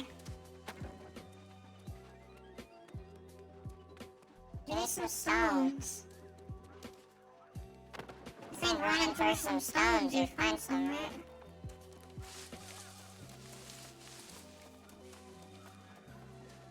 Where are y'all? I just can't help it. They're all here.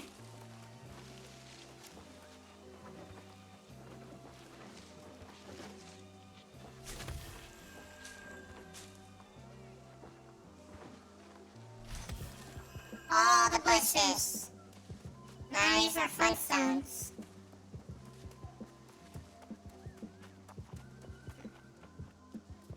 Oh, got some.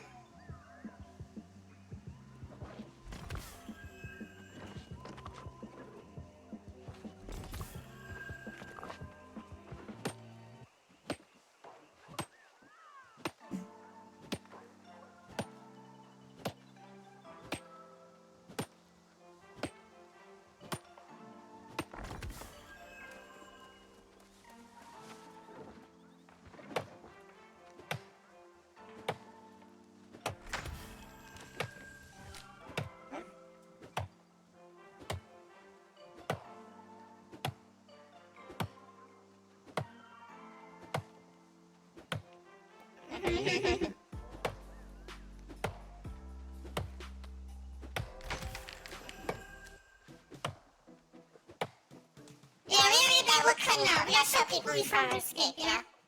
From RuneScape. RuneScape. That's why I got the RuneScape music playing.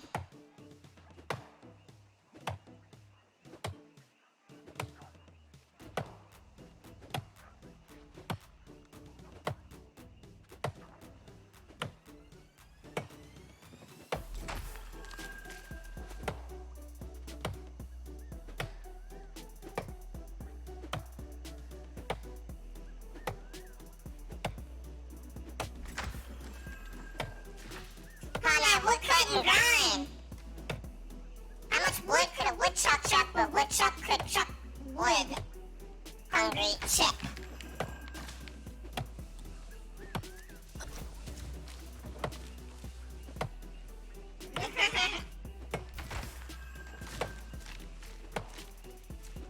be wood cutting.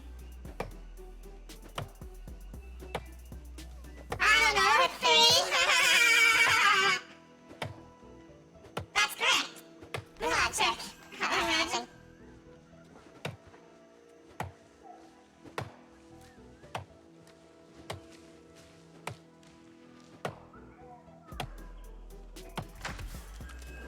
Young tree, young money.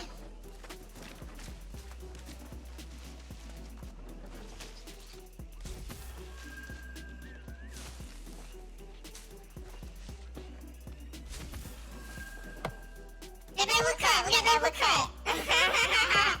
God, we got the wood cutting to be hype, you know? It's gotta be like, yo, fucking wood cut pod, wood cut pod.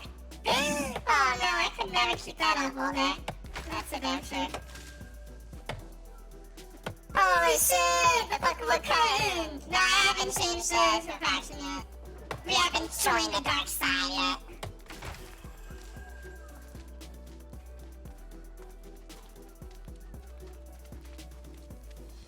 These rocks. Yeah, give me a mining, dude. I don't have no mining, dude. My mining is actually like doo-doo. Let's look at my mining XP. I got that 6 mining, dude. I gotta make sure to keep my mining grind. Alright, so I got the flintstones. I got everything. I see a campfire over there. Nice. I feel like I camp on the beach, dude. What do you mean?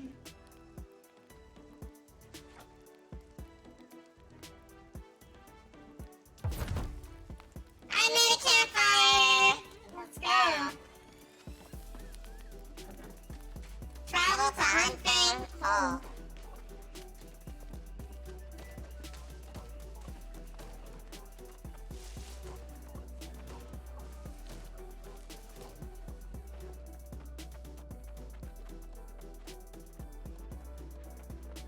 Yeah, you can make little basins so you can craft that. Yeah, bind it and make a new one.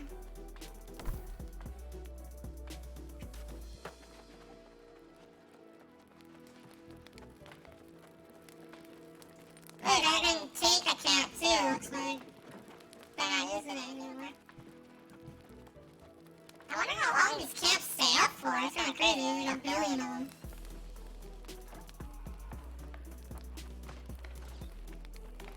Oh, I think I passed where I had to go for the quest.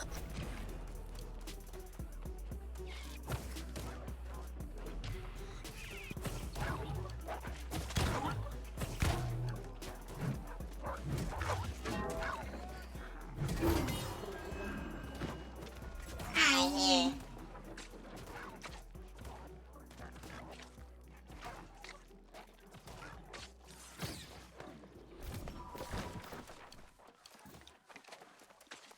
Yeah, the ice gauntlet.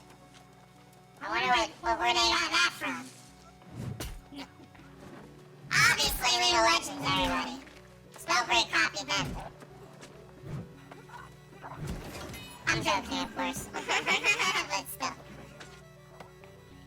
Wait, you can make bases. Little raid camps. I imagine. I have no idea how it works. I would assume you can't take it until someone else leaves it, I would assume, or something. Or if they make a new one. Alright, you have a great night. Thanks for hanging out. It was nice to see you. Thanks for stopping back in, because I know you were here before, so. Hope it's a good one. I'll be around. I'll be around a lot more often, so. If you ever want to say hi, we're here. We're rebuilding the community, reestablishing some establishments. I'm kidding. We're having a good time.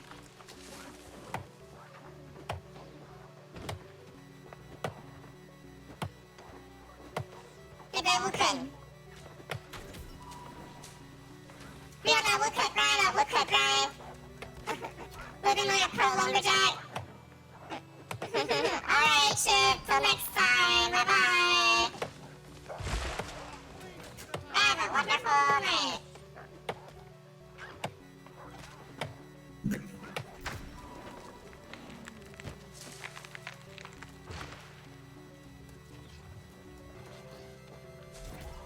them bushes. The bush camp. How are we looking on inventory? Inventory starting at max. Saber-tooth motherfucker is up in that shit. Alright.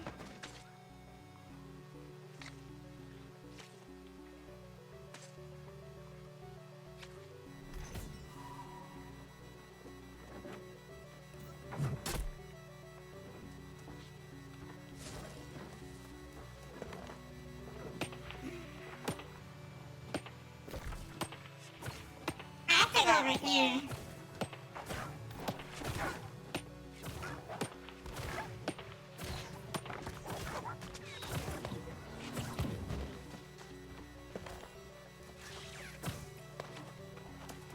Alright, it's kind of a struggle getting this life staff, but not really, game.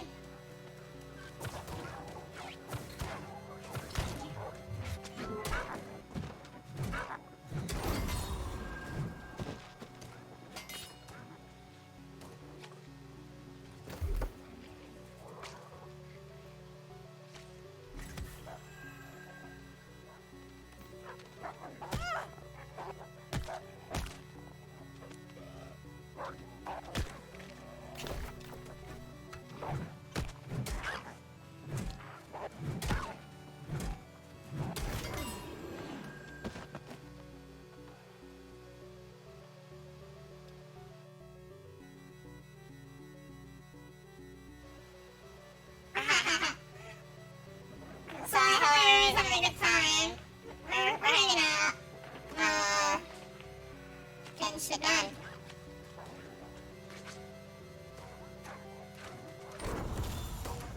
Gotta figure out what's up with my lifestyle. I forgot which one I'm supposed to level.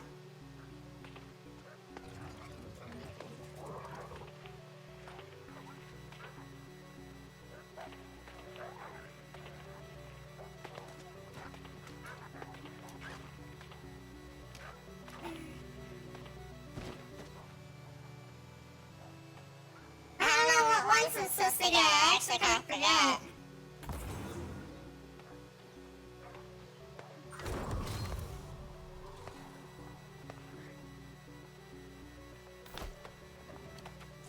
Alright, we'll figure it out.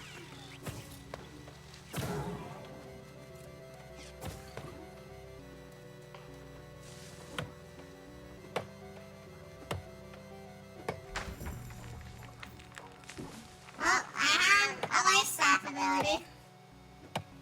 That's good.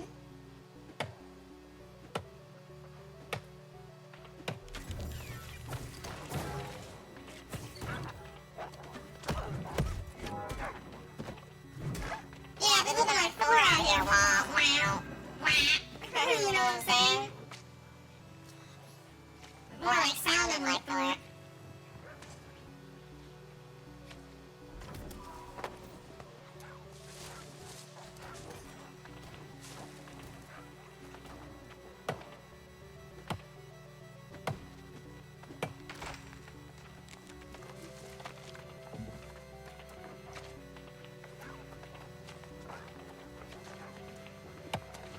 Young tree. Nice relax on stuff.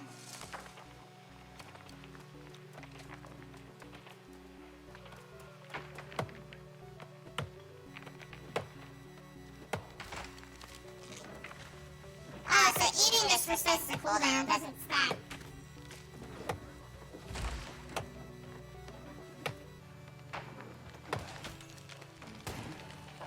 Yeah, we can.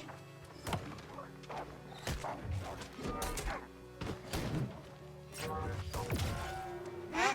Let's try this one.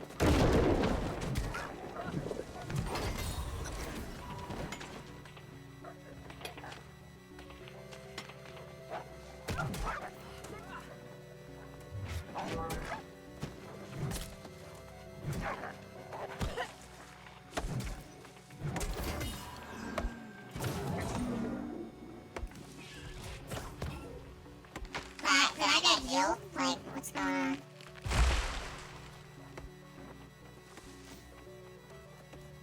I have no idea. I just popped my heal.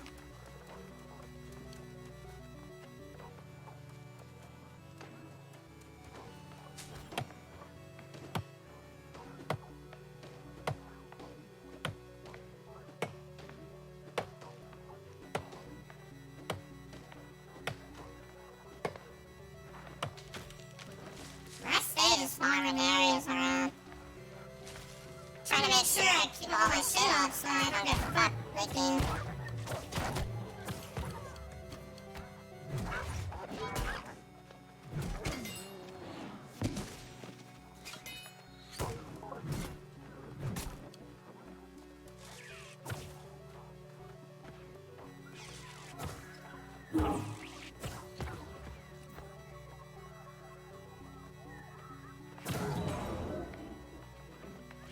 I'm so confused.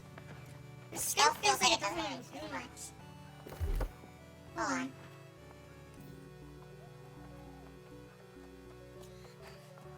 So I don't really respect whatever. Oh, let's try this one. Can I heal myself? Oh, I self-heal.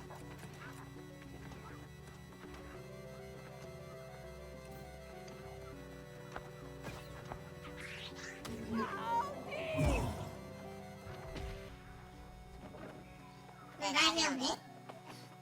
Now, isn't there a self-cast button that I've set? Hold on.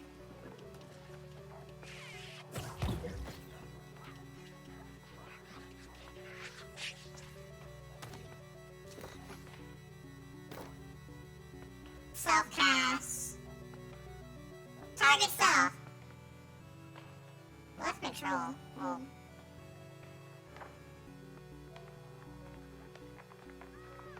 Well, if I'm fighting and I'm in mid-combat and I'm doing all this, probably gonna want to do this.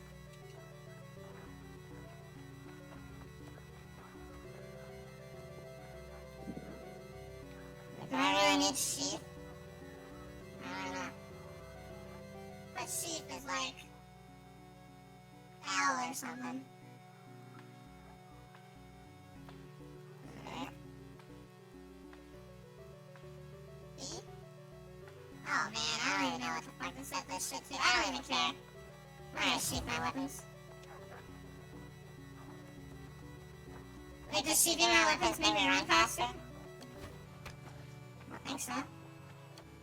Alright, so say... Aha! Doing the self-cast. So I can have the life staff now.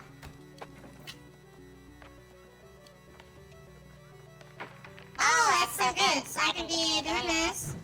Doing this stuff. Need a switch. Alright, hold on, I messed it up. Try again.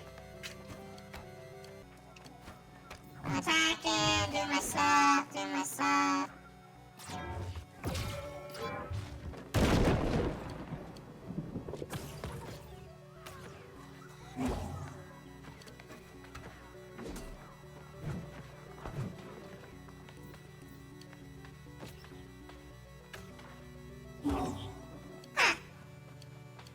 I can just hit the button and it self-heals me.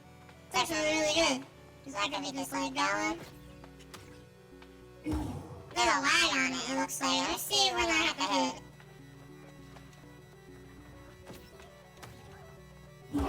Like once, before the indicator even comes out, look, there's a startup to the hill.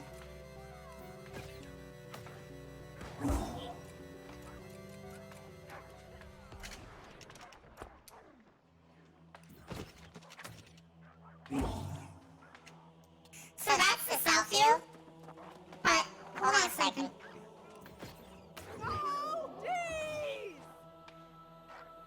What?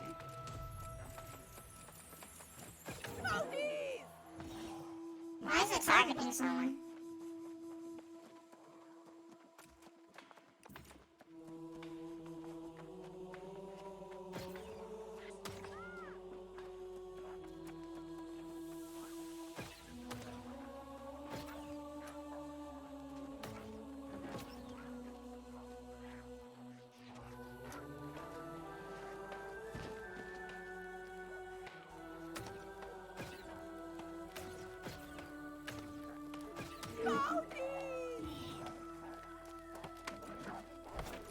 Wait, what? Hold on. I'm messing with the heal.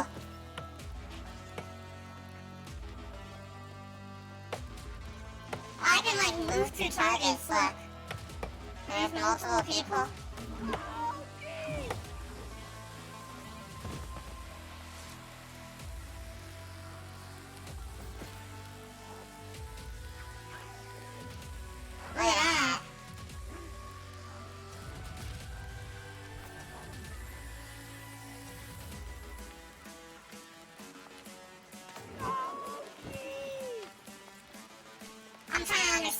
control this shit.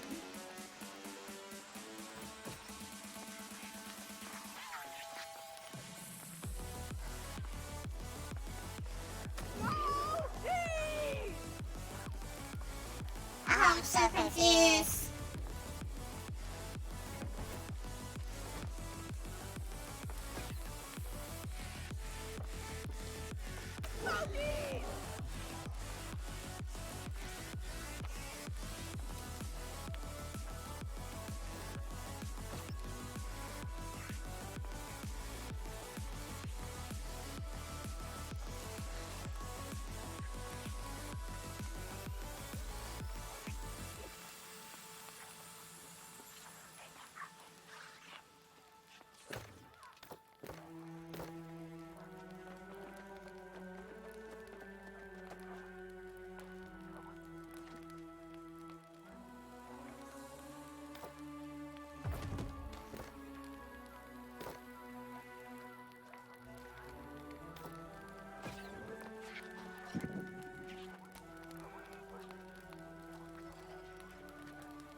That's a little confusing. It's like weird.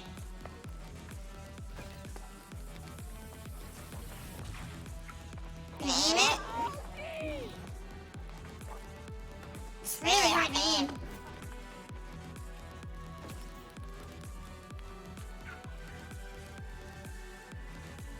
Or...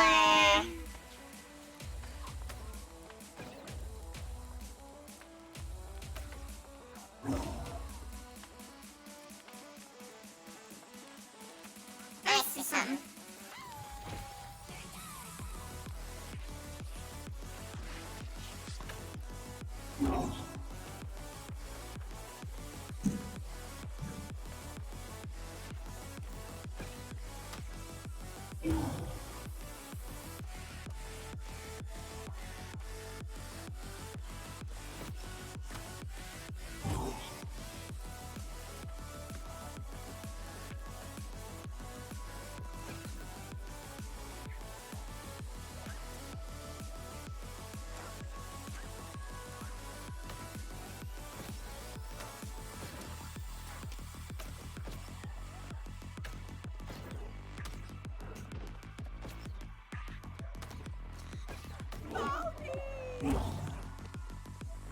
Hold on, I think I'm on something.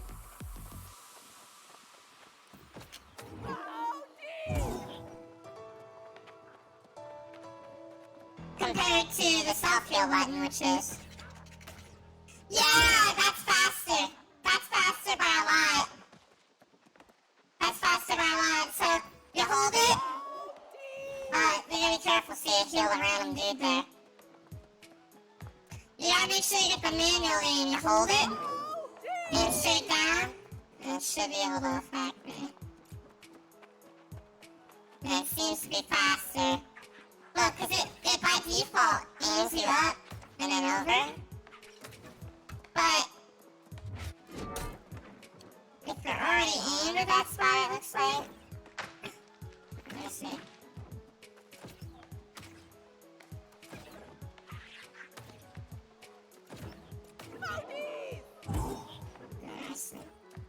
Looks like you can kinda, it's faster. It's kinda like how quick counter doesn't work properly in Naraka.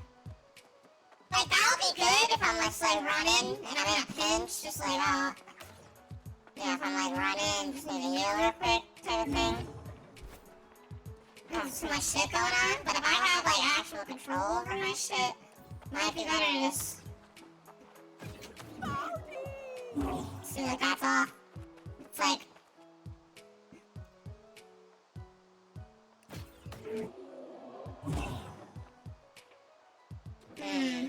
I'm trying to understand this. Give me a second.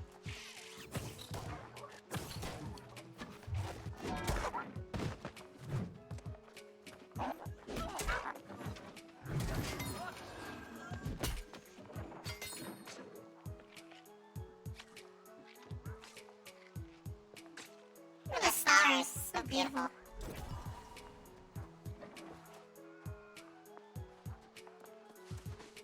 Ah, fire staff.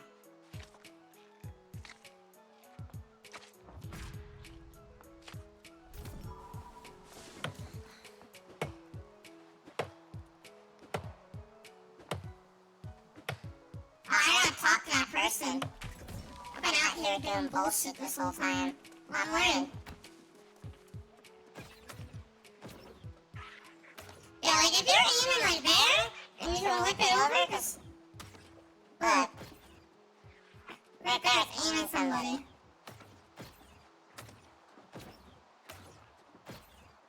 When it gives you the manual aim, you can do that shit fast. You do that shit fast. If you don't get the manual aim, it's slow as shit. But you're gonna need that auto aim for crazy shit. Look, I could be over here and like get the heal off on the guy.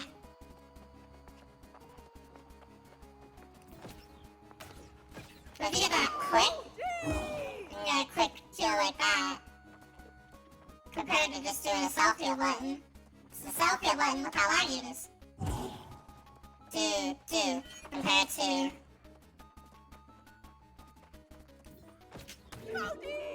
That is definitely faster.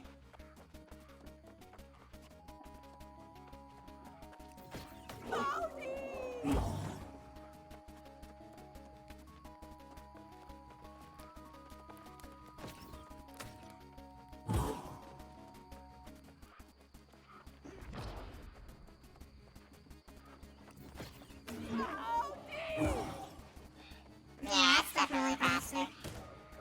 Oh my god, that thing's level 15. Oh, we're going for it.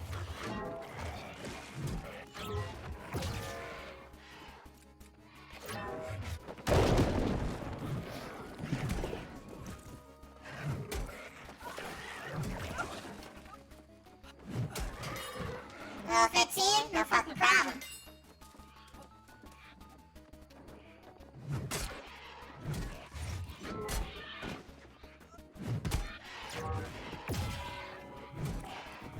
It's starting to become a problem. It's starting to become a problem.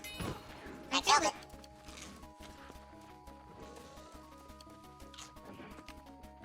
Killing monsters are definitely too high level for me. I need to turn around.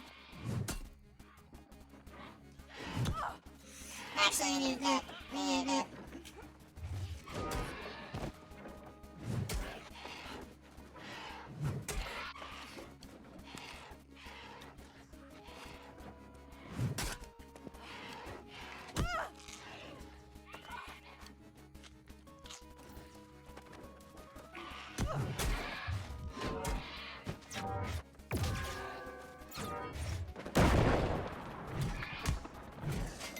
Fuck out.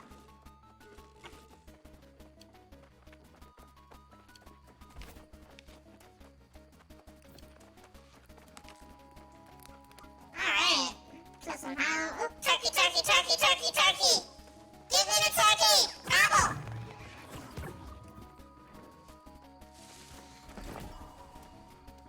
I wanna be able to shot the big trees. Do that. I'm cutting it. I'm close to my inventory to max. Probably close. Well, my inventory is actually about to max out. We're about to go back to that. Frickin', what's it called?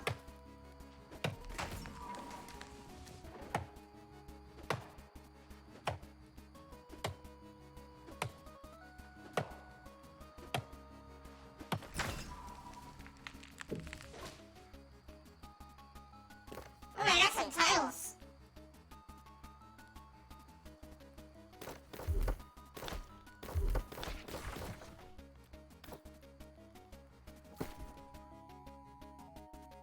Oh no! I'm fat!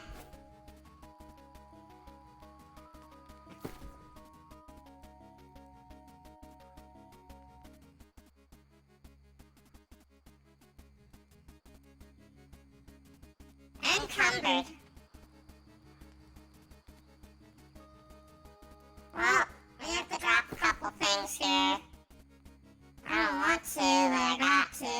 otherwise I can't move.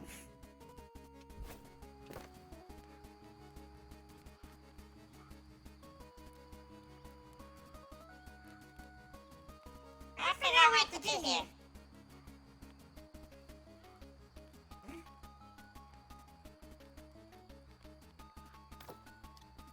Do I use my map? Oh yeah, I can't do that, so I just have to drop stuff. Well, let's drop some wood this time. Split.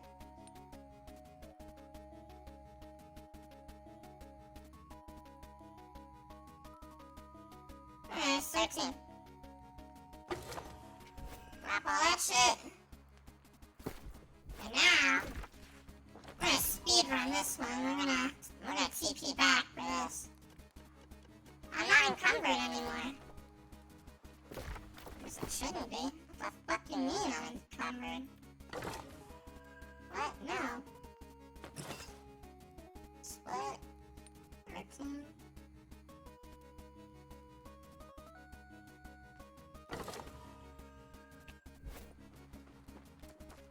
Map. Recall. Yes. There we go. We're gonna fast travel real quick. We're gonna TP out to the back cave. You already know. But what was I gonna say? I'm gonna talk to this dude. Pop a video on, take a slight break. You know what I mean? This is like that time. I'm starving. I need more food. I ate some food earlier, but I'm like still hungry. So I definitely need something. Let's talk to this guy real quick. Guns, have you?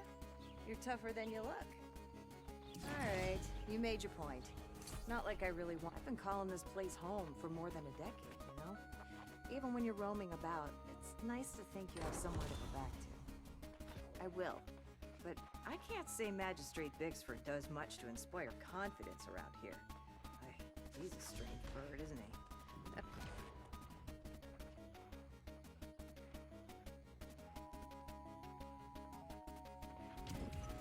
Alright, so I apparently just put too much stuff on.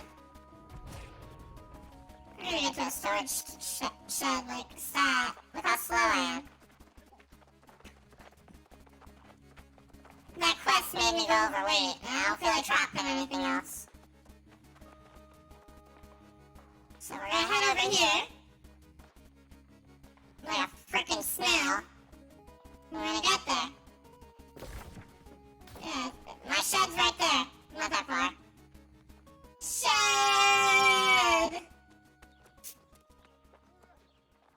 I tried so hard and got so far. In the end, the shed was like 20 feet away.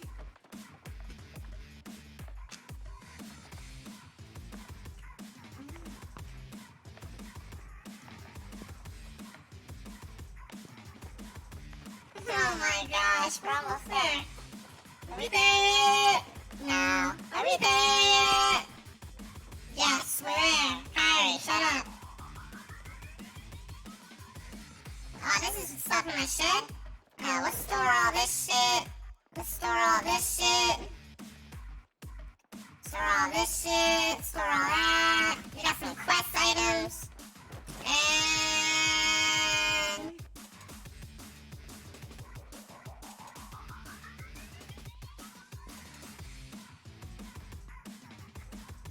oh, did I just accidentally take all? Oh, shit.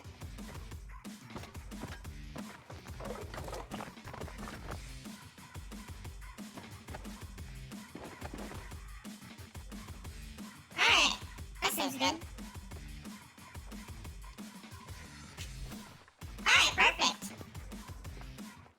The waking intensifies. We're waking up.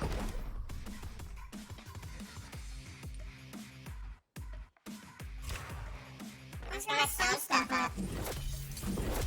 Stone shaper, you know? I got stone cutting. A stone shaper me. I'd be a fraud if I didn't have stone cutting.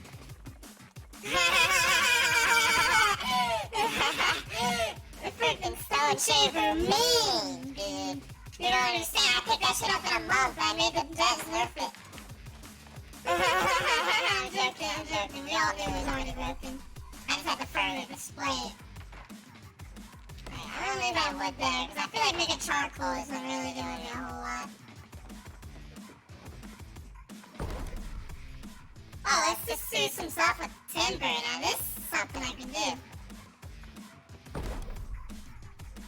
Yeah, let's make 99. Hey, get that wood working up. There we go. Got that wood cutting. What's over here? Figure it out later. Alright. Now I got my wood cutting up. Let's go back over here.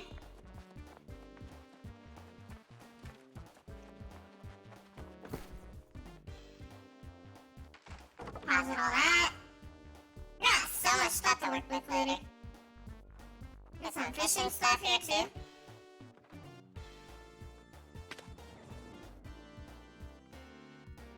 I don't know what these crafting things do.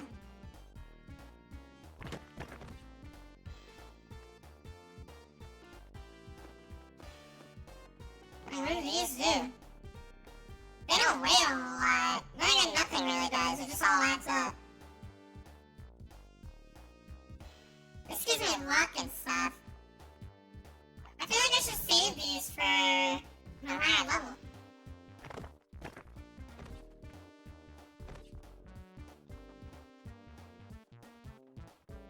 Some feathers.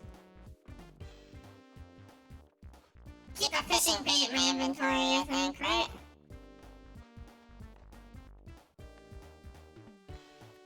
And I'll take some of these too. Okay. We got upgrade available. Got 2 attribute points. I'm level 10, so I can still respec until level 20. So I'm just gonna keep boosting my fucking, my Warhammer. I think that's the move. Keep boosting my Warhammer so I can continue leveling easily. Because boosting the life stat's not gonna do shit right now. Especially with the life stat I have.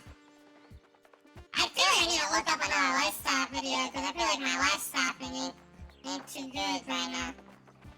Doing a lot more with the Warhammer.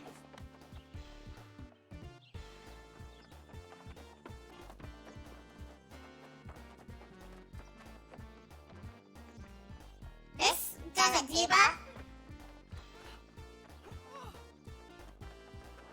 Wow, spell break is good now.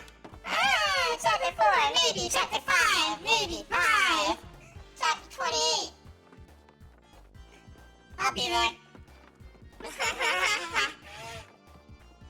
I'm joking, but we'll see what's up. Hi, Reaper. Yeah, right now I'm trying to figure out what the heck I'm doing. I got some abilities. This 10% defense bonus. That's cool and all, but I kinda don't care. What's this one? Decreases damage. What's this one?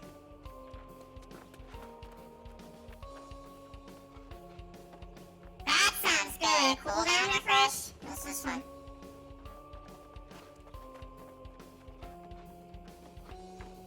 All targets in its path? That sounds kind of OP. Well, in order to get this, I think I have to get that, right?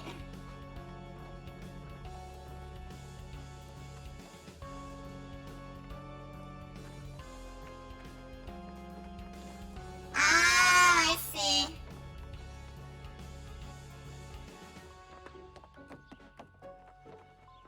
See, this gives cooldown reduction over here. This keeps me alive, though. Let's get the one that keeps me alive. You uninstalled? Oh, no. I feel you. I haven't played for like a month. I played yesterday for a little bit. I'm gonna play every here and there, right? Just cause, you know. people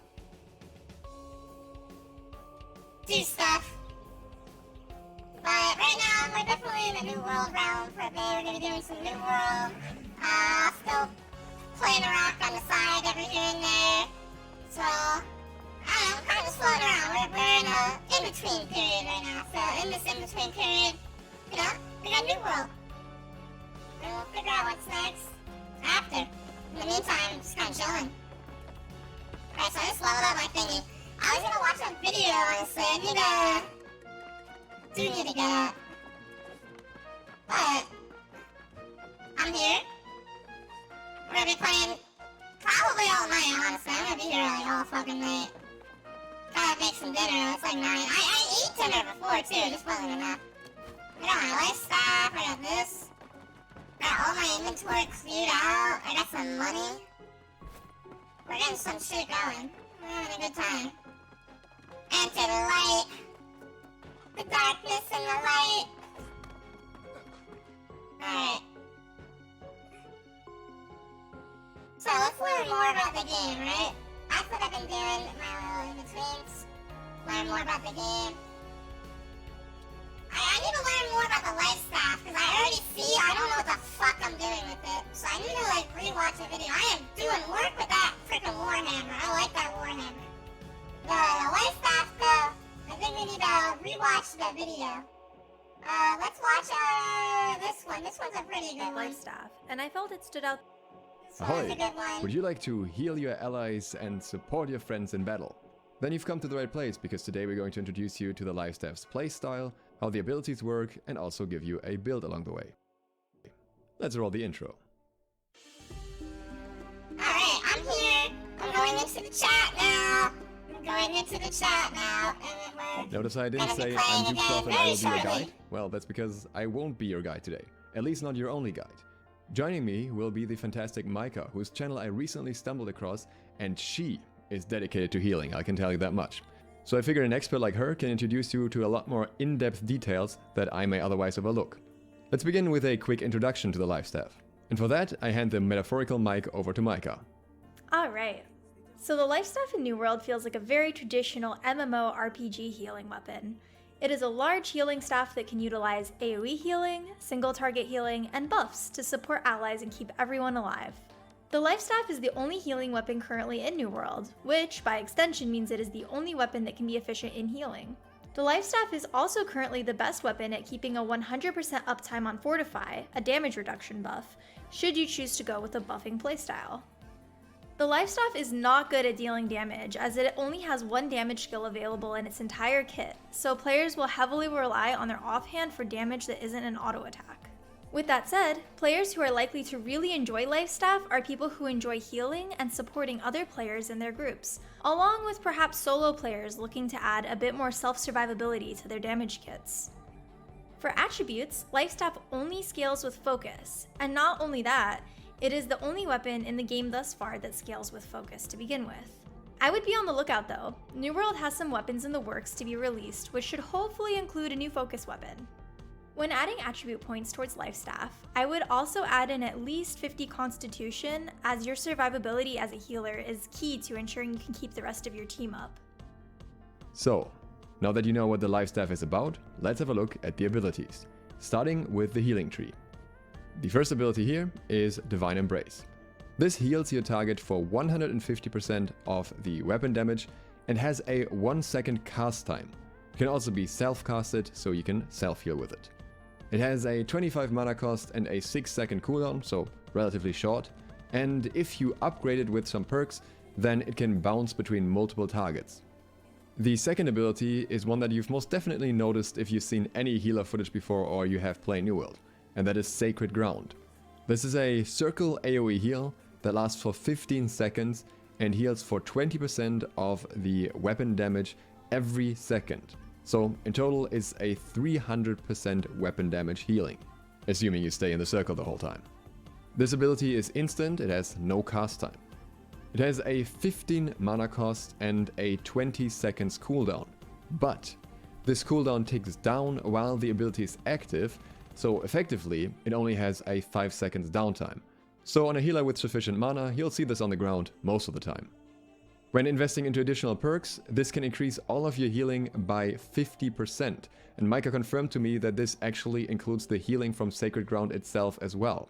You'll see this ability frequently being used both in PvE on the tanks and also in wars on control points. It becomes God tier in wars when stacking it with other healers' healing because obviously it just increases everything. The third ability is Splash of Light. Splash of Light is an AoE group heal with a 100-meter radius. It used to be quite popular in wars because it used to heal everyone around you. Now it only heals party members. Thanks to Liquid Blue for giving me the footage for this, by the way. You'll find his Twitch link down below. While AoE, Splash of Light only heals for 50% of the weapon damage. It costs 15 mana and has a 15 seconds cooldown. The ability has no cast time, but it has a brief pre-animation before the heal goes through. With perks, this ability can also remove one debuff from allies. The other tree is the Protector tree. In the Protector tree, the first ability is aptly named Orb of Protection. This is an instant projectile that has a little circle targeter on the ground, and it grants 10% Fortify for 20 seconds. It also heals allies, but for 10% weapon damage. On the other hand, it deals 146% weapon damage to enemies. Its mana cost is 16 and the cooldown is 10 seconds. It needs to be aimed at allies, but it's not very hard because the radius is relatively big. The first perk of this ability makes it quite different because it adds a heal over time, which is 7.5% in 10 seconds or 75% weapon damage in total, and also applies the beneficial effects of the ability to yourself, so you get a self-heal too. The last perk makes the ability a 3-meter radius AoE that can hit multiple allies. The second ability is Beacon. This is a circle AoE heal that is fired as a projectile and can kinda stick to things. It also deals 146% weapon damage to enemies. It heals allies for 20% every 1 second for 10 seconds, so 200% healing in total. It has a 16 mana cost and 35 second cooldown, relatively long. This can stick to enemies or allies and move around with them, but be careful throwing it on enemies, sometimes it can kinda glitch out and then not heal your allies. And while you cannot stick it to yourself, you can put it on the ground right in front of you and just stand in it to heal yourself. With additional perks, the duration can be increased by 5 seconds for a total of 300% healing. The last ability is Light's Embrace. Light's Embrace heals for 100% of the weapon damage. This ability is instant. It is better for PvP because of this instant cast, but is also very mana heavy. It has 18 mana cost and a 4-second cooldown, so it's very spammable. However, a really cool feature about it is that the healing done by this is increased by 30% for each buff on the target that you're healing. This can lead to massive boosts in late game when you have tons of buffs on you as a tank, for example, or you're in a war where everyone buffs everyone. One of the perks allows you to return 25 stamina to a target when you heal them, which is huge for tanks that rely on the block stamina. The maxed out perk here extends all life staff buff durations by 2 seconds. When it comes to weapon pairings, the Life Staff is extremely versatile. With the addition of an Amber Gem, you can have your secondary weapon scale off of focus as well. And even though this gem has been nerfed to ensure healers do less damage, it still significantly increases the potency of your offhand as a Life Staff user. That being said, weapon pairings I think work very well with Life Staff and melee are Warhammer for added crowd control, Great Axe for mobility, Sword and Shield for survivability, and Hatchet for mobility and a sunbreak. For long range, Ice Gauntlet has amazing synergy and survivability with Life Staff, and I felt it stood out the most from the rest of the ranged weapons. Just a disclaimer, this is a work in progress and perks may be changed at launch, so take this guide with a grain of salt. In spending your points for leveling, the first skill I always pick up is Divine Embrace. I don't end up keeping this skill unless I'm spec'd for dungeon content, but it is amazing when you first start off as mobs hit hard, and this heals for a very decent amount in early game. For PvP later down the road, you can opt for Light's Embrace instead, which has no cast time if you're looking for an efficient single target heal. Next, I actually take a passive called Absolved instead of my next active skill, as this eliminates all mana usage from your light and heavy attacks, allowing you to put all of your mana into healing instead, making you much more efficient at killing mobs while leveling.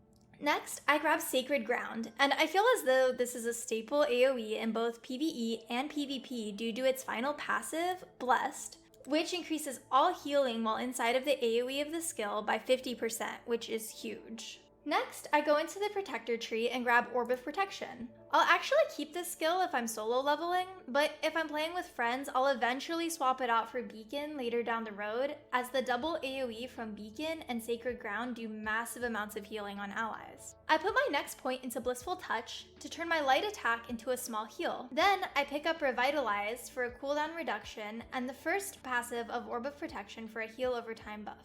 Now, you can either spend points into getting both passives for Sacred Ground, or you can opt to become a bit tankier, which I would recommend for solo play. If you want to be tankier, I would instead put those 2 points into Bend Light and Protector's Touch, giving you a heal boost and Fortify.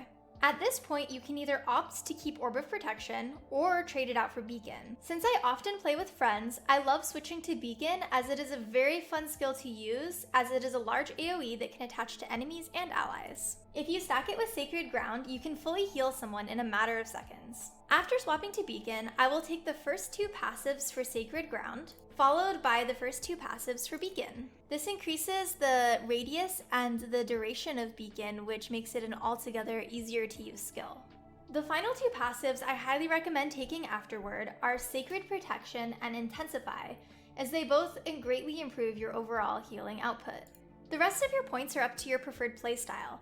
If you keep Orb of Protection and want to maintain buffs more efficiently, you can pick up Glowing Focus and Protector's Strength, which both increase your buffs. If you're looking to just give an overall good healing output, however, I would pick up Privilege, Shared Struggle, and Divine Blessing. Speed of Light and Balance are the final 2 passives I'll pick up for higher mobility. I hope you guys found this helpful, and huge thanks to Duke Sloth for allowing me to collaborate on this video. If you're looking for more healer-focused content for New World, feel free to check out my channel where I upload everything healer, including guides and gameplay. I also stream on Twitch if you want to catch me live. Hope to see you guys in New World. And I'd like to thank Micah for helping me make this video. In case you haven't noticed, it was actually her playing in the background the whole time as well. I highly recommend checking out her channel if you're interested in more healer info. She goes a lot more in depth there, and obviously it can be updated a little bit quicker than it could be on my channel. You can see a link in the top right now in the description and down below. If you enjoyed this video, you can also consider subscribing and clicking the bell on my channel, of course. I'll be making tons more weapon guides in the next days. I've already done the Great Axe and Hatchet, but we still have quite a few to go, and I will make sure to cover all of them. Also feel free to hop on my Twitch or Discord if you have any questions. Again, all links down below. Thank you for watching, I hope to see you for the next one soon. Duke Sloth, out. How's it going, everyone? My name is Divine, and today we're going to be taking a look at 4 different choices for your starting cities and going over the details of these cities and their surrounding areas.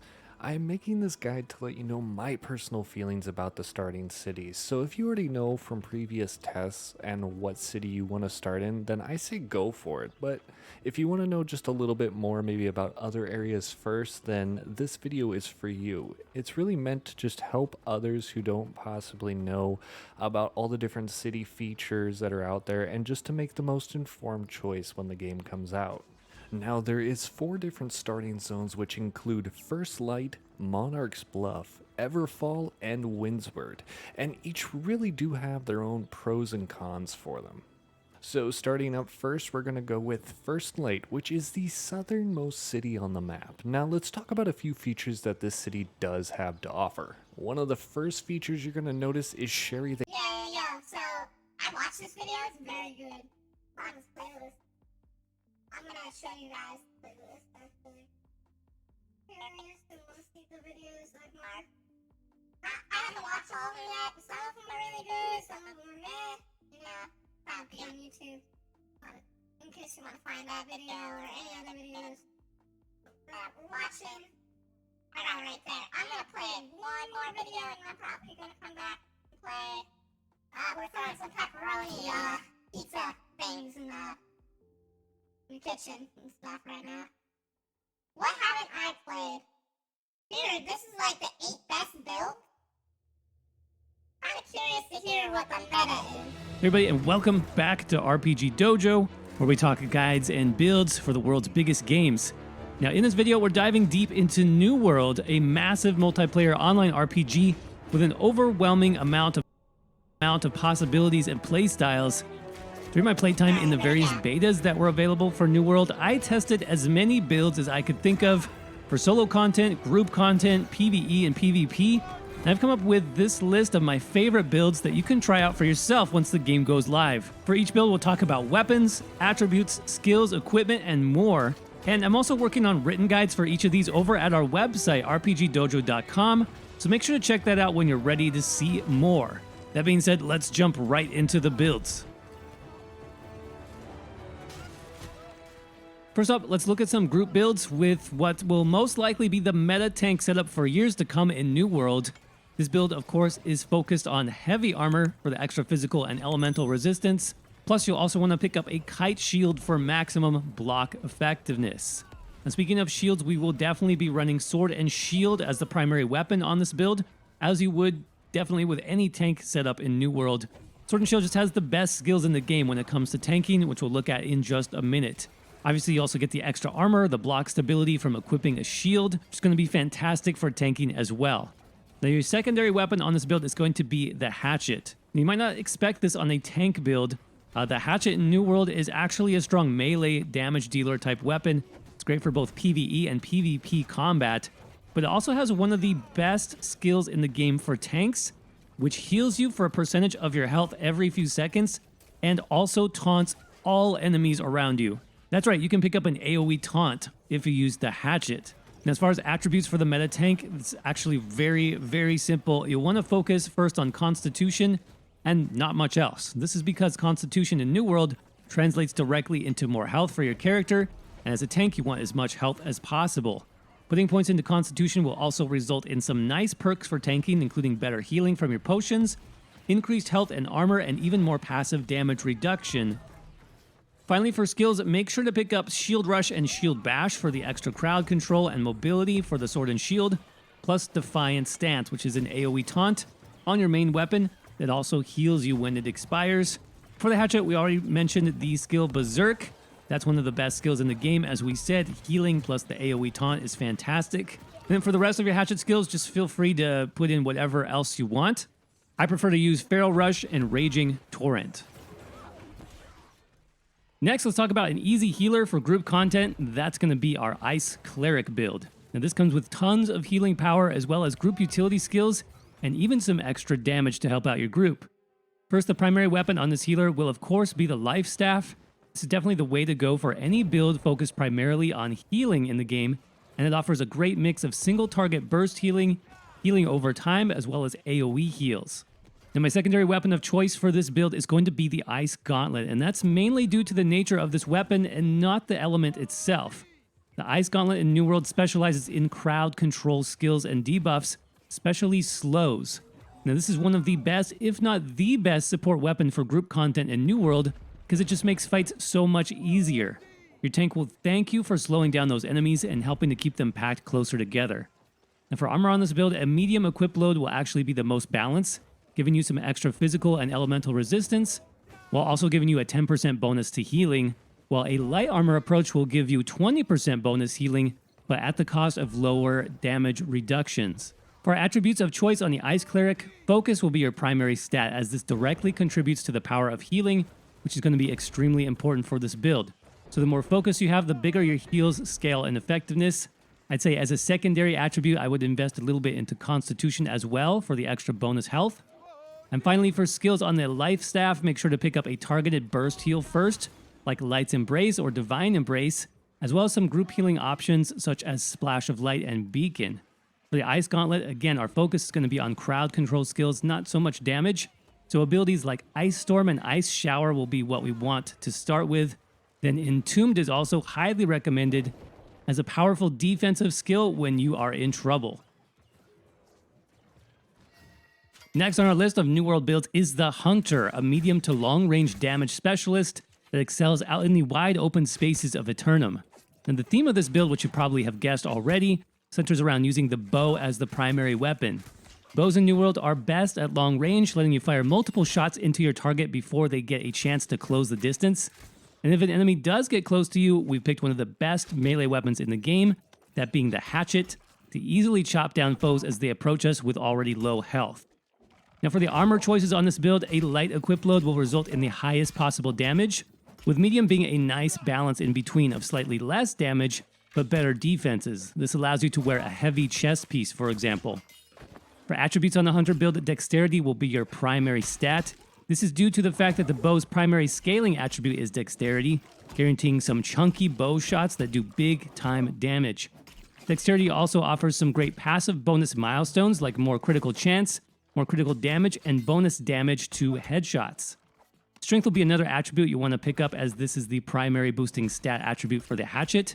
And for bow skills, we'll be going with penetrating shot and rapid shot for the damage, and evade shot for when we need to keep our distance from enemies. For the hatchet skills, we'll be running the previously mentioned Berserk for the amazing healing and damage. We'll also be running Feral Rush for the mobility, and finally social distancing to create more space between us and enemies when we need it. Next up on our list is a build with fantastic defense and self-healing, which in turn makes for a very powerful solo setup. And this is going to be our version of a Templar build for New World, focused on crowd control, survivability, and quick bursts of damage. The main weapon for this build will be the Spear, which is a lot of fun to use in the game. Spear allows for some powerful sweeping attacks and knockdowns that will effectively stop enemies in their tracks, as well as some quick striking attacks and jabs that enable us to do bursts of damage and then roll dodge back out to avoid taking damage ourselves. And combined with this, we'll be using the Life Staff for extra defense and passive self-healing provided by those ground-based heals that this weapon does so well. Many of these heals are sticky, meaning they attach to the ground or to nearby enemies, even when we're not using the Life Staff on this build. This is going to be great for keeping our health topped off while we punish enemies thoroughly with the spear attacks. Now for armor on the Templar build, I prefer the fast-paced risk-reward playstyle that light armor brings. This allows you to quickly dodge in and out of combat, avoid damage, and come up with new angles of attack. However, a heavy armor approach is also just as good. It's quite fun, and it will make your build much more defensive, letting you stand toe-to-toe with multiple enemies at once and absorbing a lot more incoming damage. Now the two main attributes you want for the Templar are going to be dexterity to increase your spear's damage, and of course focus to increase your healing. Finally, for skills on the spear, we'll want Sweep and Vault Kick to easily knock down and control our enemies, plus either Skewer or Perforate for the extra damage. On the Life Staff, we'll want all the ground-based healing and defensive skills we can get. This includes abilities like Beacon, Orb of Protection, and Sacred Ground. Next on our list is going to be the Brawler build, an in-your-face monster perfect for visceral melee combat in both PvE and PvP situations. This build offers a great combination of AoE damage, crowd control, defense, and mobility, letting you stand up to multiple enemies at once with ease. Now for weapons on this build, we'll be combining the Sword and Shield as the primary weapon with the Great Axe as our secondary. We've talked about how versatile the Sword and Shield is already. With the right skills, it becomes an amazing tool for survival as well as dealing damage. And in the Great Axe, this is just an uber powerful damage dealing nightmare. This provides massive mobility, a targeted pull, and even more AoE damage or a single target execute skill if you prefer. Now for armor, I would highly recommend going full heavy on this build, as it will let you absorb the most damage possible and ensure the highest survivability, allowing you to take on multiple targets at once and stay in the fight longer. The primary attribute for this build, and both of our weapons of choice actually, is going to be Strength. So building heavily into that strength attribute will result in the most effective gains in damage for both of our weapons. And as a purely melee close quarter style build, some constitution is also recommended for the extra health. Now finally, in terms of skills, on the Sword and Shield we'll be using Whirling Blade for the AoE damage, and both Defiant Stance and Shield Bash for the defense and crowd control. For Great Axe you will want Reap, which pulls enemies in closer, as well as Charge for the gap closer. Then you can also use Great Axe's Execute ability as an amazing finisher. This deals up to 300% weapon damage if you can get the lock on your target. Or you can use the Maelstrom ability for even more AoE damage potential. Next on our list of builds for New World is the Punisher, a crowd control specialist that's able to lock down and disable entire groups of enemies with stuns, knockbacks, and other crowd controlling skills to dominate the battlefield. Now, this build will feature the Warhammer as its primary weapon, which is a fantastic tool not only for its damage and AoE, but also for stuns and knockbacks. As a backup weapon, we've decided to use the Spear, as this weapon also has several knockdown and stun abilities, meaning no matter what weapon you have active at the time, you should have some way of punishing your enemies and locking them in place. And for Armor on the Punisher build, I would recommend using Heavy Armor, as this gives you bonuses not only to defense, but also to the duration of your crowd control debuff abilities, essentially keeping them in place for longer. And for attributes, Strength will be the primary stat you'll want to invest into for this build. Not only will this directly improve the damage of your Warhammer skills, but it's also a secondary buff to Spear abilities, and comes with some great passive buff milestones depending on how much total strength your character has unlocked. This includes increased light attack and heavy attack damage, as well as bonus damage to stunned enemies. Finally, for skills under the Warhammer, we'll want to unlock Clear Out and Shockwave for the knockdown and stun respectively. Then eventually a more damage-oriented skill like Path of Destiny or Mighty Gavel for the AoEs. And for spear skills, you'll want to focus on the best crowd control abilities the weapon has to offer. This includes skills like Vault Kick, Sweep, and Javelin. Next up, we have a bit of a hybrid style build that we're calling the Battle Mage. This build is a tough-as-nails melee fighter with a strong defense and healing output that also uses fire magic to burn enemies into a pile of ash. This build is also excellent for AoE grinding enemies and for group support. The Battle Mage is going to feature Sword and Shield as the primary weapon, and as you've probably noticed, this is one of my favorite weapon options so far in New World. That's because it's highly balanced between its defensive and offensive skill trees, giving you lots of options for either a more damage-focused or a more healing and survival-focused character. To this, we'll be adding the Fire Staff as our secondary weapon for even more damage, including some powerful damage over time effects and AoEs, and even some built-in healing and mobility. For armor, I've gone with a full heavy setup on this build, including a kite shield for maximum defense, and the reason for this is we want to outlast our enemies as long as possible, to keep those fire dots ticking longer, and also to absorb damage as we group enemies together for those AoEs. For stats, Intelligence will actually be the primary stat here, as it will scale your Fire Staff abilities the best in terms of overall damage. You also want to keep an eye out for a sword with a gem slot, where you can slot some elemental damage. You can slot bonus lightning damage, fire damage, ice damage, whichever you prefer, and then this actually starts to scale your sword abilities with a percentage of your total intelligence as well. And as for skills, starting with the Sword and Shield, we'll want Whirling Blades for those AoEs, Defiant Stance for healing, and Shield Bash for the crowd control. On the Fire Staff, we'll want Incinerate for the AoE damage and dot effects, as well as Burnout for the mobility, and either Meteor Shower or Fireball for big fire damage. That brings us to our final outstanding build for New World, which is the Duelist. A precision-based build that excels at medium to long-range combat, damage over time, and maneuverability. Our primary weapon on this build is going to be the long-ranged musket.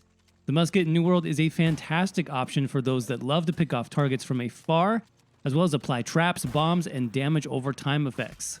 Our secondary weapon on this build will be the Rapier, which is an ultra-fast melee weapon, perfect for quickly dispatching targets if they manage to survive your initial musket shots.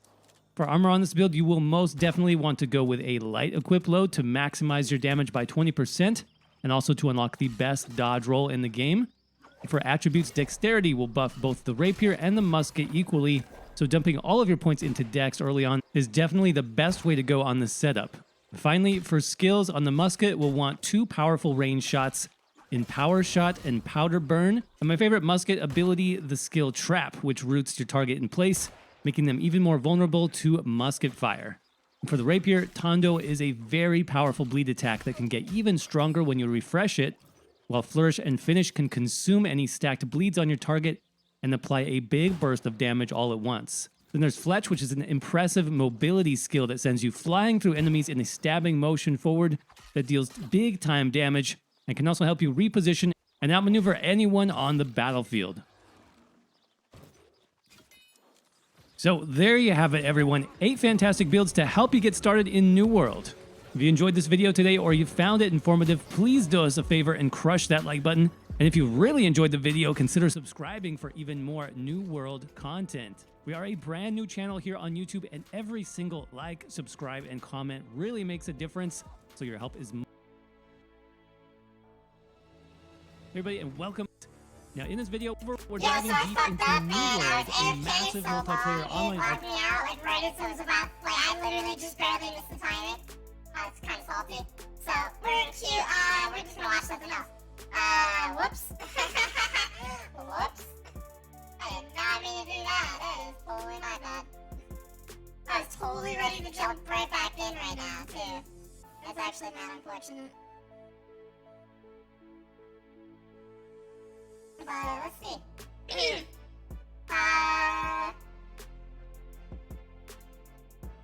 I want to see more Warhammer stuff. I mean, we have more heal stuff.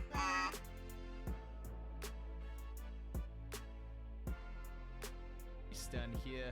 We've got the line Path of Destiny that staggers everybody in that it hits in a line, and then we have the AoE knockdown as well once we get breathing room put into this. So the whole sort of concept and how I see it going in my head is basically we're running up to the point. So let's say like point A is here. I throw out a heal. And then I throw out another heal over here, maybe get the Orb of Protection in as well, and then we switch to the Warhammer while the heals are coming off cooldown, drop a stun, hopefully hitting everybody. Drop the Path of Destiny, AoE stagger on everybody in the area, and then when they get out of that, another knockdown for everybody in the area. So just kind of preventing the enemy from doing any damage to my team, and then by then we can switch back to the life staff and start throwing out some more fat heals. So we're still going for almost all of our points into focus.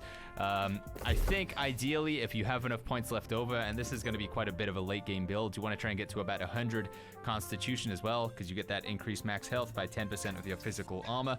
But yeah, I still think that getting to at least 250 points in focus is going to be very important, just so the heals do something pretty decent. So that is the overall build idea. Again, when I have the fully fleshed out video and footage to show, make sure you do check out that video up in the top right, or link in the description down below. But yeah, I'm going to show you guys some Hatchet life staff footage now. It was a bit of a chaotic war. It was between Marauders and Syndicate. So yeah, if you guys do enjoy these sort of videos, as always, make sure you go ahead and click the like. Attack! I'm helping the Marauders attack the Syndicate because there's no Covenant presence. I'm going to put down a big gun, and then I'm going to hide behind the gun and use it as cover. So I'll throw out this heal for that guy first. We put down the gun. Go, gun, go. There we go. All right, the gun is up. Heal's on the point. And then we're just going to use this as like cover while I toss out some big damage. All right, we need to spam light attacks in there. Spam light attacks, get my cooldowns off. Cooldowns. Cooldowns. Another heal going out. Another big heal going out. They took rid of the gun. I gotta get cover. Oh god, they're getting rid of all the guns real fast. All right, we're getting kills though. We're getting kills. Big heals on the point. Big heals. Huge heals. 7,000 health per second. There's no actually healing meters in the game, but if there was, you'd see the biggest numbers right now, chat. I'm taking a lot of damage. Gonna drink a potion. We're going for the mana regen. All right, more huge heals on the point. I gotta top this guy up. Big heal. All right. Let's see if we can get that revive. We can get that kill. Snipe the kill in the back. I'm gonna pull out the hatchet. Berserk. Run back. I don't like how I'm on the front line here. This guy's going into the back line a bit. Heals on the back line. They're going for the wombo combo. There it is. Heals out. Almost out of mana. I wish I brought Ice Gauntlet instead of the stupid hatchet into this fight, but it's fine. I'm going to drink a mana potion. Mana's back up. I'm going to heal this guy because he's really low. There we go. That's the guild leader, actually. Big heals going out. Oh, I'm going to die.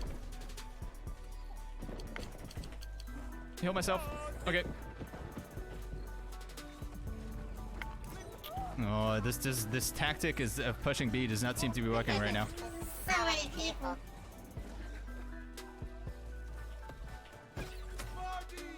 Okay. Yeah, wait, we're dying. We're dying. Fall back!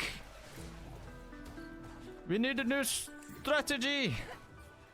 Oh my god, dude, did you see that cannonball just explode behind me? Heal up Dalokad. Boom! Hit him with a Spore Ds, or whatever it is my character says. The mid reminds me of like an Overwatch. Paulie, thanks for the 100 bits, by the way. At the choke point, Thank you so much, man. Alright, we definitely need to mix up the strats here a bit, because this is not working right now. It's happening on the sidelines for the people pushing on the side. At the end of the day, chat, as long as I'm top of the meters on healing, that's what's most important, really. Let's be real. God, they got a lot of CC. Holy flip. I'm gonna die. Yeah. They got so much CC. Holy flip. They're just pushing in as well. They don't have any fear. We need to, like, this is sometimes the problem with war is people just try one strat over and over and over again. Oh, it looks like we are actually going to try and do C. Okay, let's get some haste potions, and we'll run over and try and help the C push. Buy those, and then slap that in there. All right, we'll go and try and help the C push, chat. 3. Woo! Going fast! Oh my God, they're sending so many people over. Holy flip! Holy heck, holy heck, holy heck. If I can just get on the point, though, if I can just get on the point and drop some huge heals, maybe we can do it in time. Oh my God. It's moving. We're already 100 down. It was at 500, so hopefully by the end of this video, we'll be able to get in. Now watch that. That kind of sucks. I gotta definitely be on top of that. No. This rapier guy in the backline is messing everybody up. He just single-handedly took everybody off the point. What a madman. The French, they're too strong. All right. It looks like C, they've just completely given up on C already. B push is working kind of though. They've got B almost fully capped. So the way this works, chat, is basically it's just attrition. You have to put as many people on the point as possible. If you have more of your people than the enemy on the point, it starts capping in your favor. So we basically just need to get people to stand on the point. I can't really do that because I'm a very squishy healer. I wanted to come into war with heavy armor, but I have not had enough time to prepare. So I'm still a squishy light armor, like, mage. So I'm just trying to help keep people topped up so they can go stand on the point. Maybe we should try, like, A or something. I don't know. Try and get some revives here. I don't think it's going to work because I'm going to get sniped. Yeah.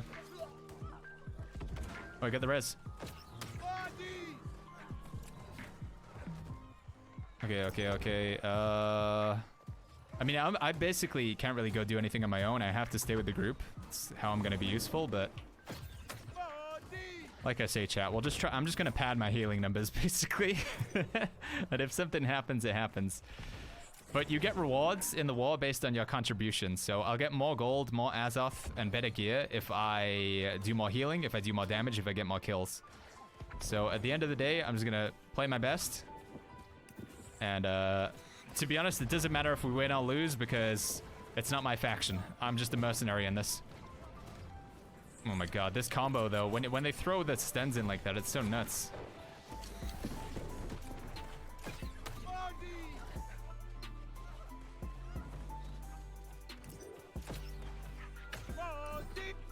God, I'm getting some flipping huge heals out though, dude. All right, there's the Alucard. All right, they're going for a big push. I'm gonna try and heal. Get increased mana regeneration when I stand on my sacred ground. There we go. All right, big push here. Huge push. Big push, this could be it. I wish I had my flippin'... No.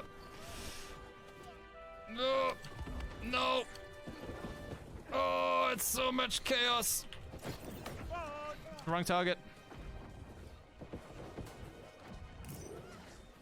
God, they're really good at stopping the push, man. We get like what looks to be like a really good push, and then they just stop us in our tracks. No.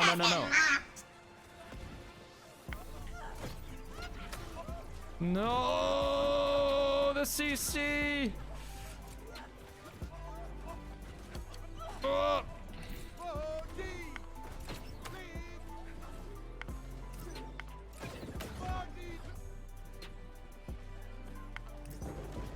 Holy flip, man. We're getting pushed back into our spawn. We are getting destroyed. We're getting owned, chat. We're getting owned. Fall back. Oh my God. We are getting wreckaronied here, dude. Can I heal this guy? Okay, we seriously, I don't know what that strat is, but we need a strategy. This is not working. Let's get some mana potions. Some health potions. Potential heal X, and you do. This whole thing's been blocked. I want to see a gameplay where they're like winning. Dude! Okay, now I'm dead. I got 2 though, chat. 2 for 1. Oh, I'm at Death Star as well. Maybe they can revive me. I am like behind cover. Nope, I'm dead. Does anyone have the ETA for when the server's gonna be back up? I imagine, I don't know. Like, for some reason the... So, what's going on guys, Cade is here and welcome back to a brand new video. For today, we are taking a closer look at the top 5 best 50 versus 50 war builds in New World. So first things first, I will explain for each build what weapon combinations you want to use, then which abilities you want to use, where do you want to spend your attribute points, what gear should you wear, and much more. And most importantly, I will show what's going on guys, Cade is here and welcome back to a brand new most less damage, then this is the video for you. So with all this said, let's get right into it. Then moving over to the first build, which is the one and only Ice Gauntlet and Fire Staff. And these are the attributes you want to have. So first of all, for each build I will give myself 400 points to spend, but these points are not only the ones you can use after each new level, but as well the attributes you want to have on your gear. So if you start from level 0, first things first, you get your intelligence up to 200 or 250 at least, and then start building constitution. But around level 60 and in general you want to have this 3:1 ratio. So when you have 300 intelligence you have 100 constitution, and so on and so forth. And last but not the least, for our gear we go full light armor. And now let's move over to the first weapon, which is the Ice Gauntlet. And these are the weapon masteries you want to have. So at the start I would suggest to unlock power and all 4 perks. And now from here you're feel free to choose in whatever order you want, which is the sword with shield and warhammer. And these are the attributes you want to have. So first of all, this is a full tank build, the life staff and Ice Gauntlet. And these are the attributes you want to have. So first of all, you want to get your focus to at least 150. But I would recommend to get it to 200 or even 250. And then start building your constitution. And around level 60 you should have 300 focus and 100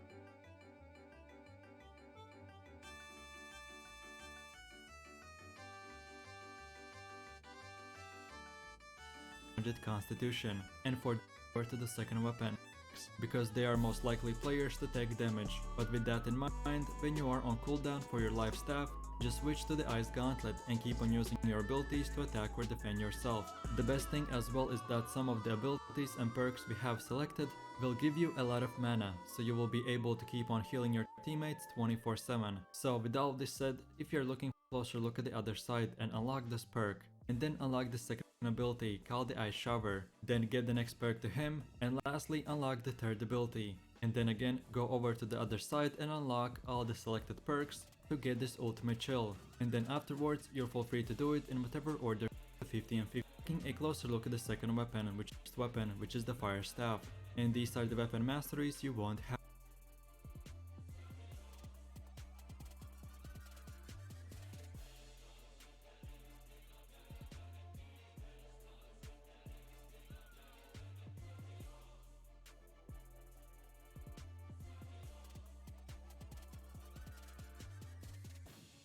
What's going on guys? During the closed beta, I was able to fight in a good amount of the 50v50 siege wars or territory wars, and I wanted to make a complete guide on everything you need to know about these wars. I was going to post this video about a month ago, but I live in Louisiana and Hurricane Ida straight clapped us. And we've been out of power and internet, but I'm finally back. But anyway, this video is gonna cover everything you should know about the wars, including how to declare war, how to stop another faction from declaring war, and what you can do to prepare before the fight begins. I'm also gonna go over everything you need to know about these 50v50 battles, whether you're attacking or defending, and the benefits you gain whenever your company or faction wins, and everything in between. If you enjoyed the video, don't forget to smash the like button. And if you have any questions about any of the information in the video, leave a comment down below and I'll try to respond as soon as I can. I'm gonna leave timestamps in the description just in case you want to skip to a specific part, but other than that, let's get into the video. In order to declare war on another faction's settlement, you have to increase the amount of territory influence you have in that zone to 100%. Once your faction reaches 100%, you can declare war on that settlement. For a company to be able to declare war on a settlement, your company must have contributed a minimum of 10% of the 100% total territory influence. So the faction as a whole has to get the territory influence to 100%, but in order for your company to be able to declare war on the settlement, your company must have contributed at least 10% to have a chance to be able to get the war. Now, this next part is very unlikely to happen, but it is possible. But in the case that no company contributes over 10% of the territory influence, all companies will be eligible to declare war. Like I said, this is highly unlikely, but you never know. If more than one company declares war on the same territory, the amount of influence a company contributed towards the territory influence increases their chance to be the company that declares war. So let's say your company contributed 70% of the total 100% territory influence, and another company contributed 15%. Your company doesn't automatically get the war just because you put up more contribution towards the territory influence. There's still a chance that the company that only put up 15% of the territory influence can get the war. I personally don't like this about territory influence. I think that the company that put up the most effort should be the one that gets the war, but that's just my opinion. What's y'all's thoughts on this? So I know I've mentioned territory influence, but I haven't mentioned how you're supposed to increase territory influence. The way you increase territory influence is you and your company, or you and your faction, need to grind out PvP missions that are in the zone that you're trying to declare war on. You can get these PvP missions from your faction representative in that settlement you're trying to declare war on. Every PvP mission completed gives you a small amount of progression towards the territory influence in that zone. There's also forts in each zone that can be captured outside of the war. To capture the fort, all you have to do is stand on the capture point for a certain amount of time.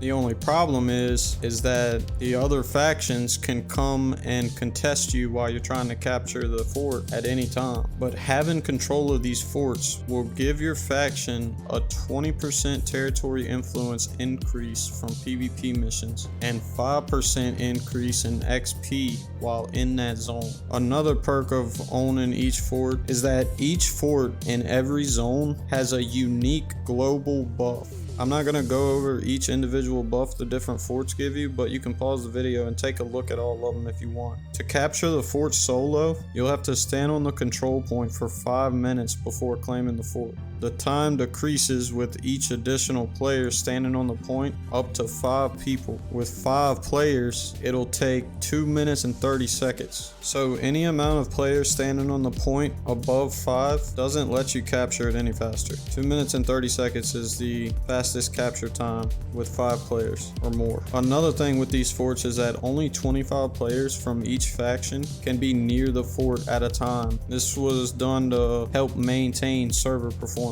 If you try to enter when 25 players from your faction's already in there, you'll be teleported out. It doesn't just teleport you outside of the fort either. It'll teleport you to the nearest settlement or outpost. Now let's talk about stopping a faction from declaring war on your settlement. So the opposing faction would have to do the same thing if they were trying to take over your settlement. They would have to grind out PvP missions with their faction or their company. But the way to counter this is by getting everyone in your faction and company to also grind out PvP missions to reverse the progression that's made by the other factions. 2 factions grinding out the same PvP missions usually results in some world PvP, so the best thing to do when doing these missions is to stay in a large group and try to move together. You want to make sure you have good communication with your faction and company. This is also where the fort comes into play. If your faction owns the fort and both factions are completely completing the same exact amount of PvP missions, whoever owns the fort is going to get 20% more than the other faction. So having the fort is a huge advantage. You want to try to keep it on lock if you can. Alright, now let's talk about declaring war on a settlement. After a company declares war, they get to choose between 3 tiers of war camps. Each tier of war camp has a different gate strength, different deployment limits, and a different siege supply rate. The gate strength is pretty self-explanatory. It's the strength of the gates on the war camp. During the beta, you couldn't destroy the war camp gates for some reason, but I'm assuming you'll be able to on full release. But the deployment limit is the amount of siege platform weapons your faction can place down at one time. This is super important when attacking. The more siege weapons, the better.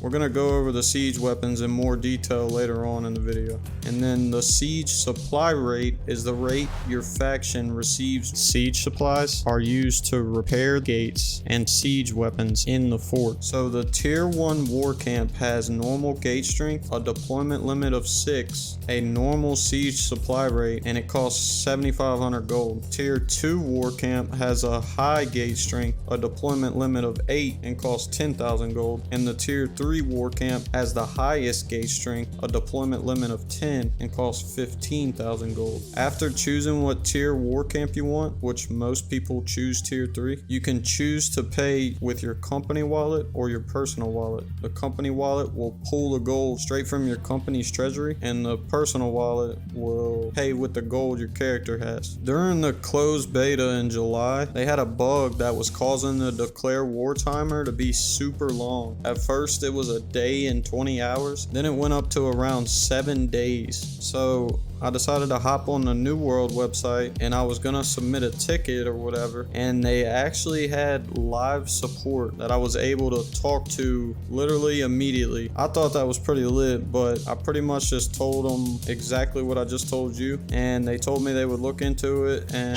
that I should post it on the forums also, so I did. I just thought it was pretty nice to have instant live chat for a game. This will be really dope if they still have it on full release, so props to Amazon for having live chat during the beta. Another thing, if your company declares war and your company doesn't end up getting the war, but you paid 15,000 for one of the war camps, you'll get that gold back in the case that your company doesn't get the war. Let's move on to siege window. Before a company declares war on the defending company's settlement, they have the option to choose the time the war takes place within a certain time period. The time period is from around 3 p.m. Eastern Standard Time to 11:30 p.m. After war is declared, the war doesn't take place until the next day at whatever time the defending company's governor or consultants set the siege time to within that siege window. Alright, let's talk about upgrading the fort defenses. All of the fort defenses can be upgraded before the war.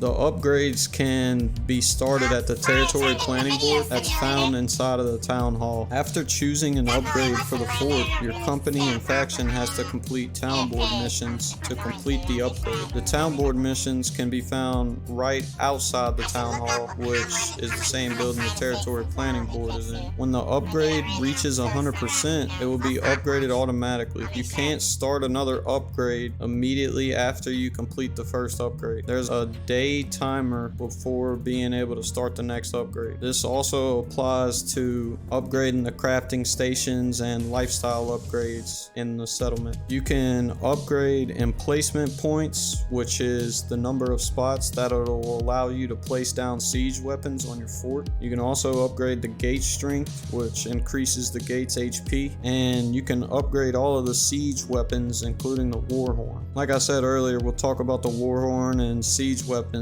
in more depth later on in the video. Each upgrade will increase the tier of whatever you decide to upgrade, and the next tier will cost more gold. To upgrade anything in the fort to tier 2, it'll cost 500 gold each, and to upgrade them to tier 3, it'll cost 10,000 gold each. It's a pretty big jump from tier 1 to tier 2, and then from tier 2 to tier 3. You will also get to choose what siege weapons go where before the war begins. Like I said, they have emplacement points that are around your fort that you can walk up to and choose what siege weapon you want to go in those spots. Let's move on to the war roster. After declaring war and a company was chosen for the war, people can sign up to participate in the war at the war board in the settlement that the war is taking place. The war board is right outside the town hall in every settlement. After players sign up, this will put them in a standby list for the war.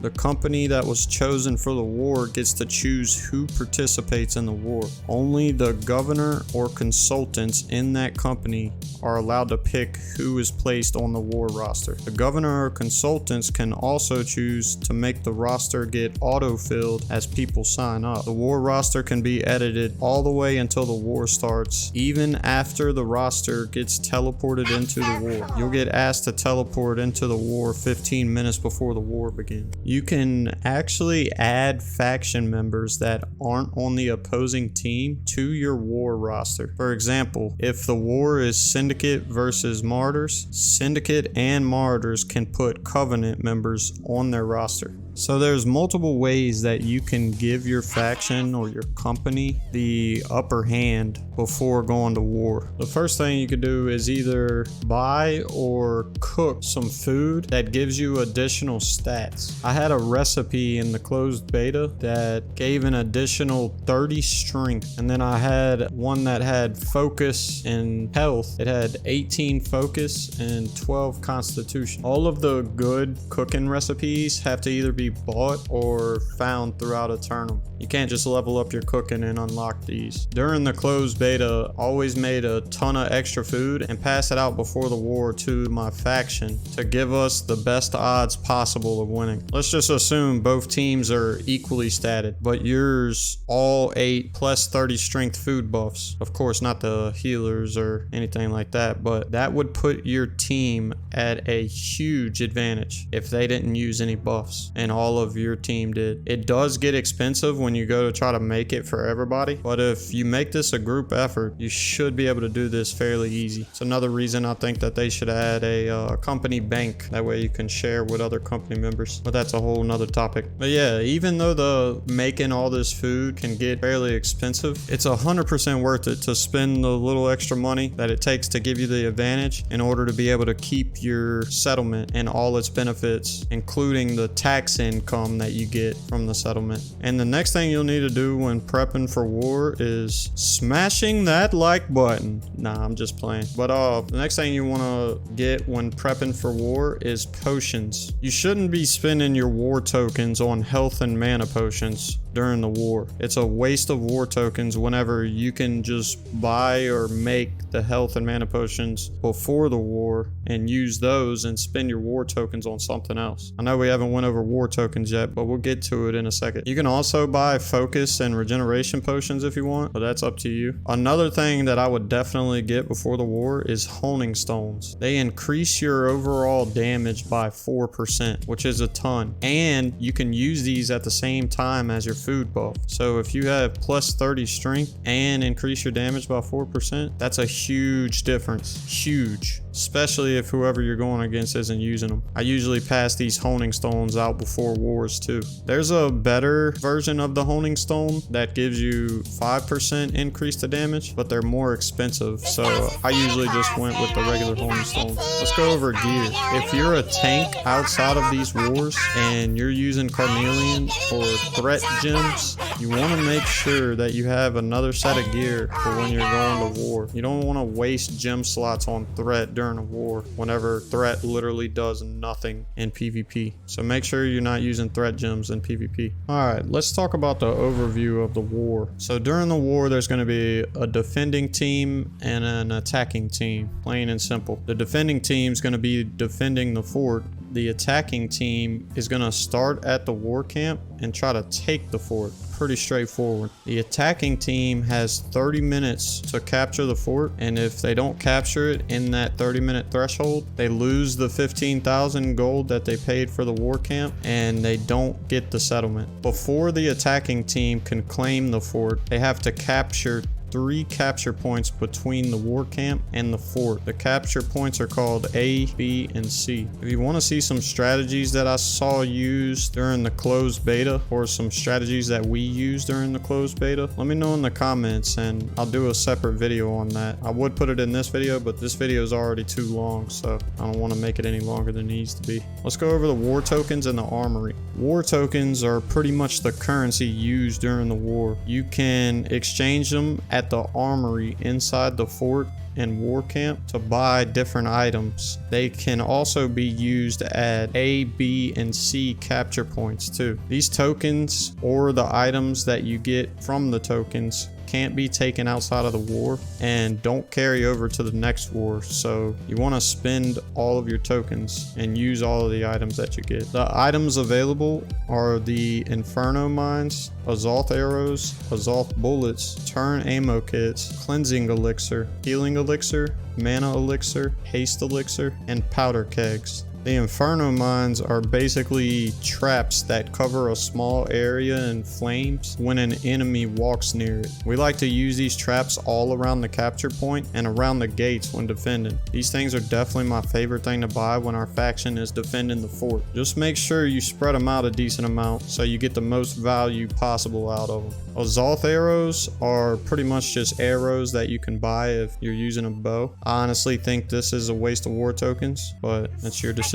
Same thing with Azoth Bullets for people using a musket. You can buy bullets with your war tokens. Same thing applies to these. I think there's multiple other things that you could be spending your tokens on. Turret ammo kits are the ammunition used for the siege weapons when defending and for the siege platform weapons when attacking. These are super useful if you're going to be operating some of the siege weapons. Cleansing Elixir is an elixir that removes debuffs and gives you a 5-second immunity to any additional debuffs that are given within that 5 seconds. Healing Elixirs are basically just health potions that can be purchased with war tokens. I think these are a huge waste of war tokens because you can buy or craft health potions before the war, but if you're lazy and broke, then you could buy these during the war. Mana Elixir is the same as the health potions, but of course it's for mana. I also think that these are a waste of war tokens. If you want to buy them, go for it, but I think your money could be spent better elsewhere. Next we have the Haste Elixir. A lot of people like to use these and I think they're pretty good. I just personally never use them.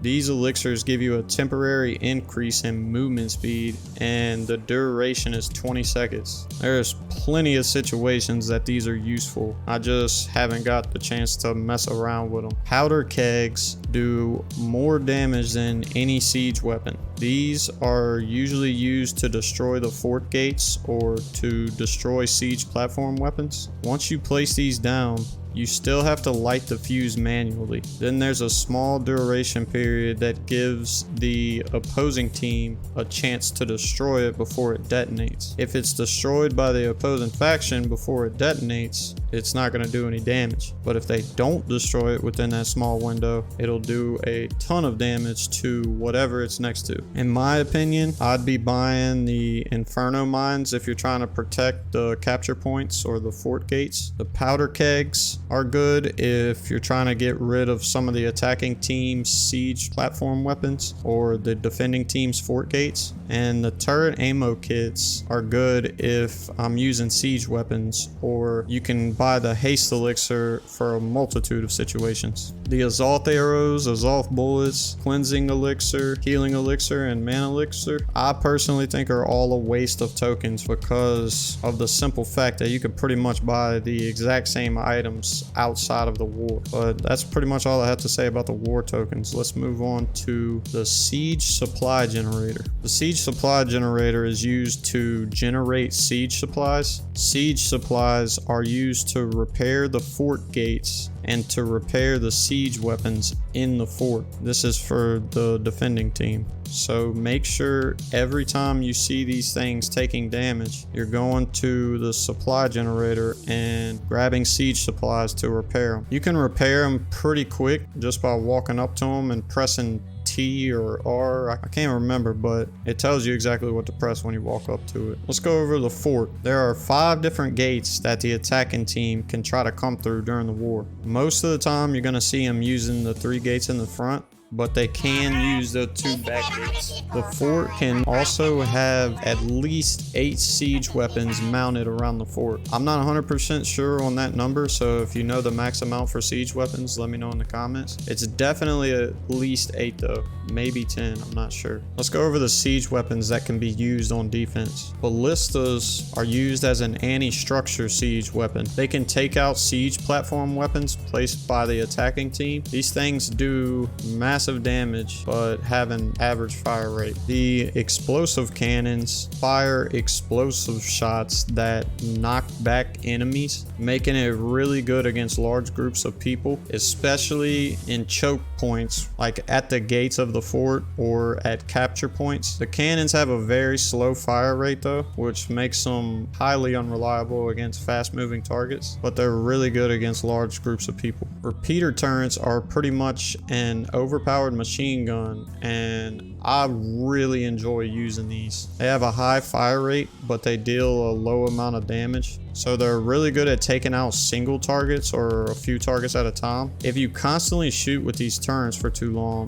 they will overheat. So make sure you watch the heat meter. That way you don't have to wait for it to cool back down before you can shoot it again. Next, we have the fire droppers. Fire droppers are used whenever the attacking team is trying to break into the fort. If you have one of these right above the gate that the attackers are trying to destroy, you could pour molten lava on the entire group. These things do massive damage over an extended period of time. It basically gives everyone that stands in it a bleed effect that deals damage over time. And for the last siege weapon, we have the Horn of Resilience. The Horn of Resilience gives all allies in the area a healing and defensive buff temporarily. These things have a pretty long cooldown timer, so you want to use it whenever you absolutely need the extra buffs. Having these buffs at the right time could turn the battle in your favor. Let's talk about the war camp for the attacking team. The war camp is the spawn location for the attackers until they capture a control point. Once a control point is captured, it can also be used as a spawn point. Now for the siege platform weapons that the attacking team uses. The cannon platform is used the exact same way the ballista is used on defense. You're going to use the cannon platform whenever you're trying to destroy the defending team's siege weapons. It can be used for other stuff too, but they're best at destroying structures. These have the same fire rate and same damage as the ballista. The fire launcher platform is used to launch flaming projectiles into an area and cover it in flames. It's almost like the fire droppers that you use on defense, except you can actually launch fire with these. These things are really good to use on capture points. If you have the capture point covered in flames, it makes it harder for the defending team to stand on the point, which could give you enough space to capture the objective. The last siege platform weapon is the repeater platform. These are exactly like the repeaters used on defense, but just like every other siege platform weapon, they're deployable and can be placed pretty much anywhere around the war zone. I want to go over a few additional tips and some of my thoughts that could improve these 50v50 wars. This is a pretty simple tip, but if you're trying to check the scoreboard during the war, you can press N on the keyboard to pull it up. I didn't know this the entire closed beta, so I thought I would share that with you. If you don't get time to check it during the war, you'll still be able to see it at the end of the war, so it's no big deal. Before I move on to the things that I think can be improved in the wars, if you made it this far and you enjoyed the video, please don't forget to smash that like button. It helps out more than you think. And subscribe to the channel and hit the notification bell if you want to see more New World content like this. If you want to come chat with us about New World or pretty much just gaming in general, I'll leave the link to my Discord in the description. If you have anything specific about New World you want to talk about or anything like that, come chat with us. One thing I think they could add to the wars that would help out a ton is raid groups. These wars are literally 50v50s. I don't see any reason that raid groups should not be in the game. The next thing I think think that should be added is raid icons. I want to be able to place raid icons over specific players' heads that make their position easily noticeable. It makes coordinating the war 10 times easier for everyone. It's kind of hard to find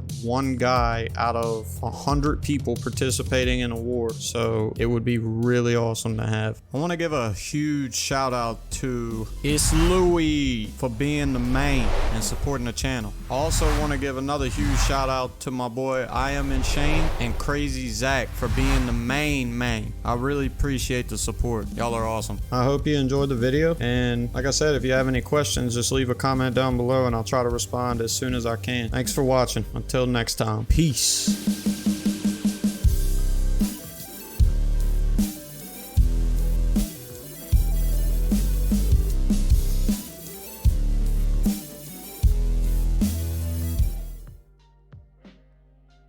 What's going on, guys? During the closed beta,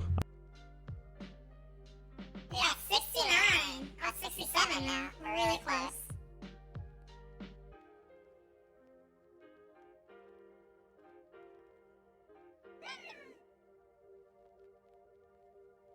Ooh.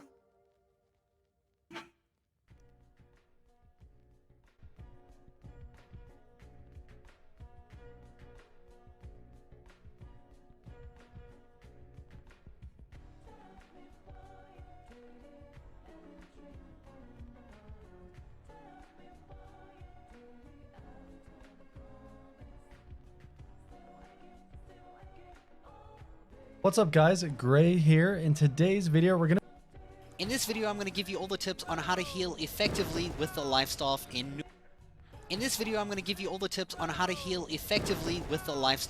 New World. So obviously, the first thing you need is gear that has focus on it. You want to prioritize gear that has the maximum amount of focus on each single piece.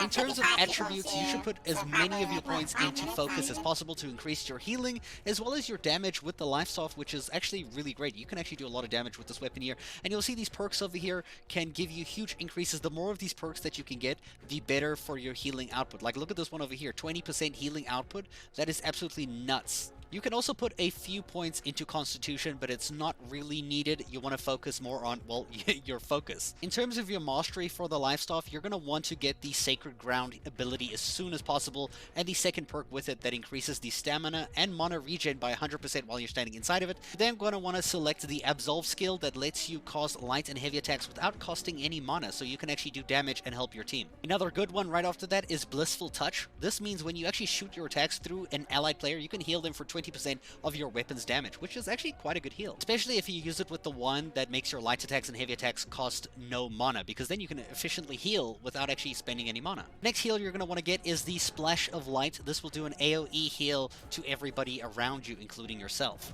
Then you're going to want to get Divine Embrace, which lets you heal yourself or another player for 150% of your weapon's damage value. Sacred Protection is a really good one as well, because it will raise everybody in your group's health by 10%, including yours. The next one is called Intensify, and this allows you to do heavy attacks to increase your healing output by 10% for 10 seconds. And the last important one I think you should get is the Enchanted Justice. Now this is when you get hit in combat, you will get an aura that heals people around you for 10% of your weapon damage for 6 seconds in a 4-meter radius around you. From here on out, it's personal preference of which ones you would rather get first. You can really choose. It depends on the situation and how you want to play the game. As a healer, you're going to want a few buffs and foods that you can take with you, like energizing travel rations that will allow you to have mana regen by 25% for 25 minutes. You're also going to want mana potions and healing potions just in case, because you're going to go through these quite a lot. Especially when you're a low-level healer player, when your life staff is still around, like, 5 mastery or so.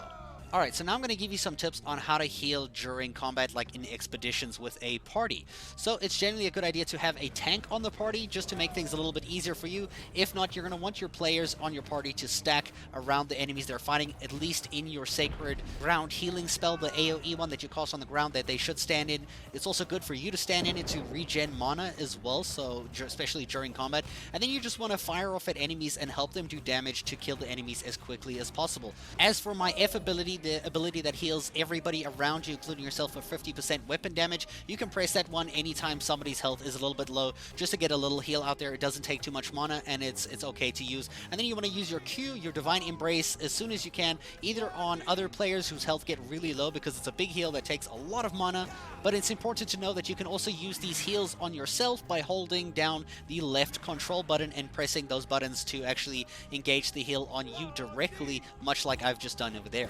I actually recommend changing that key from left control to like left shift and moving your dodge to another button, because left shift is a weird button to actually use dodge for as well. But it's up to you on how you keybind your character and make things optimized for your experience. In general, you want to cast just Sacred Ground healing over where all your friends are grouped so that they can heal, and just do as much damage as you can. Try aim through your party members so you can do that heal with your actual attack damages that go through them to passively heal your team while actually doing damage, so that you can kill bosses really quickly. Like, this is such a good system. If you actually play as a healer with the life staff in New World, let me know in the comments below. If you do have any tips to suggest to me as well as a healer, let me know in the comments below as well. I do reply to every single thing, and I hope you guys enjoy the game. I hope you're enjoying healing as much as I am. I think it's really fun. The moment I tried it, I actually swapped from Warhammer to life staff in like seconds, dude. It's actually really cool, especially the damage you can output is really high as well.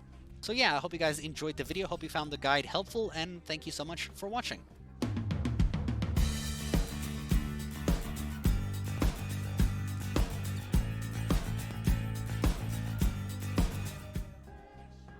What's up, guys? Gray here. In today's video, we're going to be going over sort of the fundamentals of healing in New World, as well as the build that I've put together for healing in PvE. I've been using this build in dungeons. I've also been using it in wars and PvP, and it's really effective for both. Of course, you can tweak some things to make things more effective in either situation. We'll talk about that a little bit, but I wanted to go over the build, talk about some tips and tricks that can help you be a better healer in New World. So with that being said, let's get right into it. So if you're unfamiliar with New World, the way it works in this game, it's not like a traditional MMO. You don't have a tab targeting system. You can see some of the gameplay in the background. It's just a dungeon I was running with some friends, and you really have to aim your heals. You have certain heals that will go where your crosshair is pointed, but you also do have to sort of target some of your heals by selecting the party member you want to cast your spells on. And you can do this by selecting the spell, and then you'll use your scroll wheel to select the target you want to cast it on. It's very intuitive. You can sort of just scroll through the mouse wheel, find your target, and bam, click and cast your spell. Helps you cycle through your party and get to who you need to target to heal very quickly. The nice thing about New World is that you can of course have two weapons equipped. So you're going to have your life staff, your healing staff equipped, and then you'll get to choose what you want to use in that other slot. Depending on your group, depending on the dungeon, you really may not have a lot of freedom to ever switch off of your life staff.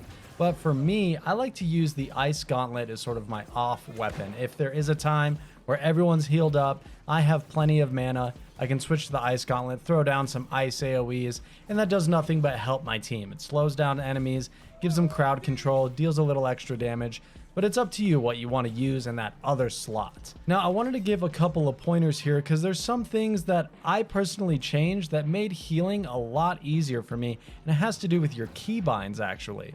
Taking a look at them here, if we pull up that menu, you can see there's a whole section right here for life staff combat. And the first one right here is a keybind called Target Self, and it's actually a modifier. If you hold that keybind down, anything you cast is going to be cast on your character. So it's kind of nice if you're in a flurry, if you're in a rush and you need to heal yourself, you can hold that button down and know that anything you cast will be cast right at you. It's very nice. I have it on my mouse button. That way I don't have to worry too much. If I know I need to heal myself, I just hold that button on my mouse while casting my spell, and it'll cast it on me. Like I said, you use your scroll wheel to move through your party, and then you can use that modifier to target yourself. Makes it really easy and seamless to toggle between your whole party, and it's just a little thing I wanted to point out. That's how I do it. I'm sure there's plenty of other ways. You can bind it to your keyboard if you want. I just prefer it on my mouse, and I found it very helpful. So I wanted to share that because it may make things a little easier for you. So with that, let's take a look at the actual build here, the actual talents on the life staff, and talk about what we want to be using. The first thing you're going to want to take is Orb of Protection, and this is actually a targeted heal. You need to aim this projectile, but you shoot out a light projectile that grants 15% Fortify for 20 seconds, and it heals all of your allies for 10% of your weapon damage. And it also will deal damage to enemies when it hits them, so you can deal a little bit of extra damage. Fortify is a buff that reduces incoming damage for your team. So you can think of it as sort of a mini bubble, if you will. They'll take less damage while they have that Fortify buff. Moving along that tree, we're going to spec out into this ability. This makes it so if Orb of Protection hits an ally, they gain Recovery. And that's just a passive hot. It's a heal over time. So it's going to give them a little passive healing as well as that damage reduction. It's a really strong ability, and it's right at the top of the tree here, and it ties into a lot of the other spells in the tree. We'll take a look at it in a minute. We have Shared Protection, which is really nice. Whenever you give an ally those benefits, the Fortify and Recovery, you also gain it for yourself. So you give yourself a little passive healing and recovery. It's a very nice perk to have. And finally, we have Aegis, where your projectile has a bigger AoE. So wherever it hits, it actually has a splash radius. So you can actually use this if you have your whole team as a bunch of melee and they're all right up on the mobs. You can shoot the orb in and hit your whole team. You can give everyone that Fortify and passive healing, and it's really strong. It has a pretty short cooldown on this ability, and that's all just tied into one ability. You've got a damage reduction, a passive heal, and it's targetable, and you can do it really often. And it places that buff on the enemy, which is really important for our next ability, which is Light's Embrace. This is a targeted heal that will heal for 100% of your weapon damage, plus 30% more for each buff that's on the target. That's really important because it can really set us up for some huge healing capabilities. You can see right here we also have Protector Strength, where if you have a buff, you'll heal for 10% more. Do you see where this is going? We've got our Orb of Protection that is buffing our enemies, or buffing our allies rather. It's going to give them that Fortify and Recovery, and it also puts it on us. So if they have Fortify, Recovery, and it's also on us, this is going to do 70% extra healing. It's a massive heal. And so that's just a sort of way of setting that up. You can toss the Orb of Protection, get your heal out, and heal up your tank really easily. Looking on the other side of the branch, there's another ability that's really strong and ties into that synergy, and that's the Sacred Ground ability. This creates an area on the ground that lasts for 15 seconds, and it heals over time. If you're standing inside of the radius on the ground, it'll heal you over time. You can cast this on your tank right when they pull a bunch of enemies, or whoever. If it's your friend in PvP, you can cast it on them. And like I said with that modifier, if you hold that target self, you can also cast it on yourself, which will come in handy, because the next ability here is Holy Ground. This regenerates stamina and mana 100% faster while you're standing in Sacred Ground. There's actually a lot of times during boss fights and things where I'll actually cast this on myself so that I can make sure I have enough mana throughout the fight, because it really buffs your mana regen there, and it's really nice. Of course, the stamina regen is also nice for your teammates, but don't be afraid to use it for yourself to give yourself some mana regen. Now, of course, the further spec in here is Blessed, where allies that are in your Sacred Ground are healed for 50% more from all of your other heals. And so it really helps you set up this nice rotation where right at the beginning of the fight, you'll drop that little AoE on your tank. They're standing in your ring. You can hit them with the Orb of Protection, give them a damage reduction, and then you can use your other heal to keep them alive. And there's just so much passive heal. I'm gonna watch the rest of that later.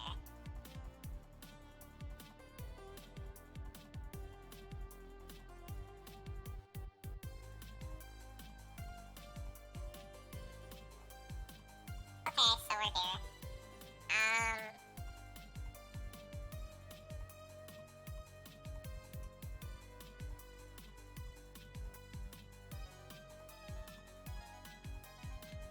We got...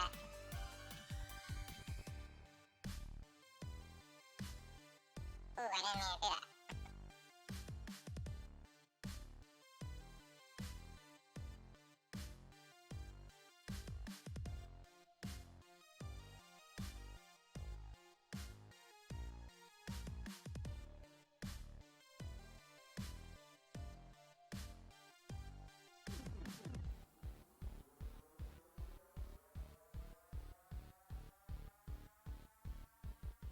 There we go.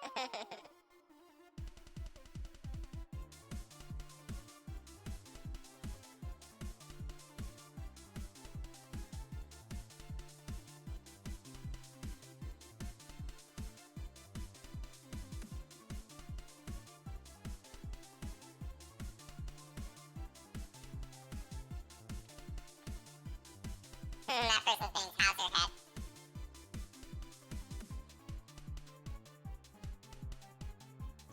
Alright, so I watched so many videos on the life staff, but I just want to use it. I just ate for no reason. All these weapons I have in my inventory. Probably bank them. I use on all these. I have like a billion weapons. Look, and they're all on my back, too, look. It shows them.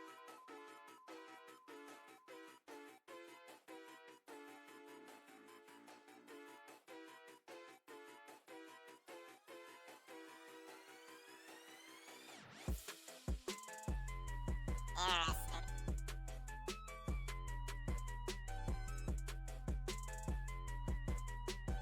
I'll figure it out as I go. Alright, so last time in our episode, we were, I don't know what we were doing, but we're going this way. I had to talk to some, dude. Over here.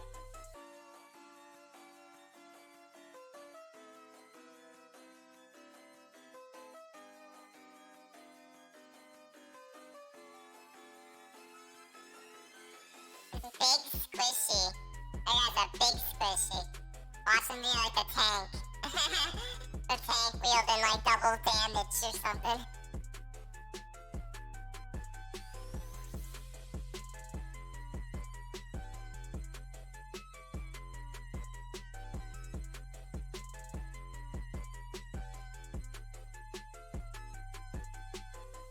Oh, I have to speak to the representatives from each faction. Here we go. Marauder, Syndicate, and the Covenant. The Covenant seems so tempting, but we're going to the Syndicate, you already know.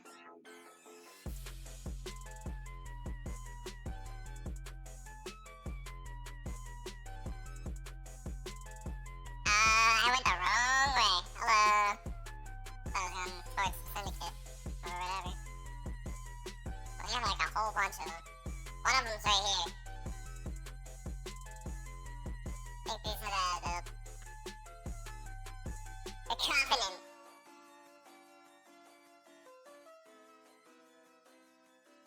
Will I carry the light with us? Oh no. But I'm just siding with darkness this time around.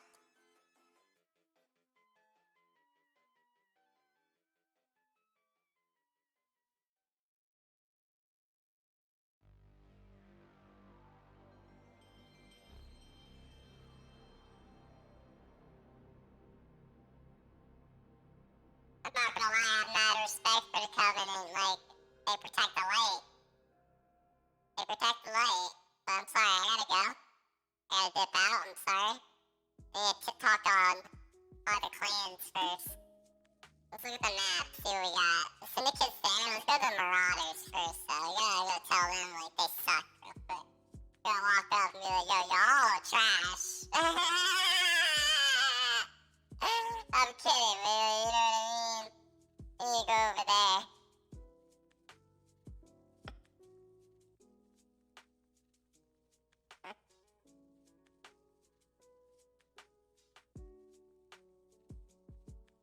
You Marauders? No, you ain't the Marauders, what the fuck? No, this ain't the Marauders. I'm at the wrong spot. Well, I'm looking like the joke right now. Oh, I'm looking like a big joke, actually. I went the complete wrong fucking way. Let's get up here. Escape canceling.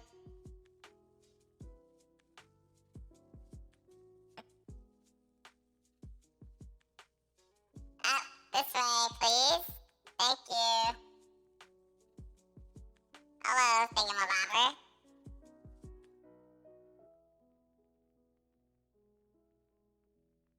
Of course you have have that type of personality.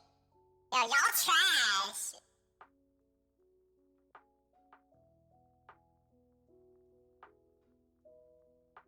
These guys. They will enforce their will. Oh man, these guys are straight up like the police almost. I'm joking, but being kind of serious. Like, they're they're super military, you know? These are the Marauders. These are the guys that are...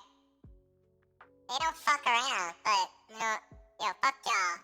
I'm about to say it, chat, be like, Marauders suck. But Marauders... I can't even spell it. I don't want to spell it wrong. Alright.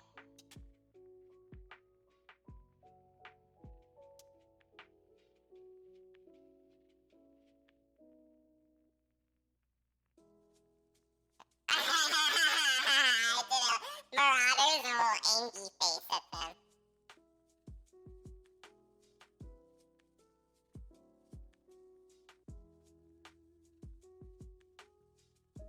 Are y'all the Coven? Yeah, see, these guys got the intel. Like, at the end of the day, like, you know, I would love to protect the light, but, like, we need to know everything going on. We can protect the light.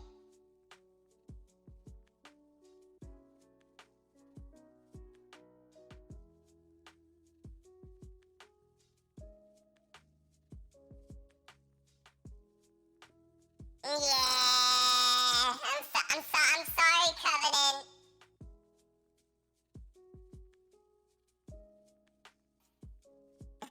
I'm joking, but these guys are kind of neutral. The other guys are fucking darkness. They're freaking like, you know what I mean? I don't like them.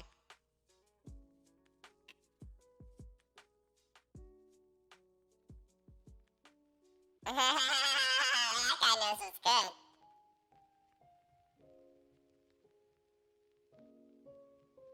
Yeah,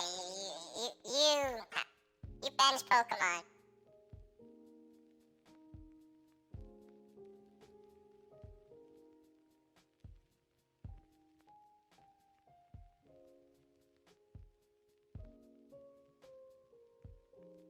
So, I have to consult with the magistrate. I'm gonna consult with this person, and they're gonna be very magical about everything.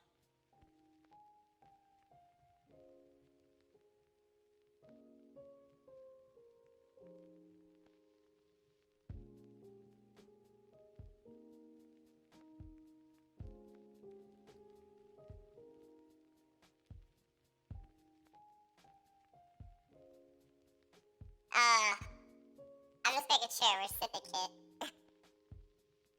Like 90% positive.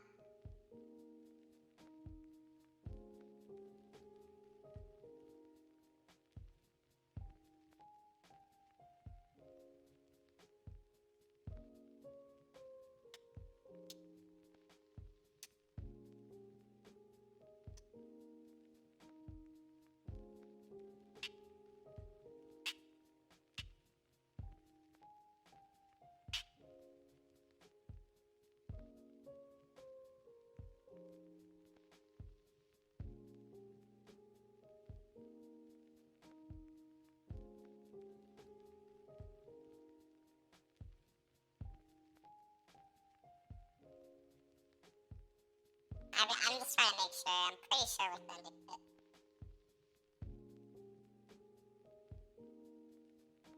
They're all like talking.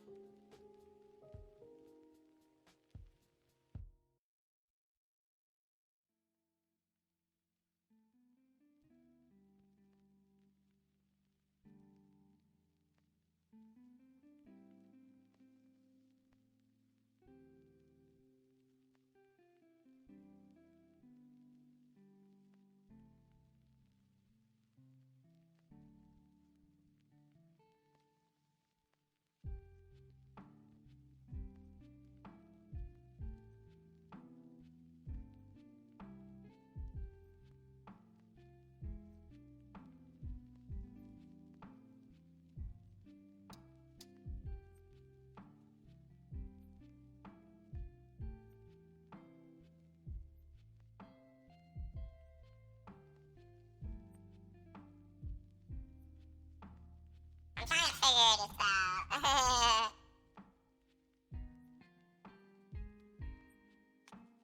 There's too many of them talking. There's like literally like 9, 10 people in the Discord call, and they're all talking. I hate interrupting people.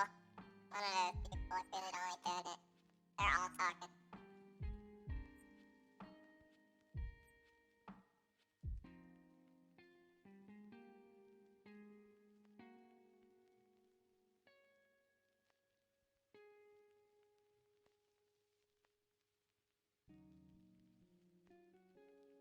I'm just gonna assume we're Syndicate. I'm pretty sure that's what we said. Marauders and Covenant.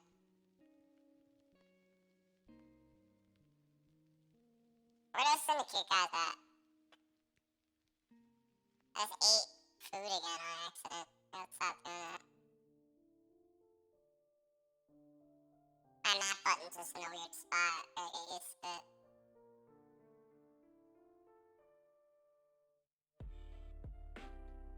Oh, I don't want to join them, no. Nah, dude. Yeah, let's go here.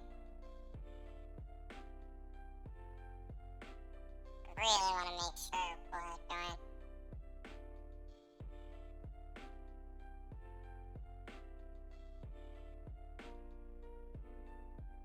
Hello?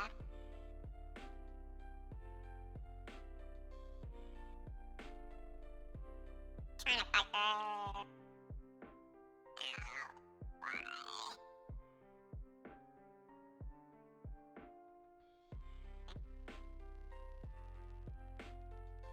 They're all talking.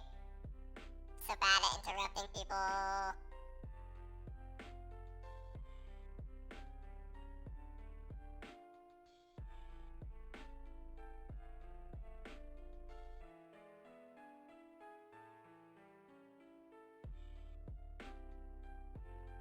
We're on Syndicate, right?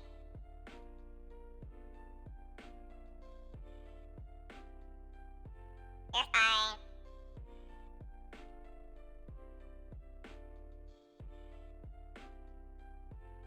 Alright. I disappeared.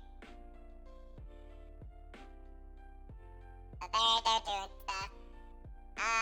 I've decided to join the Syndicate.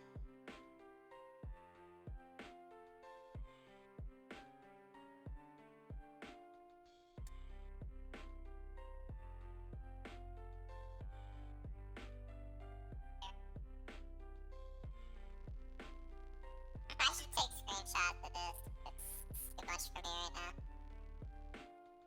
Thank you.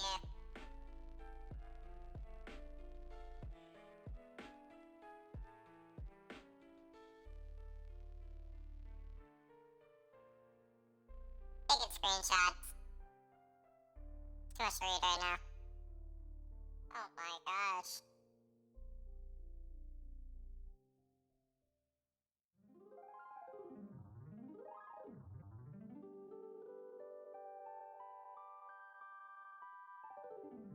I accidentally just opened the fucking picture.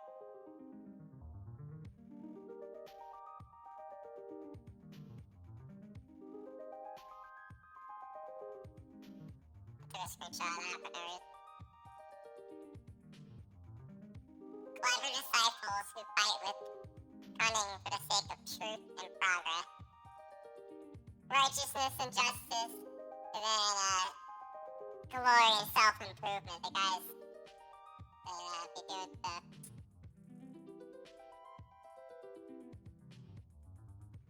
So basically, these little warriors, these are like detectives, I guess.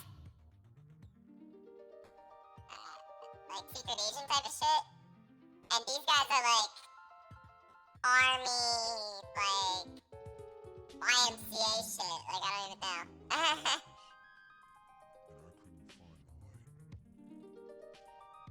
These guys are like church with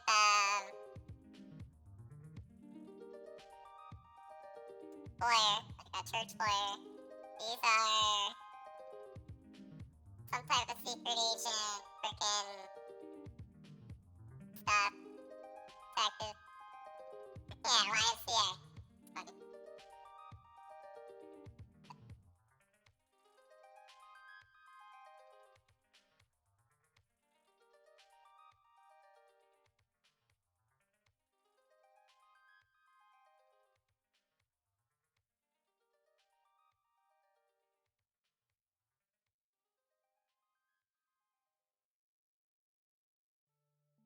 Alex.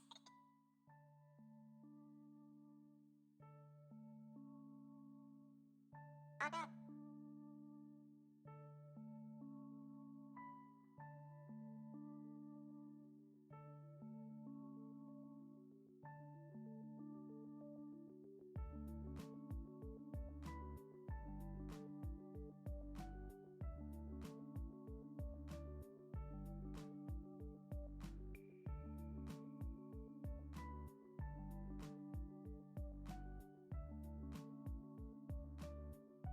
Alright. So, have to do that.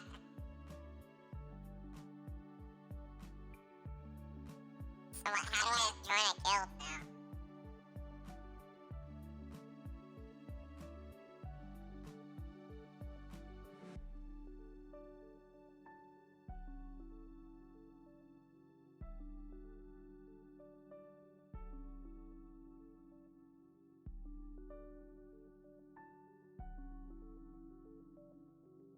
I'm like looking through the factions, trying to figure out which one they are.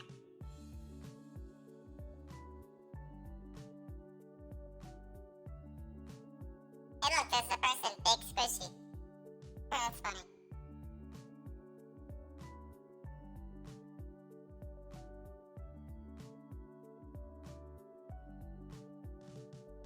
Trying to see if I see one of their usernames. Maybe I should ask.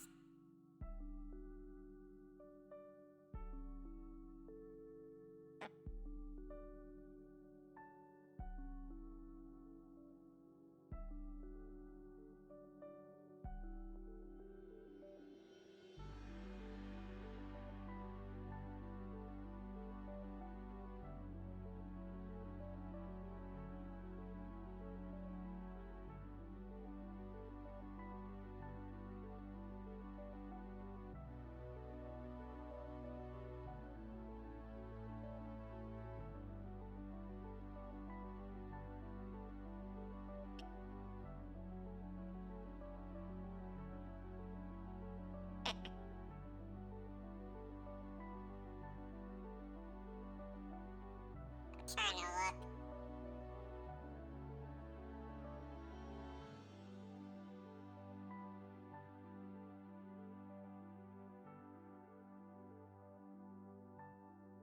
Do we have a guild company thing on Pin Lovato or whatever? Or are we just waiting to join the other one?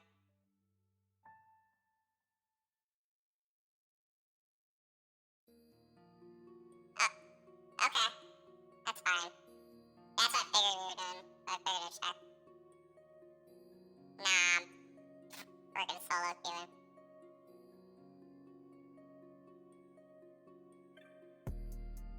Yeah. Okay. And I disappear. Alright, so they are. That's kind of what I expected, honestly, in a way. That works for me. What's that to do?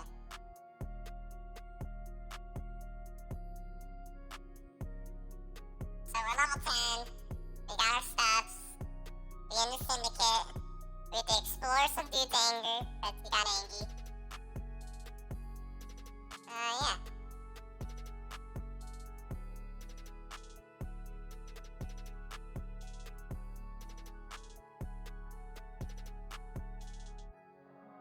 Alright, I have to go to storage real quick just to drop off all these items.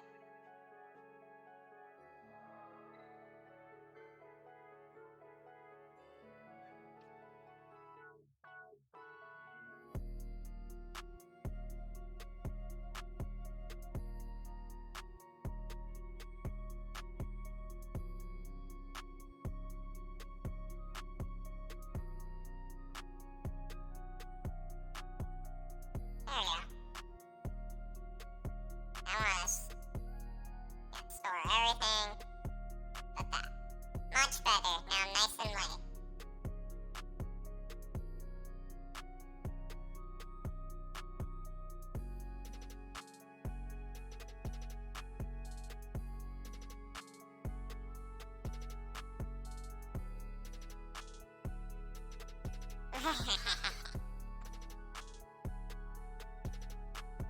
tag, movement tag, movement tag.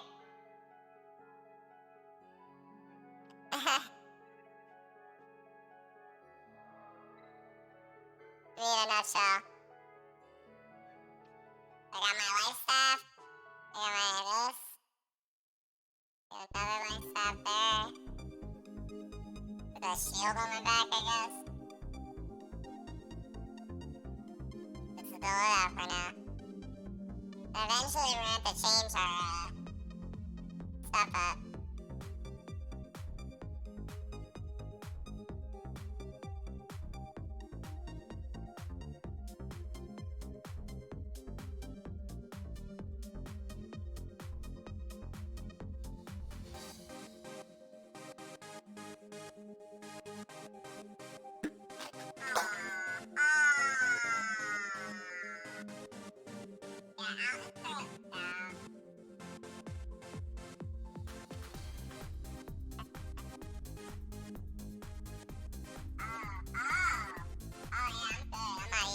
Hold on, guys. Hold on.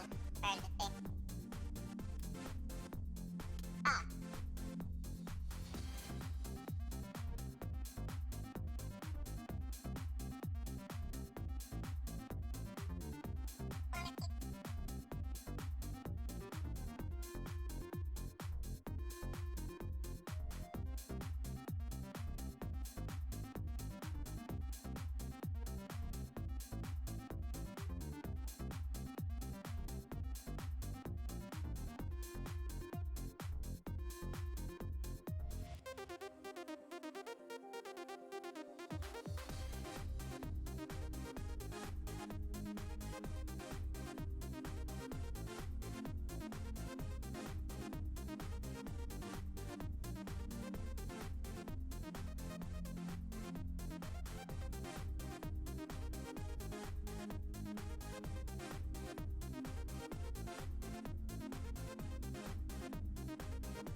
Pretty much enough food fucking off the fucking floor.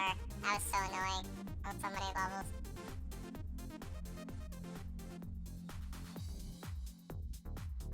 Honestly, is anyone even there? Do I have anyone lurking? I see there's like one view count. Might just take a break and start up the stream again a little bit. Like play a little off stream. And watch something real quick.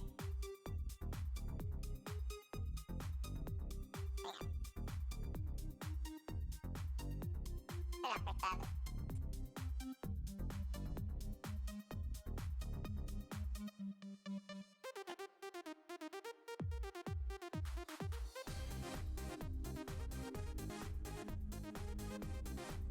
Yeah, let's move right now. I'll be back in a little bit. I'm gonna eat dinner. Fucking do some shit. I already know I'm gonna be out, but I'm still gonna be playing. I feel like I have to for a little bit, just for a bit. Be back later.